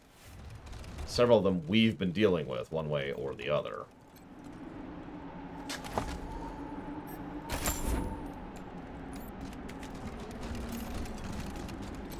I think the guy's a little bit of an egomaniac. We ain't getting across that. Not without wings. Like, he certainly has an inflated opinion of himself. What is a memory leak? Okay, so someone smarter than me could really describe a memory leak, but here's the basics of what a memory leak is. Let's say you've got a program going. Now, as you're running any program, one of the things that is happening is a lot of that stuff you don't want to constantly be pulling back to the hard data and then pulling that in and then pulling the data and pulling in. That's going to slow down everything. So a huge number of that stuff gets slotted into memory. Especially, there's actually several categories of memory. Not getting into that. The relevant part here is active memory. So you've got stuff in active memory. It's like, oh, I've got that right there, and I can just grab it, and it's basically live. It's like a living document thing. It's just ready to go. But, and here's the critical part, a memory leak is when you don't properly flush out the stuff that is in your active memory. Now here's the thing. Nowadays, you might think that a proper modern computer would have no problems with memory leaks because your computer has bagrillions more memory than the old computers used to. So why is that even an issue? And the answer to that is because of the fact that it's not your computer that's actually having the issue, it's the software. That program is not properly designed to handle that much extra stuff being effectively pulled and just sitting there in active memory. And so every time it's trying to do anything, there's this giant pile of gluck over here that is either preventing other processes from getting processed into the memory and then used from memory, or in really extreme examples, it'll actually crash the game entirely because it literally gets full to the point where the program cannot understand what's going on anymore and just stops being able to operate. Now, the good news is it's actually relatively easy to sweep a memory leak because you just shut down the game and then fire it up again, and then you're good, right? There's a catch, and there's a catch I've already seen in this game, and that's one of the reasons why Dragon Age Origins will be a triple negative for memory leak, is because Dragon Age Origins' memory leak problem gets worse over time irrevocably, because it has to keep track of so many other things just based on your save file. It'll get to a point, and yeah, it's the hourly reset thing, because what'll happen is you'll fire up Dragon Age Origins, and you've got to save 50 hours into the game, so the moment you load the save, it immediately dumps a whole bunch of stuff into the memory, like, initially, because you've got so much crap going on already that it's keeping track of. So that sucks. So that leak gets worse over time. Sense, Mick? I know I'm describing this terribly because I'm stupid. And there's actually some layers to this I'm deliberately ignoring because there's a lot that goes into this kind of crap. But you get the idea. And yeah, I've actually heard several people refer to it as garbage collection, especially non-game designers, because this is a problem in most programs. Cough, cough, you know, Adobe, for example, there. And yeah, where this actually hits certain games varies. Takoida is giving two very valid examples. There are some specific games where simply having too many saves, period, will actually cause the game issues. It's something we're worried about with this game. In fact, I might sweep some of my saves in this game during the lunch break just to kind of see if that helps anything.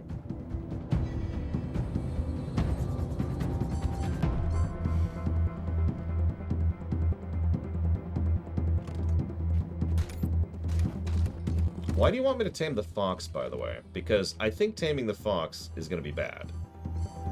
We'll find out, but why do you want me to do it? That's the third time you've asked me that, and I'm curious why.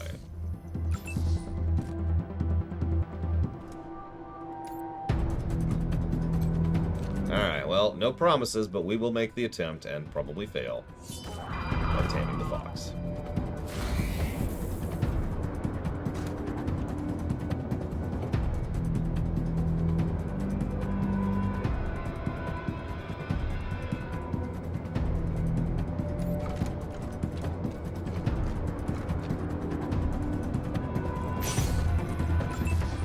I mean, that's very true, TSB and Svatoslav. If there's something I've learned in the last about 7 years when I've really started digging into researching things more in depth than I used to, it's how little I know about everything. And I am not being facetious. Like, it's kind of weird to find out how little I really understand, you know? It's like, oh, that... Oh. Oh. Oh. Huh. I guess that's mud on my face.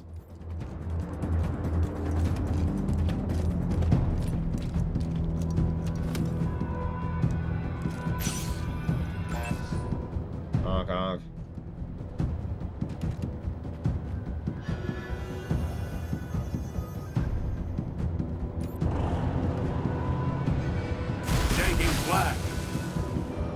for long.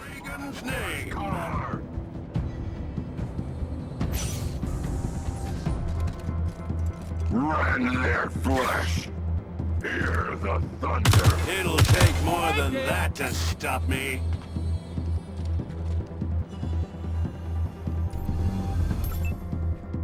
I don't know, maybe Pika. I mean, I'd like to go through the whole Assassin's Creed series at some point. And I think we only have 2 on the books at the moment in the current system.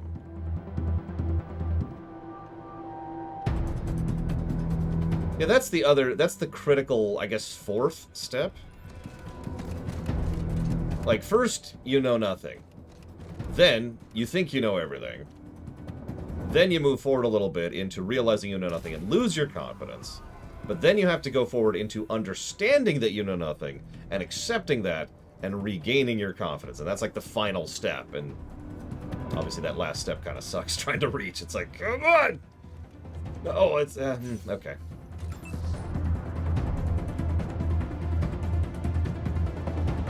You just do that, honestly. That. Miss? It's a learning experience.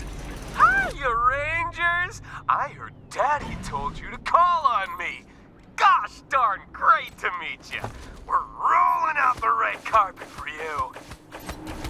Cool. So. It would probably not include Assassin's Creed 1, because I hate Assassin's Creed 1. No. See, that's not how that works, Hazardous. Once you get back to the confidence point, you understand and accept that you don't know everything, and you don't let it stop you. You always try to learn, but you don't just suddenly lose confidence because you were wrong about something. You acknowledge that you were wrong, you adapt, and you move forwards. Boom, boom, boom. That last step, that's the critical part. So is Vic our evil party member? Is that what's going on here? Our other evil party member?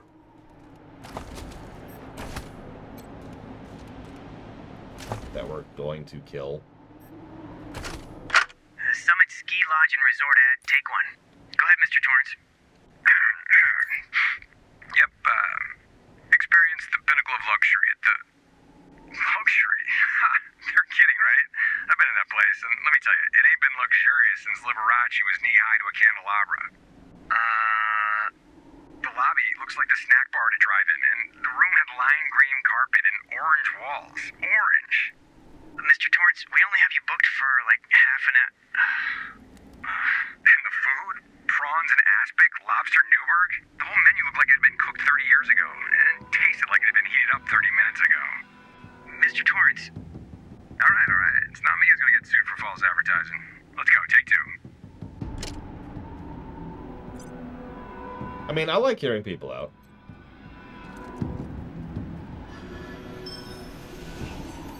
I just noticed we lost Major Tom when we got rid of Evo. So we now have a fox, which we have to go get rid of. I think you're right, Mr. Red. I think you're absolutely right. That makes sense. Yeah, these are the kind of decisions I go through. You ever wonder why I just go silent for like 10 minutes? When I'm doing the audit? It's because I have to do stuff like that.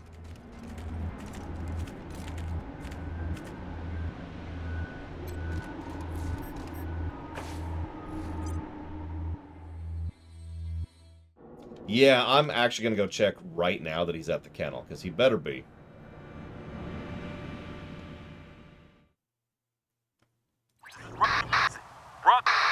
Your channels. So this is speaking of testing stuff out. Just sit tight, November. Help's coming. Yeah, we gotta talk to the brass, upgrade the mech.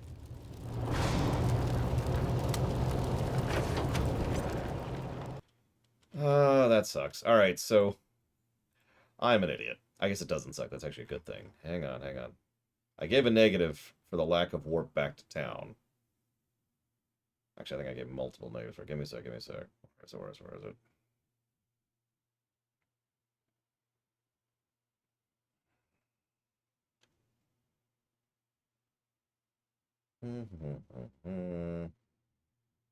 Maybe I already got rid of it? I did. Okay, well. We're cool. Yep, we're gonna get rid of a cute fox forever.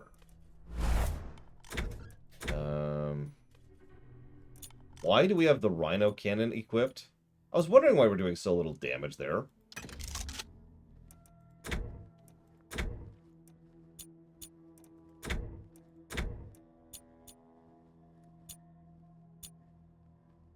Whatever. Let's get the rad shield on so we have level 3 rad resistance.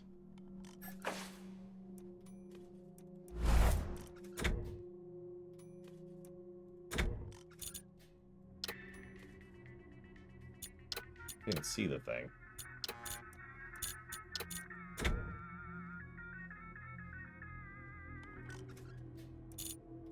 There you go. Have a Reagan ornament, buddy.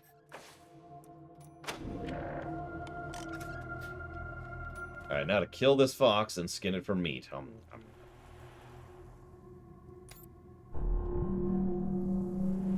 Actually, hang on, let's go up here. Those troublemakers gotta go.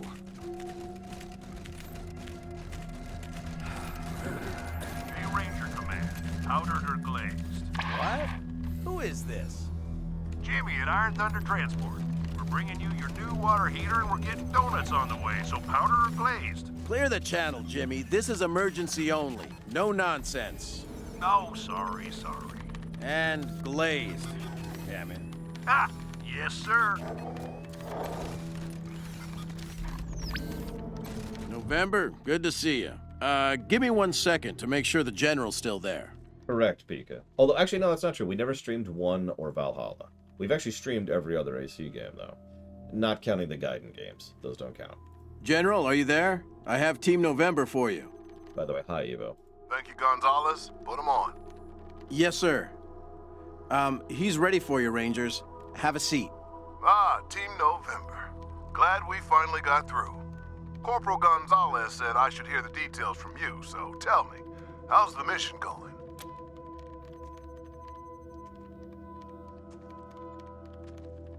Somebody knew we were coming. We got dry gulched as soon as we got here. Not many of us left.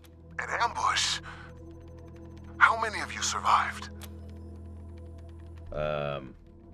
Not sure. Only a few made to Colorado Springs, but a few others have scattered or been taken. What about my brother? Is Riley alive? Can't say at this time, sir. Was not found after the ambush. I see. That is distressing. Let me know the minute you learn something. Now, what about the mission? Gonzalez told me the Patriarchs confirmed the deal, and has provided you with a HQ and supplies. I'm pleased to hear it. What are your thoughts on him? Does he seem like a reliable ally?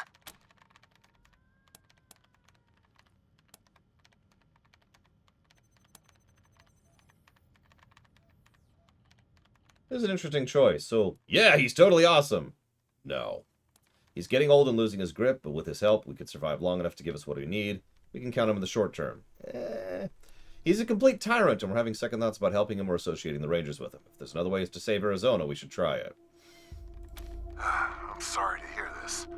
Not surprised, but sorry. Unfortunately, there really is no other option.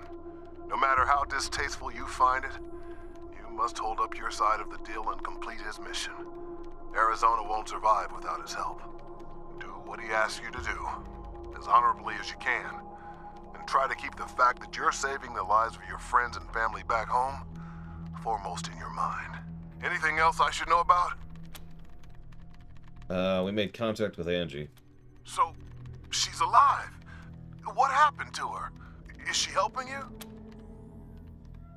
She has abandoned her mission and is intent on taking the Patriarch down. Damn it. I was afraid of that. That was her position before we lost contact with her. Well, don't let her sway you. I've got no doubt her reasons are good. No one amasses as much power as this Patriarch has by being an angel, but Angie's always had a very black and white view of the world. No room for compromise. We have to compromise. The Patriarch may be the dirtiest dog east of the Rockies, but he's also the biggest dog, and he's got the most scraps to share. And currently has a food shortage and a refugee crisis, and doesn't control his own breadbasket. So We can reconsider our relationship with him down the line. But for right now, we've got to do what he wants, or there isn't gonna be a down the line for Arizona or the Rangers. is it just me, or is the game trying a little bit too hard to convince me that the Patriarch is the only option here? And I know. There's circumstances in real life where things really are that messed up. But I feel like the game's trying a little bit too hard on this one, you know? Yeah, the premise is just kind of... It's always awkward when someone comes out and says, we can't beat the Reapers conventionally. Like, just straight up have a character tell the audience that, you know? I'm not asking you to fight Angie. I love her too much for that. Just keep your distance and don't let her wreck the deal. So we already found one of the Patriarch's children. Excellent. Glad to hear it. Keep up the good work. That's all I got to report, sir. All right, then. Report received. Thanks for letting me know the situation on the ground. I've got no additional orders except to wrap things up ASAP. Our position here in Arizona is tenuous at best. Without the manpower we sent with you, we're stretched thin, and the gangs and militias are getting bolder by the day. Nor is the food and water situation improving. If we can get through next winter, next year's crops might be enough to keep us going. But I don't see how we're getting there without the Patriarch's promised supplies. So, no pressure. But at the same time, hang on. Damn it. Sorry, November. Gotta get back to it. I'll try to reach out again in a few... Looks like we lost the signal, November. I'll let you know if I get it back. So what I think is the second thing, Hazardous. But you do have a valid point. It's entirely possible the game is trying too hard to convince me that this is the only way, because there is another way. Talked to Kennel Armor. So let's go to the kennel. Let's get Major Tom. You've been missing it, Evo. Major Tom has quintuple the health of my best health characters, my tanks. And, interesting. And, it can literally one-shot some of the enemies.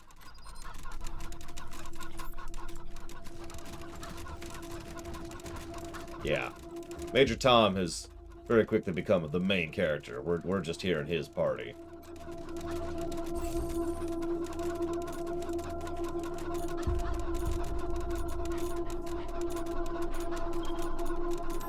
What?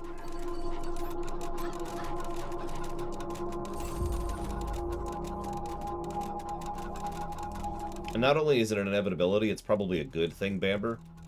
If every piece of gear in the game was good, that causes its own issues. There we go. Come on, Major Tom. Let's get out of here.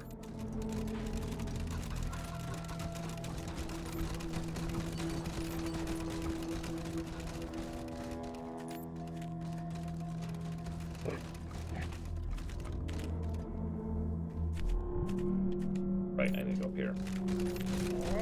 Got any questions? Let's hear them. I love this place. No, you're right, Kira White Noise.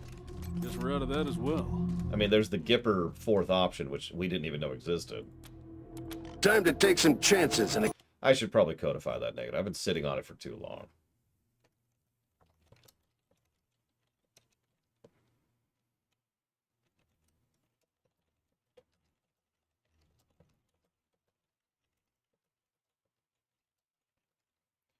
Was built by rugged American self-reliance. All these refugees asking for handouts can only lead to one thing. Communism!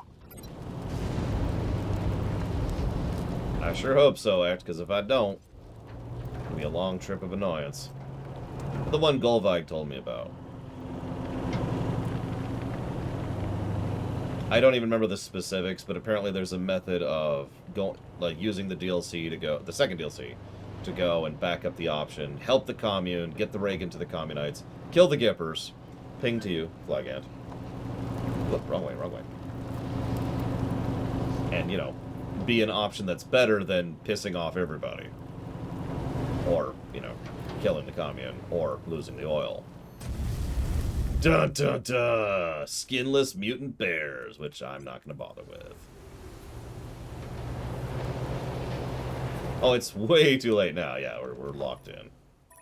We got the oil. The commune's still alive. That's the important part.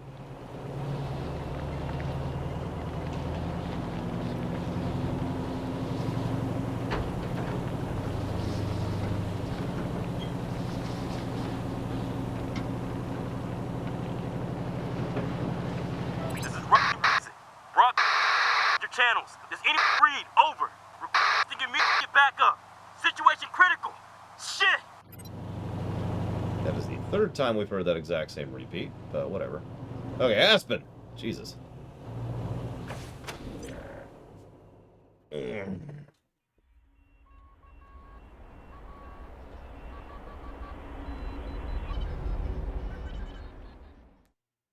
I mean, which one's the lesser of the two evils, Pika? But yes, you're thinking of Balin and Haramont.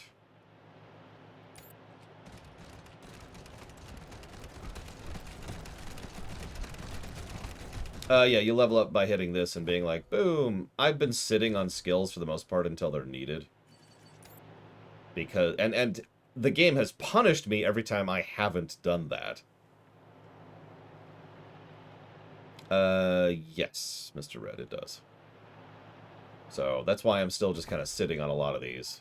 And will continue to do so. I'm not super happy about it either, because the little flashing thing irritates the snot out of me. But, again, every time I've been like, hey, I should just raise this, it's like, hey! Later on, you know those skill points you should... Like, there's a reason we've done so many frickin' respecs. That and min-maxing. Well, we can go in the front door, or we can go in the side door. Or we can... That's it. Okay. Obviously, we go in the side door.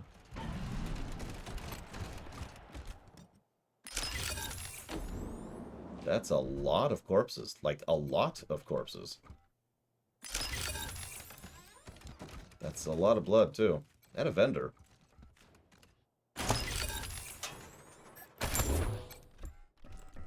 Exactly, Bamber. Experience the pinnacle of luxury at the breathtaking Summit Ski Resort and Lodge. Board our motor coach in downtown Aspen for a secluded mountain getaway in one of our cozy, rustic cabins. Spend the day on one of our private slopes, and then retire to our Swiss-style chalet for an après-ski cocktail or a warm cup of cocoa. Enjoy live music at the Edelweiss Lounge, or unwind in our indoor pool and sauna. Ski season is almost here, so book your stay today at the Summit Ski Resort and Lodge. Looks like they chopped off the feet and legs of most of those corpses. I can't believe you're here. I thought I was going to have to make a run for it or eat my own fingers or something. Name's Opie. I've been hiding in there since Vic and his crazies rolled through, eating the food saved up for my trip home, listening to the screams, hearing weird sounds, wondering where they'd, you know, find me and kill me. Yeah, we'll put that under character, Mr. Red. What kind of weird sounds? Like breathing. Slow and steady, with clicks and whistles in it. I caught a glimpse of some skinny, long cloud thing. Okay. Well, you're safe now. It's good to hear that. I ain't never been no fighter, buddy. Not like you bunch. You're the Rangers, ain't you? I've been hearing about you, you know, fighting them Dorseys down in the city, shooting your way across Colorado. Gotta say, I expected you to be tough, but this... Thanks, I think.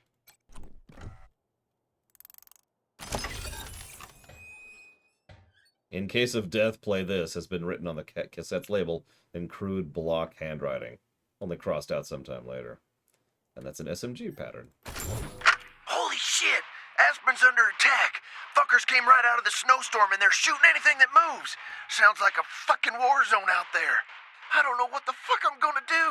I locked myself in the back room with most of my gear, but I lost my damn glasses out in the snow. I just gotta lay low and hope nobody comes looking. Been about 24 hours since the attack, I guess. Didn't get much sleep. Shooting stopped mostly, but I can still hear screams up by the lodge. Awful sounds. It's been 3, maybe 4 days now. Quiet out there. Most everybody must be dead. I got enough food for maybe another day if I stretch it. After that, I don't know. Wait, something's happening. Oh, please, God, let it be the marshals. Nope. Better. Hey, buddy. Welcome back. You here to talk or trade? Sure, what you got? Hey, what brought you here anyway? I'm a trader. Like I said, out of Colorado Springs. I drive back and forth sometimes, selling supplies. Good stuff, by the way. Real good stuff. I also carry messages and mail up for anyone stuck on 82 duty. I guess that's over now. Vic and his pals have pretty much killed everyone. No one's going to be using this place for rest and relaxation for a good long time. It's 82 duty. Well, you know, how the road up here is called 82, that's part of it. But it comes from an old saying. If you say he was 86th, that means he was driven out 80 miles and buried 6 feet under. So, 82 duty, it's like that. You ain't dead, see? You just wish you were, and you're still in the middle of nowhere. Been there. That was before, anyway.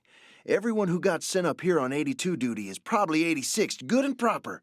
No more complaints, no more card games, no more packages for the family at home. Tell me about Aspen. Anybody live there? The 100 families used it for vacations, hiding away from the crowd and such. The patriarch, he'd also use it for summits and such like. Though I tell you what, he ain't been coming up lately. Can you tell us anything about the layout, where the sun might be? The bridge outside leads to the gondola. Should be a control computer for it somewhere inside. Anyway, the gondola can take you up to the summit, where you'll find the old ski lodge. Vic's probably holed up in there. So can you tell me what's been going on here? Not much. Not much at all. I got here just before the fight. Vic laughing and killing alongside his pals. Some weird-looking ones in strange suits with hoses and such. Got anything for sale? Oh, sure, buddy. Yeah, here you go.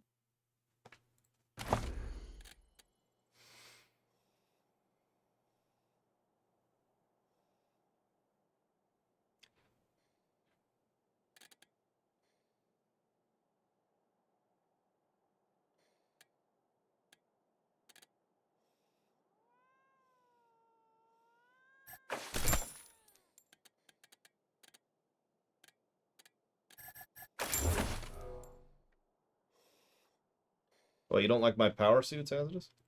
Hey, buddy. Welcome back. You here to talk? Oh, sure, buddy. Yeah, here you go. Just double checking.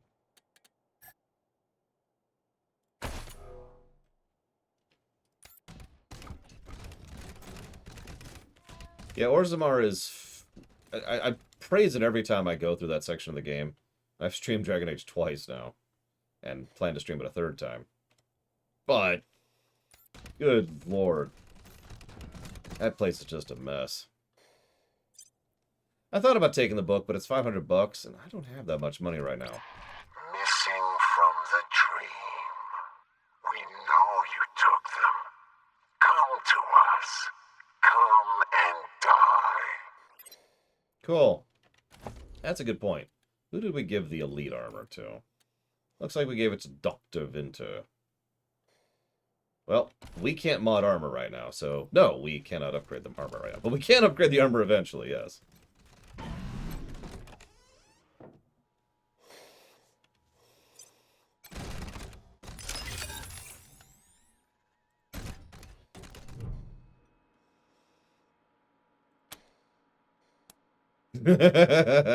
Reprogram the network to target breathers. What is this? Nothing. Nightmare in the machine.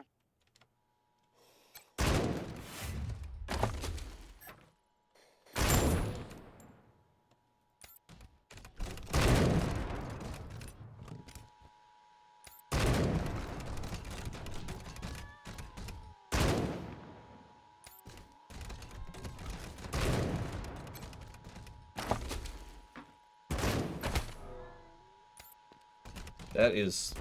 They just murdered people and left them in the spots where they killed them.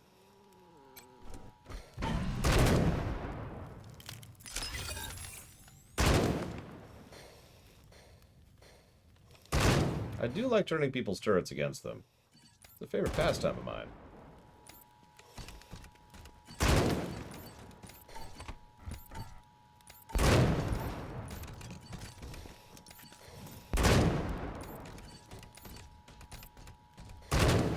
Looks like the answer to that is kind of. Like, that guy was clearly scripted kill, but this thing is not doing anything to them. They're just waiting for me to trigger the combat. So we got the one free kill, but otherwise we gotta actually earn it.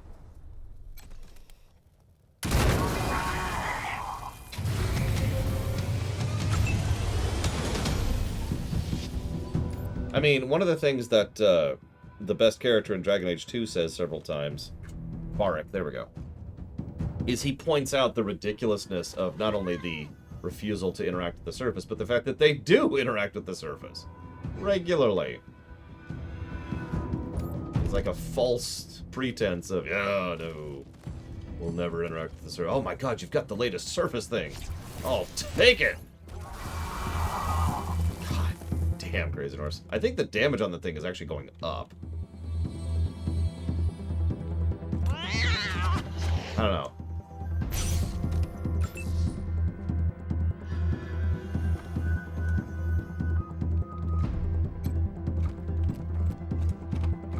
Yeah, exactly, Crazy Norse. Cut short. Yes, we'll put that under moments, Mr. Red, because holy crap. Yeah, the machine commune, for all the other things they've done, gave us a giant cyborg laser eye, and I mean, honestly, isn't that what we all want out of life?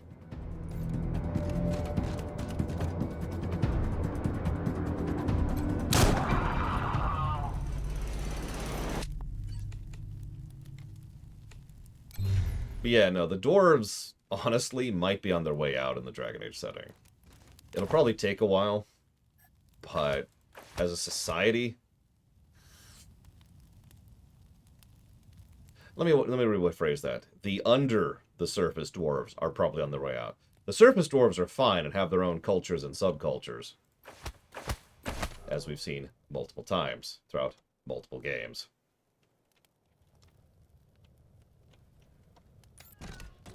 Oh, so white. Yeah, it's called snow.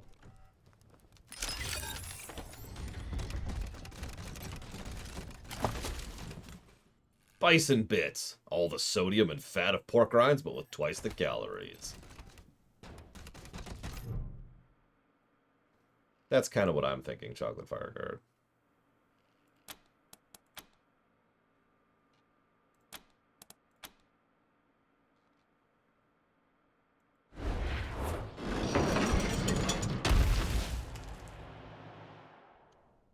Cool.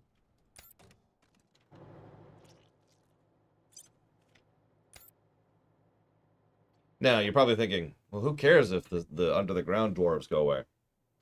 So, we still have a darkspawn problem in that setting. And most of that problem is under the surface.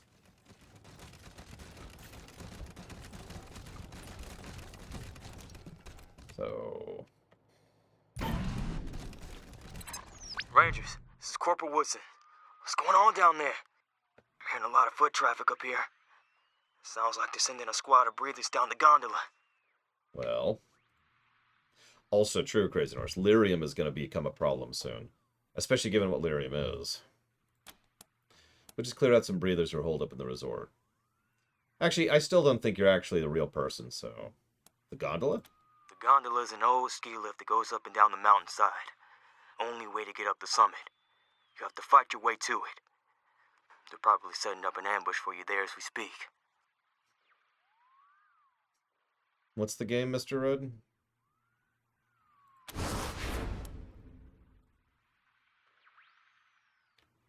Copy that. Any advice you can offer? Yes, actually. I picked up some chatter that might help. Word is there's some breathers trying to retrieve a weapons cache from a bunker. Seems they tripped some kind of 100 family defenses. I don't know where the bunker is exactly, but it should be across the bridge. If you can take out those breathers and get those weapons, I'm sure they will come in real handy once you get up to the gondola. Clear copy, Corporal. Hold tight, we're on the way. Good luck, Rangers. We're counting on you. Yeah, no kidding, Raven King. Like I said, there's a lot of... We'll see where they go with it in the Dragon Age setting.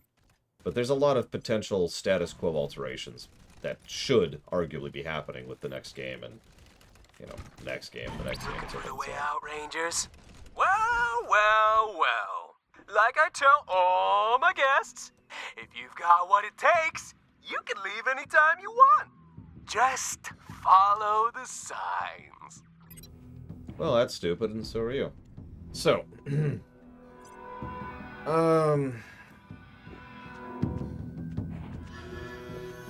put it as a 0.5 under character, Mr. Red, and then a 0.5 under secondary missions or whatever. You know, because we got the primary, mandatory, primary, optional, secondary. Put it under secondary. I feel really bad selling you with this, Mr. Red. I'd do it on my own, but I just don't have spare time, especially right now. But... Oh yeah, I guess I didn't tell anyone. I decided as of yesterday that I'm going to go ahead and start going out of my way to try and actually take a nap during my lunch break again. Because I really need to keep the 10-hour shift for about another month, and I'm just running out of steam hard. So... we're going to start doing that. Really hate this new system. Here we go. I knew it, Vigilant. I knew it. You say that. You know what? I bet you they will never pay that off. What do you want to bet? I will bet they will never pay that off. And thank you, Vigilant. I will put that towards Fallout London. Much appreciated. Thank you. Now, if I can write that down. There we go.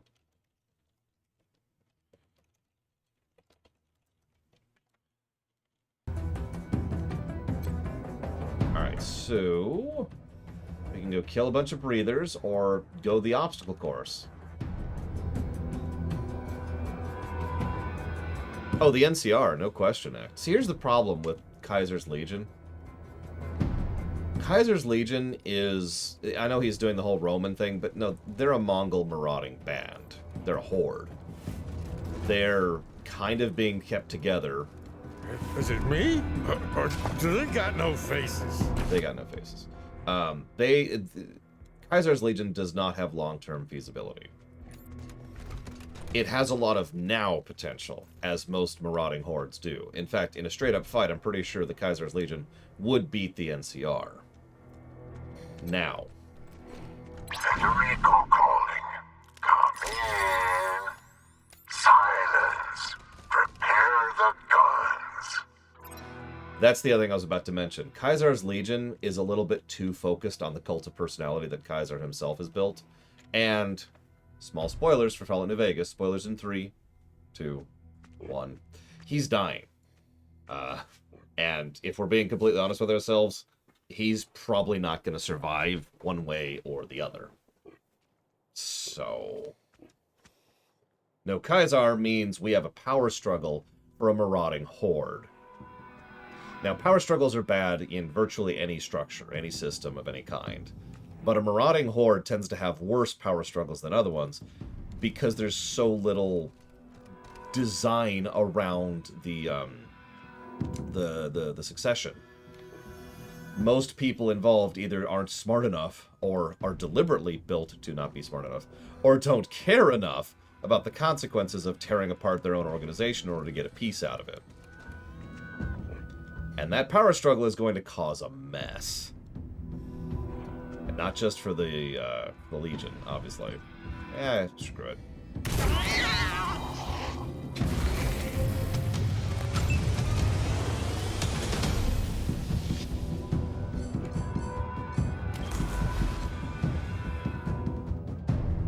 So in short, I would still put my money on the NCR long term. The best that Kaiser could hope for, my opinion, is that he manages to get a successful hit on the NCR, pushes them out of the dam, and then dies. I mean, yeah, Crazy Norris, I would agree with that. And then at that point, the Kaiser's Legion just dissolves into... You can quote me on that.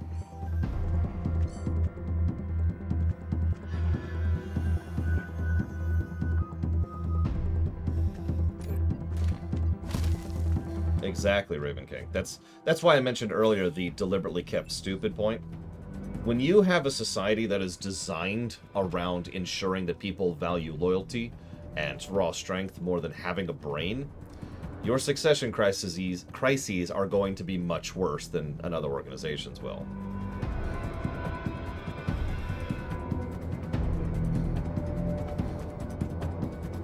How would Mr. House fare? So, let's be honest with ourselves. Mr. House has a very strong position. But Kaiser's Legion has a wealth of resources. I think, given enough time, the Legion would be able to just kind of slowly walk its way, attrition its way through New Vegas if they wanted to. Taking horrific losses the whole time, but gaining ground as they do. I'm not sure if Lanius would do that. But I could see it happening. Let's get an eyes up here. Let's see what's going on up here. Yeah, the eye saves me ammo. That's actually one of the biggest reasons I keep using it. That thing is legit. I swear there's an enemy up here. I guess not. Alright, whatever. Let's go get this guy. Go! It's fine, Pika. They will... I guarantee you, they're never going to follow through on that Pika. Oh, looks like I'm gonna need to find some more friends. You're going through them awful fast. You're welcome. So, hands up. How many of you think we should kill Vic, knowing what we know right now? And how many of you think we should arrest him? Now, the only one we are absolutely killing is Liberty. She's getting right in the head. Not sure about Vic yet. He's either pretending to try to be the Joker, or he actually is that, you know, psychopathically insane, in which case we need to deal with him appropriately.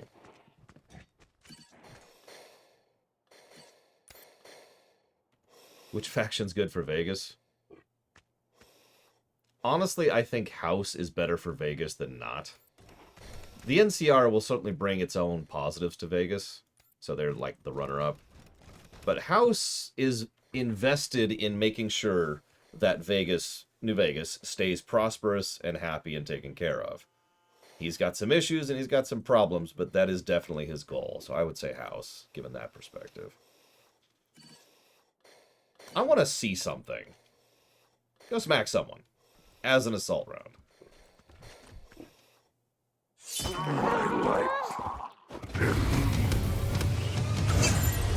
Yep. I was just curious.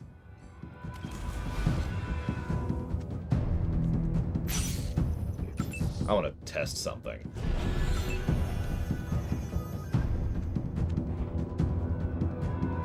Oh yeah, we're not letting Vic escape. Duh. That's a super duh.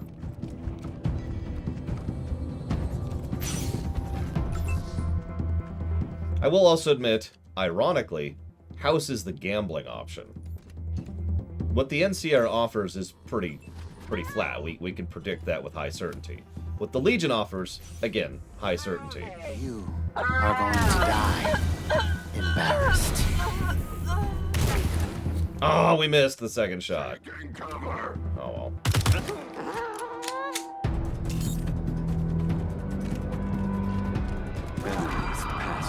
Major Tom just nuked that guy.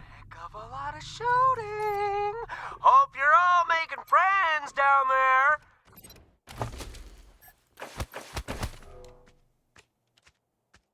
Well, that brings up a very interesting and very complex question, Svatoslav. Namely, how often do we have to deal with a bad leader in an organization like the New California Republic?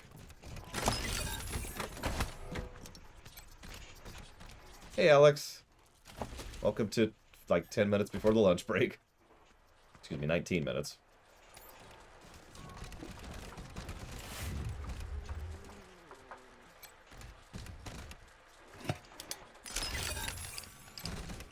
Normally I'd work through the lunch break, but, you know, I'm an old man now.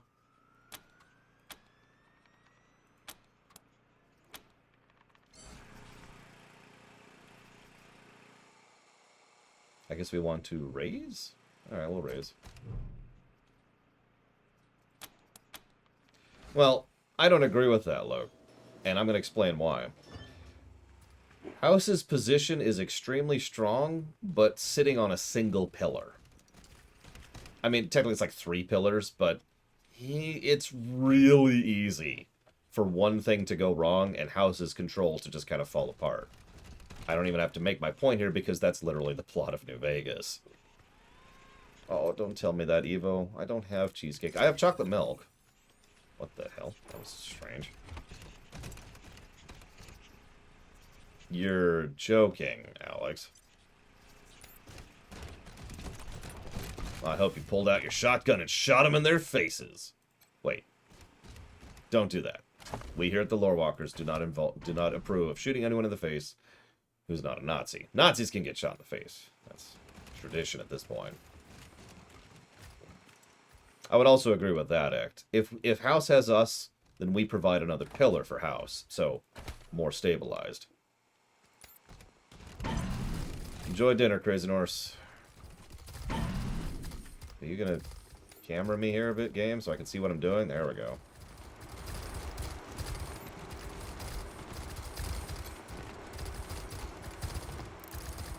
Yeah, blowing up the dam is a solution. It is a terrible solution. That is salting the earth in just the worst way.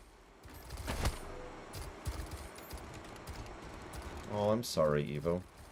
Hang on, let me teleport some cheesecake over there. See, that's what I need. I need a teleporter.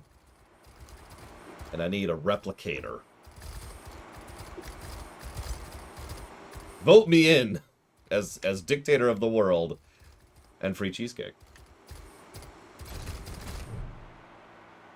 No, I agree, Alex, and honestly, I think it's funny we keep talking about New Vegas because I do actually think that New Vegas is what this game is going for, but did a better job with it. I'm not trying to say that this game is bad. I think the array of positives here makes my point there. But I do think that Vegas did a much better job of what this game is going for. IMO. Disable, disable, disable. Rangers, what's in here? Overheard the guards saying they lost contact with the squad at the bunker. You secured the weapons cache? Yep, we're gearing up. Copy that. You might need it soon. Hearing a lot of foot traffic heading for the gondola lift. Be careful, Rangers. They're waiting for you. That's a good question, Mr. Red. Shit. I have to go. The guards are making their rounds. Woodson out. Well, then it sounds like we just actually agree with each other, Loke. Which is excellent. We have consensus. 78% of us agree with your statement. No, Act. I have particularly bad opinion of the Vegas branch of the Brotherhood of Steel. I should probably mention I have a particularly bad opinion of most of the Brotherhood of Steel, which is a damn shame because I think with minor changes, nope, the Brotherhood of Steel could be one of the biggest forces for positivity and progress in the entirety of Fallout. And instead, they're part of the problem, and it irritates the snot out of me. Which brings me to Pika's question. Pika asked earlier if I said, do you not like Fallout 4? I think Fallout 4 is a very flawed game. I think it's more flawed than most of the other games in the Fallout series.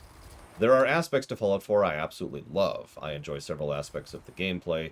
The vault design is fantastic. The vaults are probably the best part of that game. And I think the characters and some of the side quests are interesting. The main plot is garbage. And I think that the way it does several aspects of characterization, choices, and progression, like the story sequencing, are actually awful.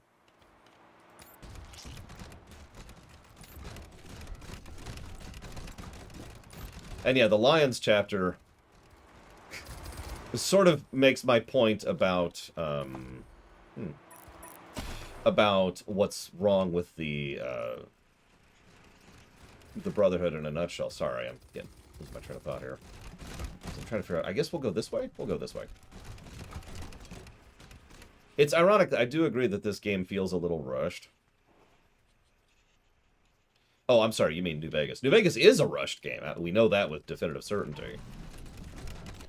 The parts where the seams show in New Vegas are very obvious.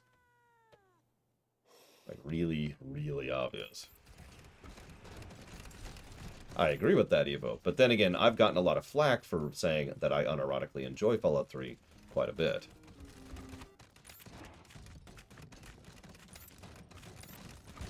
God, I got so much hate for that back when I first started. One of the first videos I did was talking about New Vegas versus 3.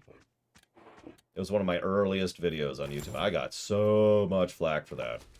And what's funny is that crowd has only gotten worse. The, I forget what they call themselves, like the true Fallout fan crowd, whatever it is. Who think that the only Fallouts are 1 and 2. No mutants allowed. That's them. I knew they had a term. Yeah, that was my first exposure to that crowd. Screw that crowd. I'm just going to say that as bluntly as I can. If you dislike Fallout 3, that's fine. Anybody who knows me knows I'm cool with that. But if you decide to come down on me like that for enjoying Fallout 3, piss off.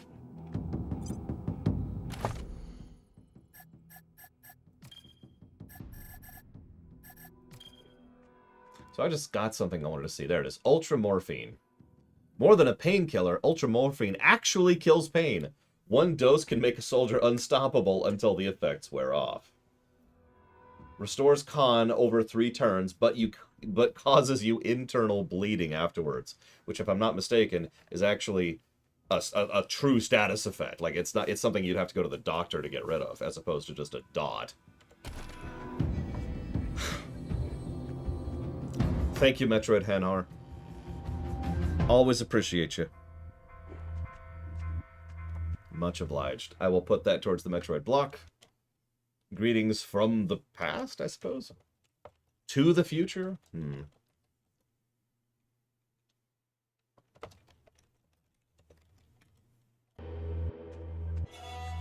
Yeah, internal bleeding. I've experienced internal bleeding. It's a very strange sensation. Especially when you start to feel the heat, and you can basically feel it moving. It's a whole thing. Sure hope I'm seeing things again.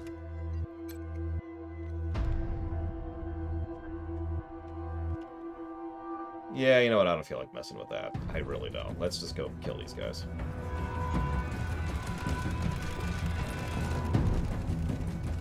I think Fallout 4 is a pretty flawed game, but again, I'm not going to come down on you, Alex, for loving Fallout 4, because why would I do that?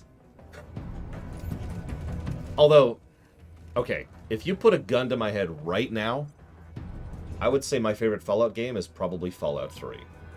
Now, hang on. Before you shoot me in the face. It's because A, I'm more familiar with Fallout 3, and B, I feel Fallout 3 does several aspects of dungeon design, itemization, and atmosphere better than Fallout New Vegas. Whereas Fallout New Vegas does world building and general character writing better than Fallout 3. I also think Fallout 3 is more enjoyable to play, gameplay-wise, than Fallout New Vegas. But I also have to admit that I have a lot more experience with Fallout 3's DLCs, whereas I've only played through the Fallout New Vegas DLCs once on camera, actually. So that's something that definitely needs a reanalysis.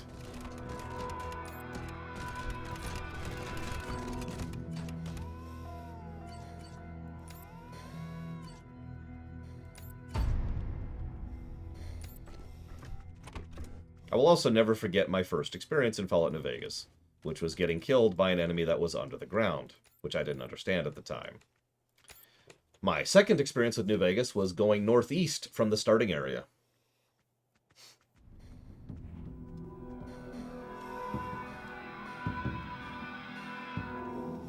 Yeah, anybody who's played New Vegas understands why I just say that way. I put the game down for a bit after that, because that was one session. I sat down, started playing the game, bug, okay, whatever. Reload, head northeast, die, and I'm like, okay. Spread of which items are available where, in which direction, and how accessible certain itemization in a game like an open world game is a lot about where you can get what and how feasible it is, right? You're not really pigeonholed with regards to certain weapon types and armor types, and there's a whole lot of feasibility with regards to on-site procurement and what you can access from traders and vendors and what you can trade to said traders and vendors, right? So quests give good rewards. Tons of items are available in a huge amount of areas that actually reward you for exploring and all that fun stuff. And you can also just kind of lean on the traders and merchants in order to kind of fill up any gaps. Fallout 3 is legitimately an excellently itemized game. I probably will praise the crap out of that whenever we get there. Now, you say New Vegas does that better. That's possible. I am not as familiar with New Vegas as I am 3. So we'll see when we get there. But right now I can say with clear and total certainty that you're a doo-doo head. Obviously.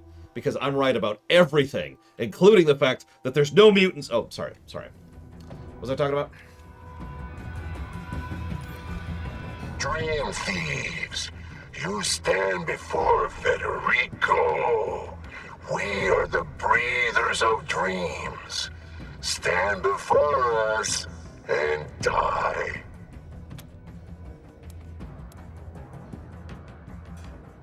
Okay. No. Protected. And they get a bonus round on me for some reason, because of course they do. Courage. Victory. Oh, beautiful. Really? Or spacious sky. Or amber waves of grain. Oh god, albino death claws. Now, Dr. Winter, now that I've disagreed with you on everything, I need you to go up here. Hit this button. Above the fruited plain. Honestly, you know what? I'm just gonna do something different, just to be weird about it. America. Just to be different about it. America. God shed his grace on thee.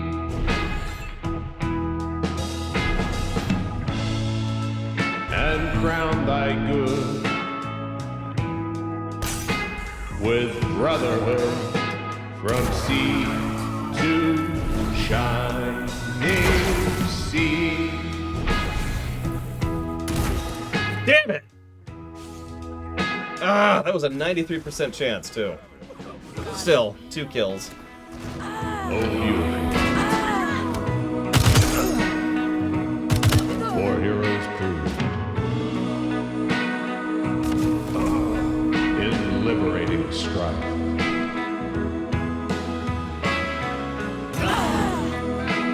Wow. Who more than self? Only one of us got burned by that. Go, Tom! Tom just killed the boss. Mercy more than life.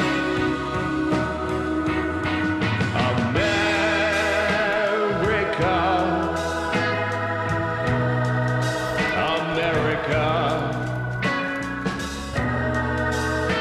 shed his grace on thee.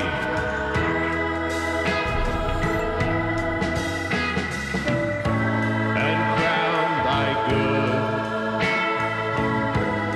good with... I mean, he really is. That's not actually a joke. From sea to...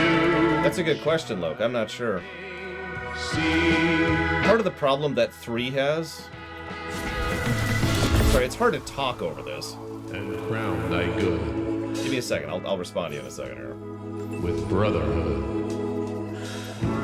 From sea to shining sea. You killed all my breathers. Oh well. See you soon.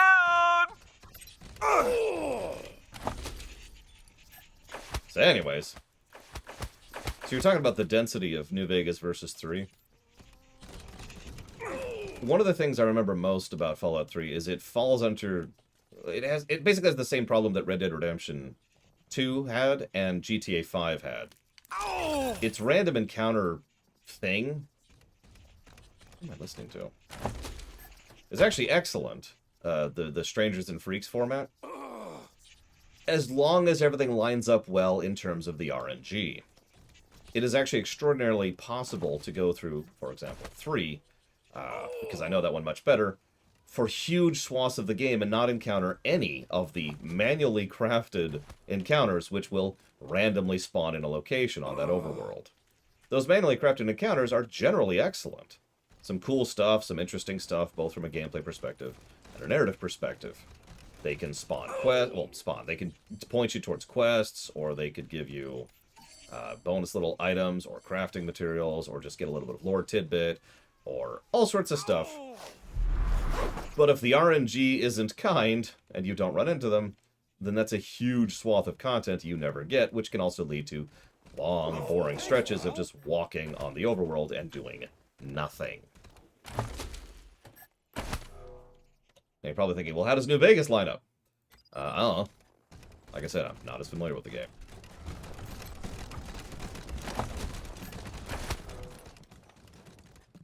Now, an interesting thing, also true, Harian, very true. Another thing is that New Vegas is much more directed than Fallout 3. When you leave the vault in Fallout 3, you can pretty much pick a direction and go, and you will run into something that is designed for early game content. That's totally feasible in Fallout 3. In New Vegas, if you go anywhere other than south by southeast, you're screwed. Now, I'm not sure which of those is better. It's something that I'm going to have to debate when we get there. And by I mean we.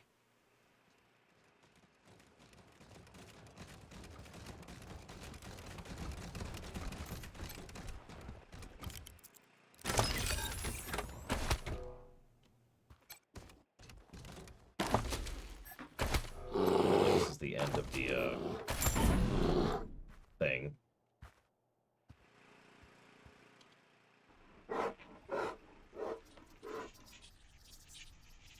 Now, I will say, so, I like the overworld encounters of 3 a lot, obviously. But I think the core quests, the primary quests, if you will, what we usually call primary optional quests of New Vegas, are much better.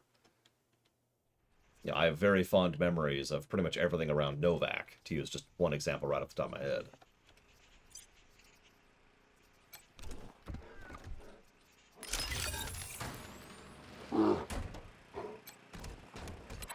Rangers, this is Corporal Woodson.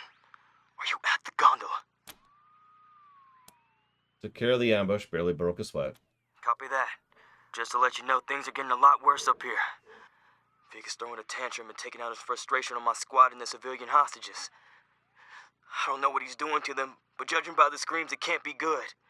Hope you're ready to keep kicking ass. The cards are making their rounds. See you soon.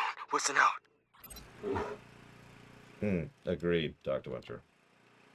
I will also say, Svatoslav mentions Liberty Prime. I know you say that kind of jokingly, but I actually mean that sincerely.